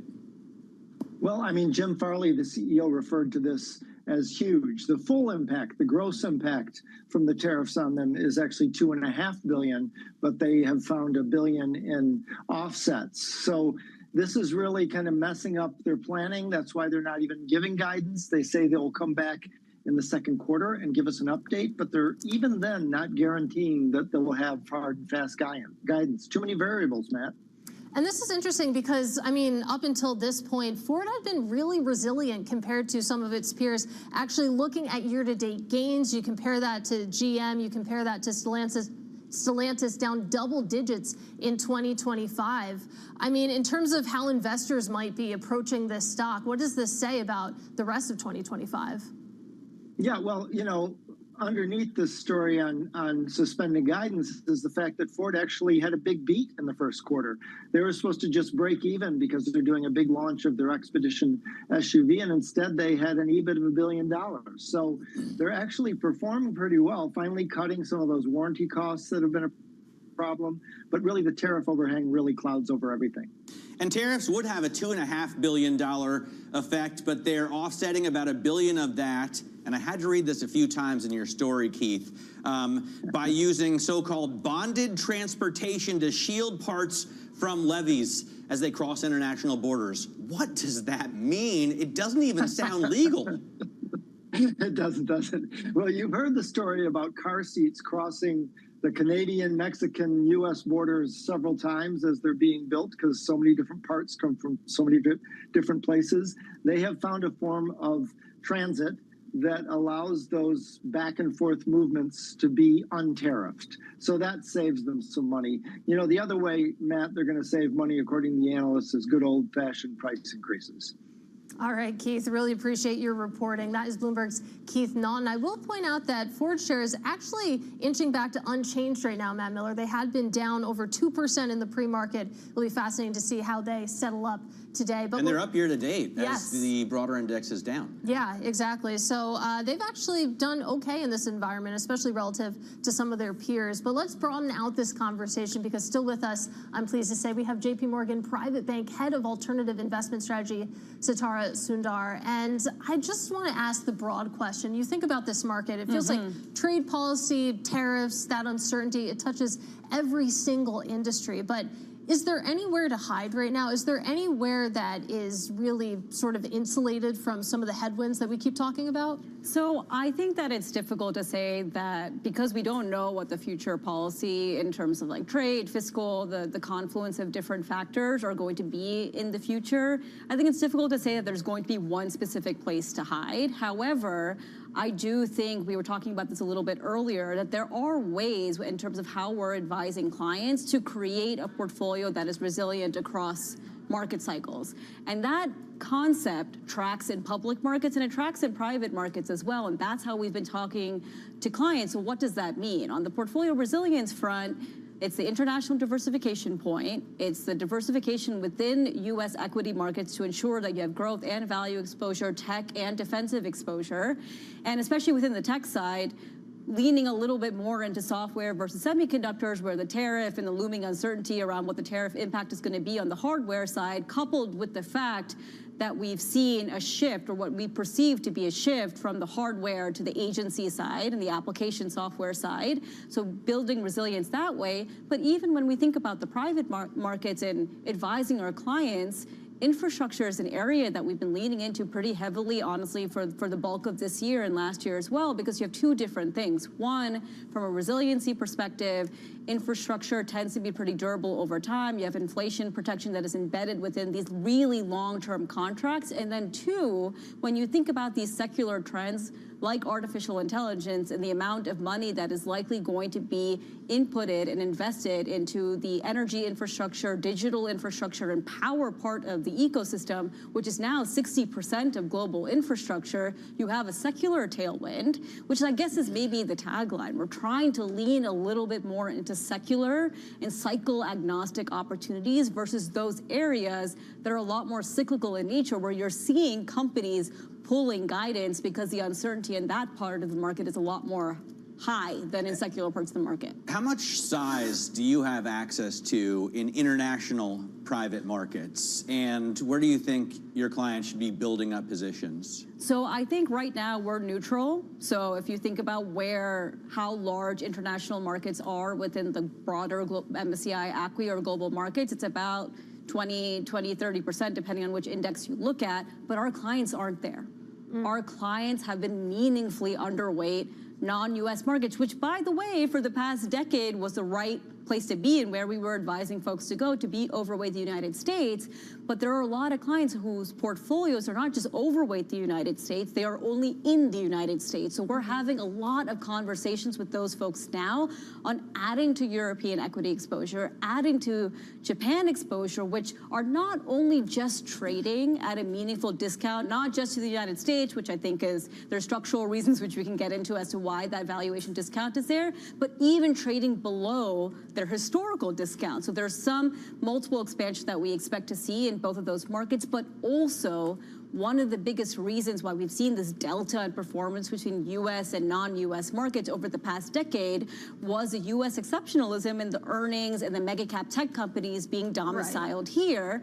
But we're expecting to see that earnings growth differential, even in the next 2 years, 2025 and 2026, start to compress. So you have a multiple expansion story and a secular growth earnings story as well. Well, forgive my phrasing, but are clients buying that? Because we've been talking about the European, the rest of world outperformance for months now, and it seems like there's still this skepticism out there as to whether it's durable. There's been a lot of false dawns before, and I hear what you're saying when it comes to positioning, when it comes to valuation and earnings growth, but it just feels like still there is this hesitant to dip outside your home market. Well, just look at what's going on in the Bundestag. Exactly. That is not confidence inspiring, is it?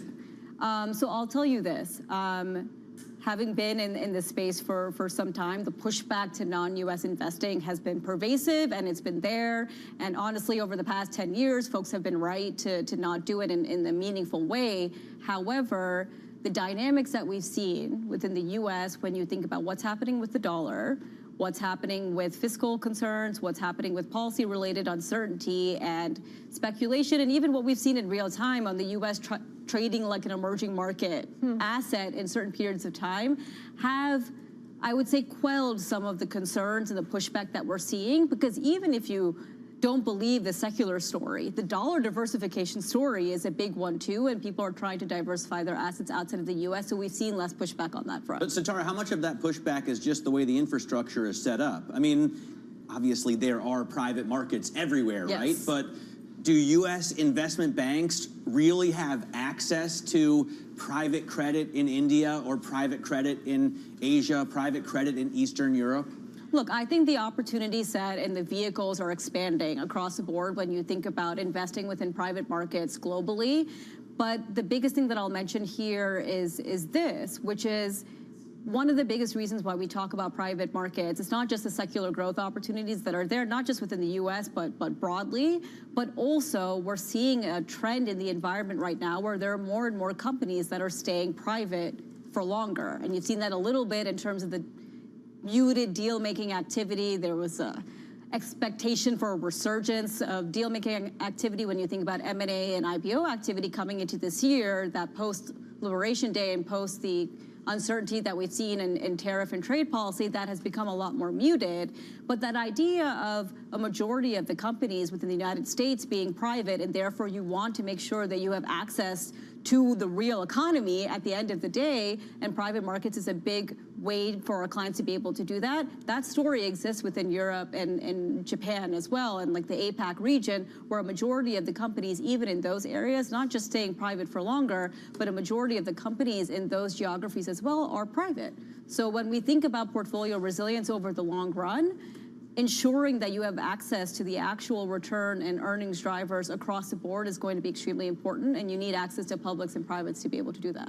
All right, Sitara, we have to continue this conversation soon. Really great to see you. That is Sitara Sundar of JP Morgan. Meanwhile, we have some other movers on our radar because DoorDash is buying British delivery company Deliveroo, as well as U.S. restaurant hotel reservation company 7 Rooms. You can see shares down almost 8% or so as traders digest some of the price tags there. Mattel, this is a really interesting one. It actually pulled its 2025 forecast, citing tariff impact on toys. You can see shares managing to rise just a little bit after the opening bell, up 0.7%. And then AMD pushing forward. AMD reports after the close, giving us an update on the AI chip race. You can see shares down about 2% right now, Matt. I'll note that they're down about 18% so far in 2025, underperforming the stock. So a really pivotal moment for AMD.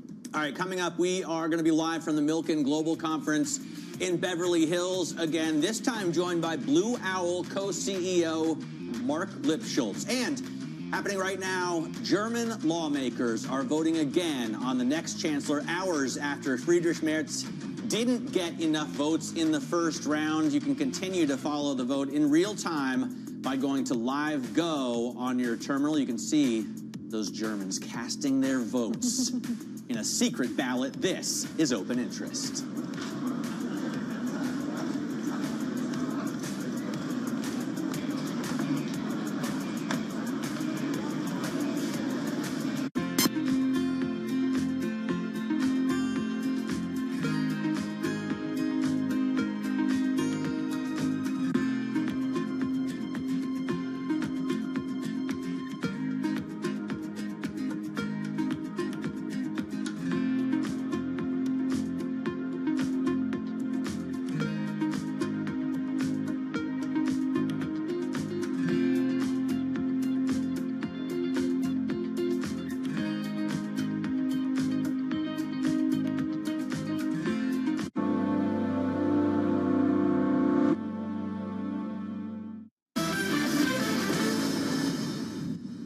what is the issue between the type of information that's being collected by investors and the marking issue that you're describing? But what mark-to-market assets do is it forces honesty into the situation. We're talking right after the DeepSeek model surprised everybody in its efficiency. It took hundreds of billions off of market caps because it legitimately raised concerns that maybe the future of AI was different. I guarantee you that if you look at other portfolios that aren't marked, they didn't move. If private assets are going to eat the world, as they say, with the equity market halving in the number of names, you come to a world that is increasingly an echo chamber. Imagine you have a firm that has some public assets and some private assets. If you see your public assets in AI going down by 20%, you're going to be thinking very, very deeply about what your private assets are worth differently than someone who just has the latter.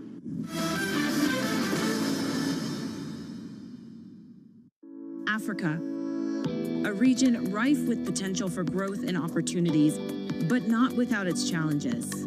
Bloomberg highlights the biggest stories, interviewing key players, and reporting on the issues impacting the region. Join us as we get to the heart of African business, politics, and economics, and ask the question, what's next? I'm Jennifer Zabasaja, and this is Next Africa. New episodes every month, only on Bloomberg. Bringing you up-to-the-minute tech news whenever and wherever it happens. I'm Ed Ludlow in Las Vegas, and this is Bloomberg. U.S. tech is influencing global markets. Technology is driving business across Europe.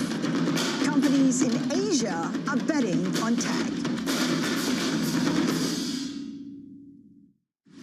Tune in to Bloomberg Business Week Daily. We got to talk crypto. From the magazine that helps global leaders stay ahead. What's the conversation around your company? Bringing you insight on the people, companies, and trends shaping today's complex economy. Planning very big things. The new level of premium. Plus global business, finance, and tech news as it happens. The floodgates of innovation are going to open up. You can't fake passion. You either are or you aren't. Bloomberg Business Week Daily, only on Bloomberg.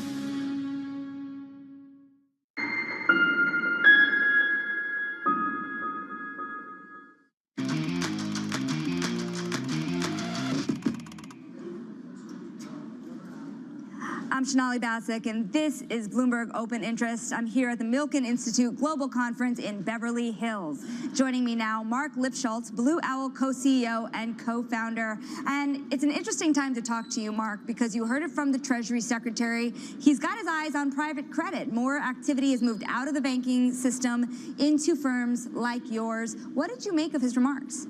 Well, it's great to be, I couldn't be in a better place than with you at Milken, and what incredible people here talking. You know, I think the role of private credit, which is acknowledged in those remarks, is a good one for the economy. Of course, we want a healthy banking system, and you and I have talked about this. We're happy to have the banks in the market and be active, but private credit has clearly proven its mettle and proven its worth. We are a big part of stabilizing available capital in the marketplace, and you can see it over the last 5 years. Every time there's been a meaningful disruption, and the public markets, even this last month, right? We had syndicated markets go for the longest time in 10 years without launching a syndicated transaction. We're open for business, we have capital, and we're lending. Well, to that end, it's interesting. A few days ago, you had told me, when I asked if there are restructuring opportunities, will you step in? Will you step in with large dollars into those types of financings? And you unequivocally said yes. So my question is, how much do you think you're going to be deploying this year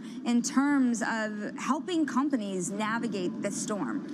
Yeah, and I love that phrasing, because that's the way we often talk about it. It is about navigating the storm, and storms come and storms go. They may be severe, but the key, of course, is to navigate to the other side.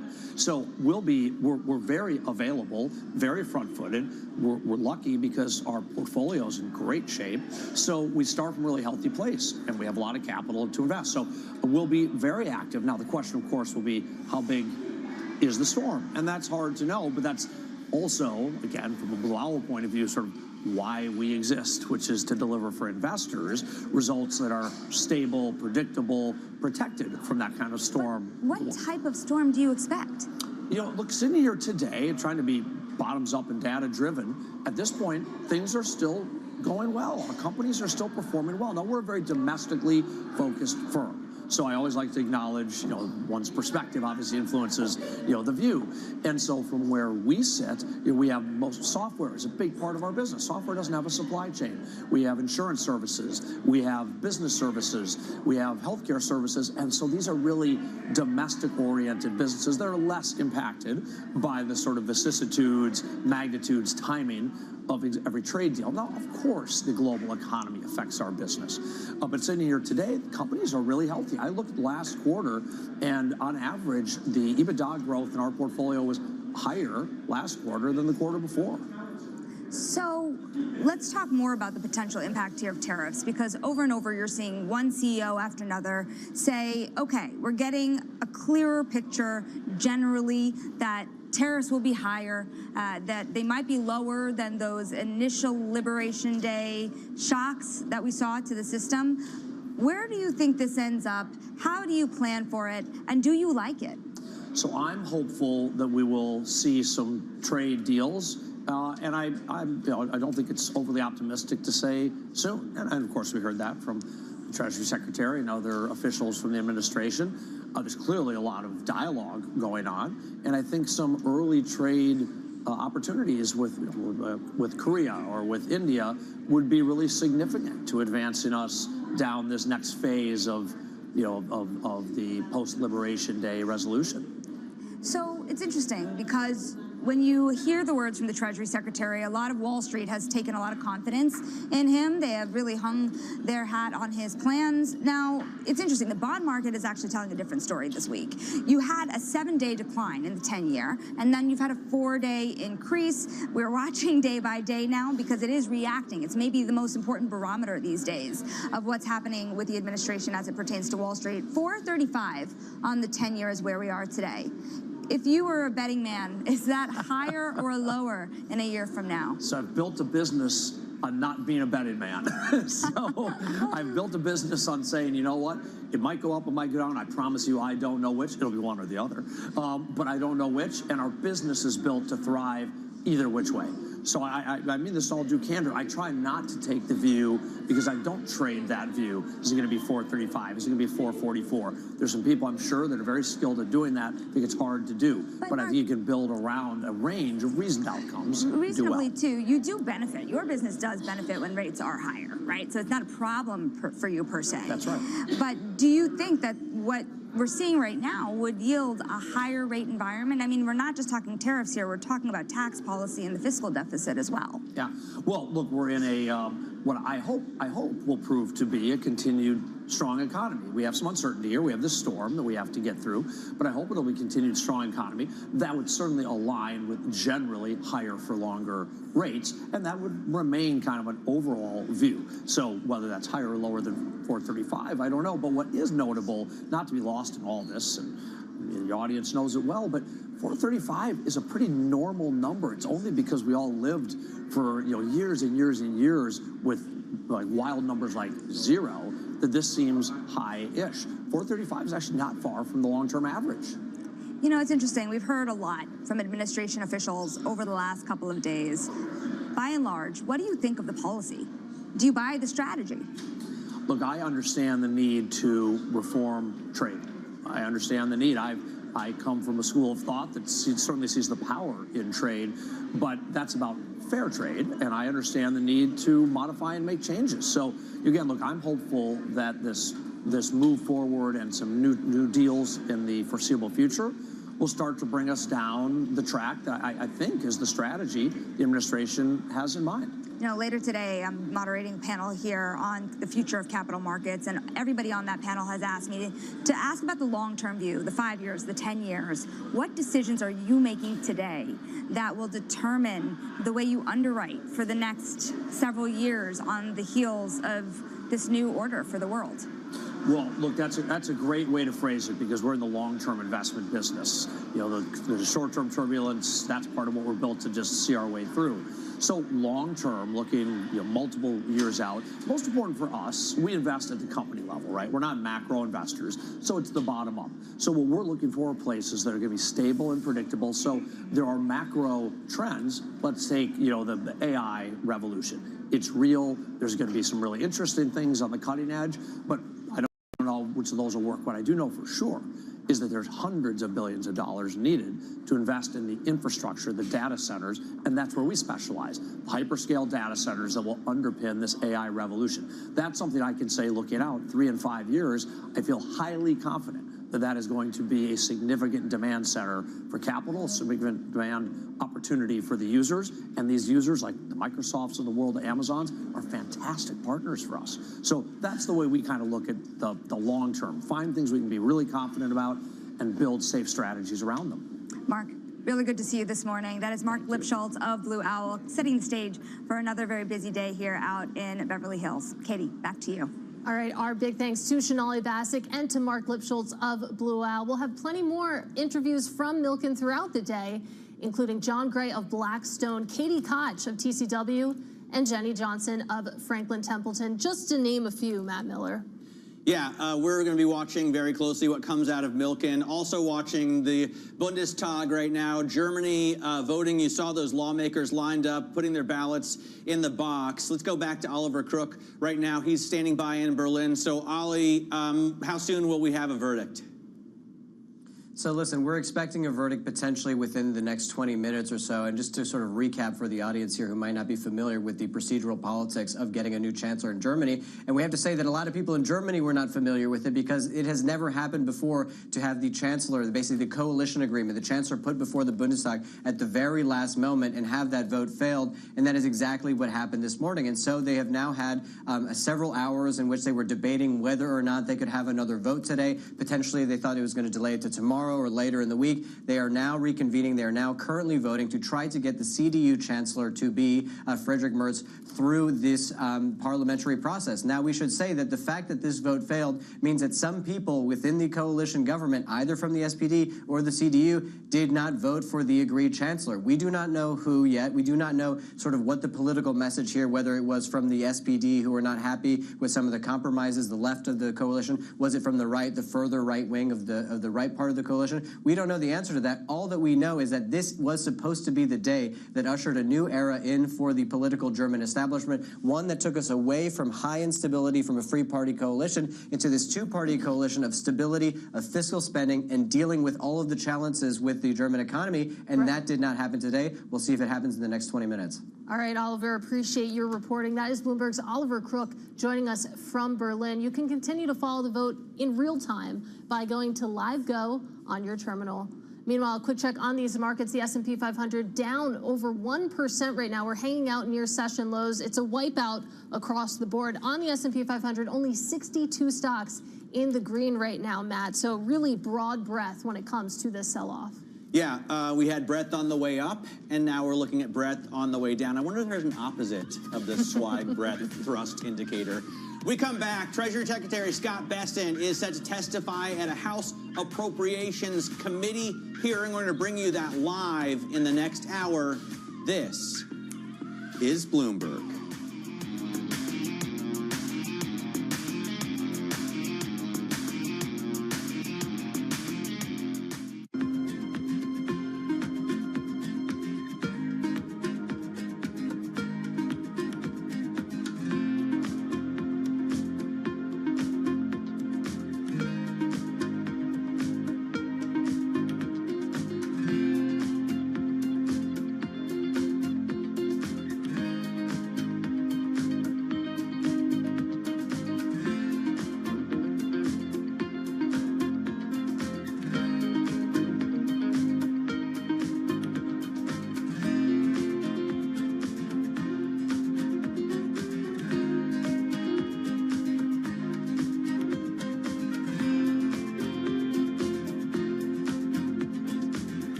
How much does the geopolitical volatility emanating from the United States perhaps undermine the bull case for Mexico? Is that a scenario you've plotted out?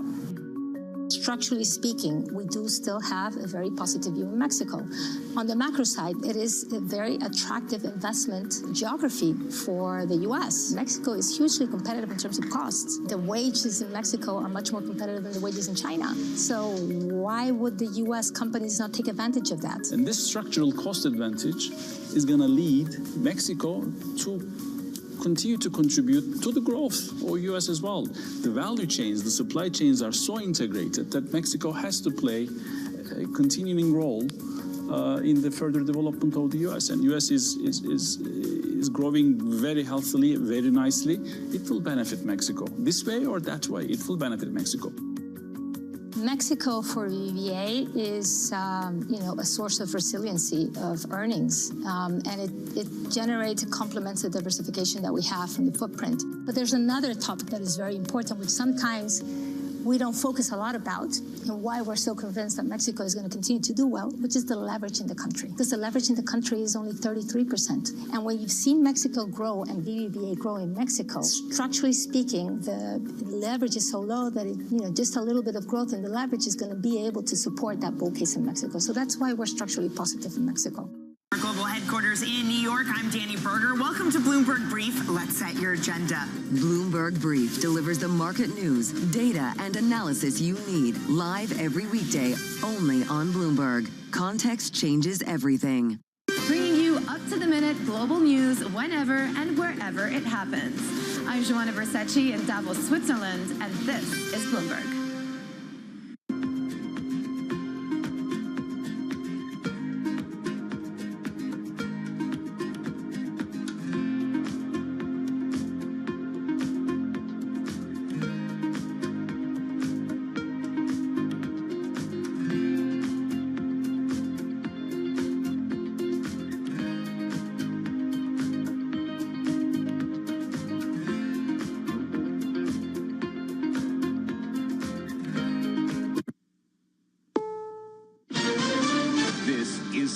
News on the Hour, sponsored by Progressive Insurance. I'm Matt Piper. Canada's newly elected leader, Mark Carney, has vowed to fight back against President Trump's trade war. He'll get to say that to his face today as the two meet at the White House. CBS's Aaron Navarro. The two are expected to talk about the trade relationship between the U.S. and Canada. But over the weekend, when President Trump was asked if he will talk to Carney about making Canada a 51st state, as he has done in the past, President Trump responded, quote, "I will always talk about that." Columbia University says it will end funding to about 180 employees working on research impacted by the Trump administration's cuts to federal funding for grants. The reductions amount to 20% of people employed by the school who were funded at least in part by terminated grants. Could Alcatraz reopen? President Trump said he wants that to happen, but CBS's Elizabeth Cook talks to someone who knows the San Francisco tourist spot well. It's a small prison, too. Its maximum capacity was 336, and it was never filled. John Martini gave tours for the National Park Service, which took over what remains of the site. Is Alcatraz in any way, shape, or form ready to be a prison right now? No, there's no running water, there's no sanitation, there's no heat. Tomorrow is the deadline to get a real ID. The federal government says most people flying lately have presented ID that would meet the new standards, but about 1 in 5 have not. CBS's Christina Fan reports. If you show up to the airport tomorrow without a valid ID, the Department of Homeland Security says to expect delays, additional screening, and also the chance that you may not be allowed to board your flight. If you do not have a real ID, a valid U.S. passport will meet standards. Israel's military says it has launched airstrikes against Iranian-backed Houthi rebels in Yemen, fully disabling the country's international airport in the capital. Back here, lawyers for Sean Diddy Combs and prosecutors will work for another day to pick jurors in the music mogul's sex trafficking trial. CBS's Sharika Duncan has been in court. More than 24 potential jurors were questioned yesterday. They ranged in age from early 30s to mid-70s. They were asked about their experience with domestic violence and sexual assault and if they had any views on hip-hop artists. In court, Combs sat with his lawyers wearing a sweater over a collared shirt. At one point, Combs told the judge, quote, I'm a little nervous today. A common vaccine has an added benefit. People who get vaccinated for shingles have a much lower risk of heart attack and stroke. A study in the European Heart Journal showed the shingles vaccine provides a 23% lower risk of cardiovascular disease that lasts for 8 years. Shingles is linked to a variety of heart problems. Michael George there. This is CBS News.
A Kentucky woman finds herself stuck with thousands of dollars worth of unwanted lollipops. Big problem for Holly LaFavors of Lexington, Kentucky. Her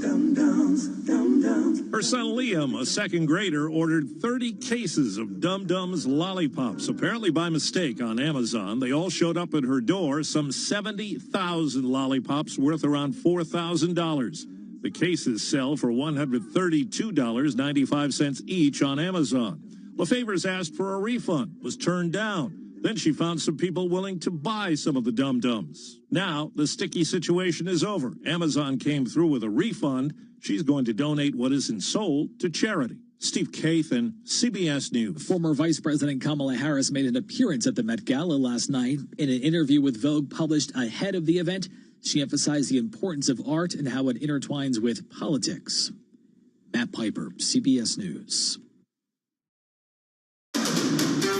This is Bloomberg Intelligence with Alex Steele and Paul Sweeney. The real outperformance has been in U.S. corporate high yield. Are the companies lean enough? Have they trimmed all the fat? The semiconductor business is a really cyclical business. Breaking market headlines and corporate news from across the globe. Do investors like the M&A that we've seen? These are two big-time blue-chip companies. The window between the peak and cut changing super fast. Bloomberg Intelligence with Alex Steele and Paul Sweeney on Bloomberg Radio. Good Tuesday morning from the Bloomberg Interactive Broker Studio in New York City to our worldwide audience. We're also streaming live on YouTube as well. Alex Steele and Paul Sweeney. This is the Bloomberg Intelligence Radio program. Coming up, we're going to check in with Ira Jersey, Bloomberg Intelligence Chief Interest Rate Strategist. What's his Fed going to do? How are they looking at some of this economic data that we've been seeing over the last several days and weeks? Oliver Crook, Bloomberg Europe correspondent, will give us the latest reporting coming out of Germany. They're having an election there, and we're on to the second ballot, which in and of itself is big news. That has not happened since World War II. Brian Egger, Bloomberg Intelligence Senior Gaming and Lodging Analyst on Marriott earnings. And how's the consumer doing out there in terms of spending in hotels and motels and all that kind of stuff, and at casinos? Sam Fazeli is going to join us here, Bloomberg Intelligence Healthcare Analyst. He's in London. He's going to join us and give us the latest from the world of healthcare and biotech. But first, let's go to John Tucker and kick this thing off with a Bloomberg Business Flash, John. All right, good morning, guys. This Bloomberg Business Flash being brought to you by IBKR. Financial advisors switch to Interactive Brokers for lowest cost global trading and turnkey custody solutions. No ticket charges, no conflicts of your interest. Learn more at ibkr.com/RIA. Risk off today. Major stock averages lower in the early going. The Federal Reserve making a decision on interest rate policy tomorrow. And right now, 9 of the 11 major industry groups in the S&P 500 are down. The Eco Data trade deficit widening to a record for the month of March. It looks like companies rushed to import more products before the Trump administration announced the tariffs. In the meantime, Sarah Hunt of Alpine Woods Capital says, you know what, investors are looking for direction. And I think that we went from a fairly even reward risk situation to one now where as the market creeps higher, it's hard to see where the next leg higher can go. DoorDash buying Deliveroo for about $3.9 billion. DoorDash, which controls 2/3 of the restaurant delivery market in the U.S., trying to expand its reach to more than 40 countries with this acquisition. S&P 500, 53 points lower. That's down about 1%, 55.96 on the index. The Dow Jones Industrial Average down 351 points. NASDAQ 100 down 264 points. Did you know WK Kellogg, they make Fruit Loops, of course, and Frosted Flakes, reducing their annual sales look, so consumers moving toward cheaper private label options. Remember the voice of Tony the Tiger? Yeah, sure. Duh. They're great. He was also the one who sang the Grinch song. You're a mean one, Mr. Grinch. Anyway. Well, that's interesting, actually. I appreciate that. Toss that out there for your consumption. We check the markets for you all day long, right here on Bloomberg Radio. I'm John Tucker, and that is your Bloomberg Business Flash. They're great. Alex and Paul. I do love me some Frosted Flakes. Yes. Fruit Loops I could live without, but man, when they're upstairs on 6, it's a huge day. All right, let's take a look at some of the stock movers today. I'm Alex Steele alongside Paul Sweeney, and we're joined now by Bloomberg's Isabel Lee. Isabel, what are you looking at? Getting the mic. We're looking at Palantir. Shares are edging lower by 14%. That's the most since at least May 2024. So Palantir dropped after earnings, as always, failed to live up to investors' loftiest expectations. The as always part isn't Palantir, but the fact that investors just keep on wanting more and more. And Palantir really was the one that powered the S&P through much of its gains this year. So the company described rising demand for AI software as, quote, ravenous whirlwind. And it bumped its 2025 revenue forecast, representing 36% growth. So the company's growth was strong in the U.S., but enthusiasm was tepid in the rest of the world, which actually constitutes just 1/3 of its business. So this concerned analysts, and this was really striking to me because it's just less than 1/3. We have Bloomberg Intelligence saying, even with all the good news, it just wasn't enough to sustain the valuation going forward. Vital Knowledge said that the report shows strong upside, although expectations were quite frosty. So Palantir, as we know, is co-founded by Peter Thiel. It's best known for its military work and intelligence agencies. So that was surprising, yeah. Your stock's up 40% year to date. That's and up true. 320% over the trailing 12 months. So a little bit of a give back was not surprising, I guess. What else we have? Ford. So this is also, it has mixed messaging. So Ford is edging higher by 2%. The company reported first quarter profit that beat expectations, but it also suspended its full year guidance, just like a long list of companies, of course, because of Trump's tariffs. And Ford joins its rivals, really, that's going to be stung by global trade policies. And Ford also said that it expects the levies to reduce 2025 adjusted earnings before interest and taxes, and it gave a number. It expects that to reduce its impact to $2.5 billion. So this is why I think it's not as down, because we have Jeffrey saying that we felt management handled the public call better than previous events. We have Barclays saying that, okay, while guidance is pulled, there's favorable cost commentary, and they expect that they will have more clarity in the years to come, in the months to come. And Ford did say that they plan to provide an updated outlook when it reports its next earnings. I mean, there's always the trade too, like, is it just already baked in, right? Is the bad news baked in, or it's not as bad as potentially expected? All right, last up, what are you looking at? Constellation, right? Constellation Energy, definitely. It's edging higher by almost 8%. So we have the stock reporting adjusted profit and EBITDA that fell short of expectations, but the company maintained its full year profit guidance. So I think that's really what's boosting investors. And the midpoint of the outlook is missing the average estimates, but still we have Bloomberg Intelligence saying that the group's performance will likely hinge on outlook for data centers. And in April, BI wrote that Constellation controls more than 20% of U.S. nuclear capacity, and they're going to be one of the biggest beneficiaries of the Inflation Reduction Act. Yeah, I was talking to a CEO of a utility company, and I was sort of pressing him on, will we see big nuclear plants again? Like, and he's like, maybe, which would be an insanely different picture than it has been in the last couple decades. Yeah, I'm kind of like, some of those people come in and they pitch you some of those smaller nuclear modular. That seems reasonable. So yeah, they're called SMRs, and the idea is that they're designed sort of not bespoke, right? So you can be like, I'm going to build it here and then plop it down over there. Build one here and plop it down in a different location, but that's not necessarily proven yet on an economic basis. Can you really scale it up? Is it actually efficient? It sounds like cool technology to me. All right, Isabel Lee, thank you so much for joining us there. For more conversations like this, listen to our new Stock Movers podcast. Subscribe for 5-minute episodes of the biggest winners and losers in the stock market. Listen to Stock Movers on Apple, Spotify, or anywhere you get your podcasts. Let's go to Ira Jersey, because we've had a lot of economic data. We've had bonds in the Treasury markets kind of moving around, yields moving around. So let's bring in Ira Jersey. He covers all this interest rate stuff for Bloomberg Intelligence. Ira, what are folks in your market, the Treasury market, what are they looking at these days? What's kind of the trade, the prevailing trade, do you think? Well, there's not a prevailing trade in the long end. You know, people have been making a big deal about, the bond market selling off a little bit the last few days.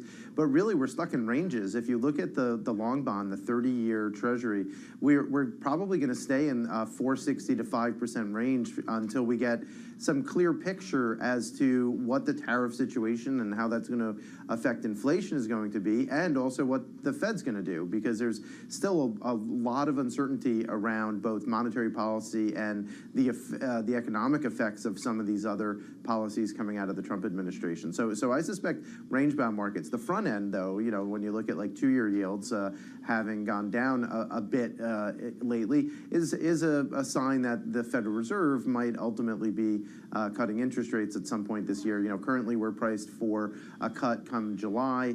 I think that might be a little bit too early, but nonetheless, that's what the market's currently pricing. So, Ira, yesterday we got a 3-year. It seemed to be okay. The demand was there as long as yields were a little bit higher, and we get the 10-year today in an auction coming at 1 p.m. What's been your takeaway on the auctions? Yeah, so auctions, we had a really bad 3-year auction last month. It was in the middle of all of that volatility. So I think the fact that we had an okay 3-year auction yesterday, as you said, Alex, like that was as average as you could get. In fact, our model gave it a B grade. Pretty average there overall. The 10-year, I think, will probably go okay. There's this big question about whether or not overseas investors are going to be participating as they have in recent years in the long end and long end auctions. Keep in mind, the foreigners have only been about 10% of the demand at different Treasury auctions, 7-year, 10-year, 30-year in particular. So if that slips to like 8%, it's probably not a big deal. But if that goes way down, right, that goes down below 5%, then that means that someone else has to be picking up that demand, and that means that you'll probably have to do so at higher interest rates, at higher yields, in order to attract those incremental buyers domestically. I don't think that that's likely today, but that is something we have to look out for as we get more and more supply going into the summer months. Yesterday, Ira, Treasury Secretary Scott Bessent at the Milken Conference touted the U.S. as the, quote, premier destination for global capital. We've seen a lot of volatility in the Treasury market. We saw some folks were saying some international selling. What's your market telling us about, I guess, international investors' appetite for U.S. Treasuries? Yeah. What's interesting, everyone keeps on saying, like, what happens if international investors kind of stop buying? The international investors that in the financial markets, as opposed to like the real economy, the Secretary Bessent was talking about people bringing capital over here to build factories and the like.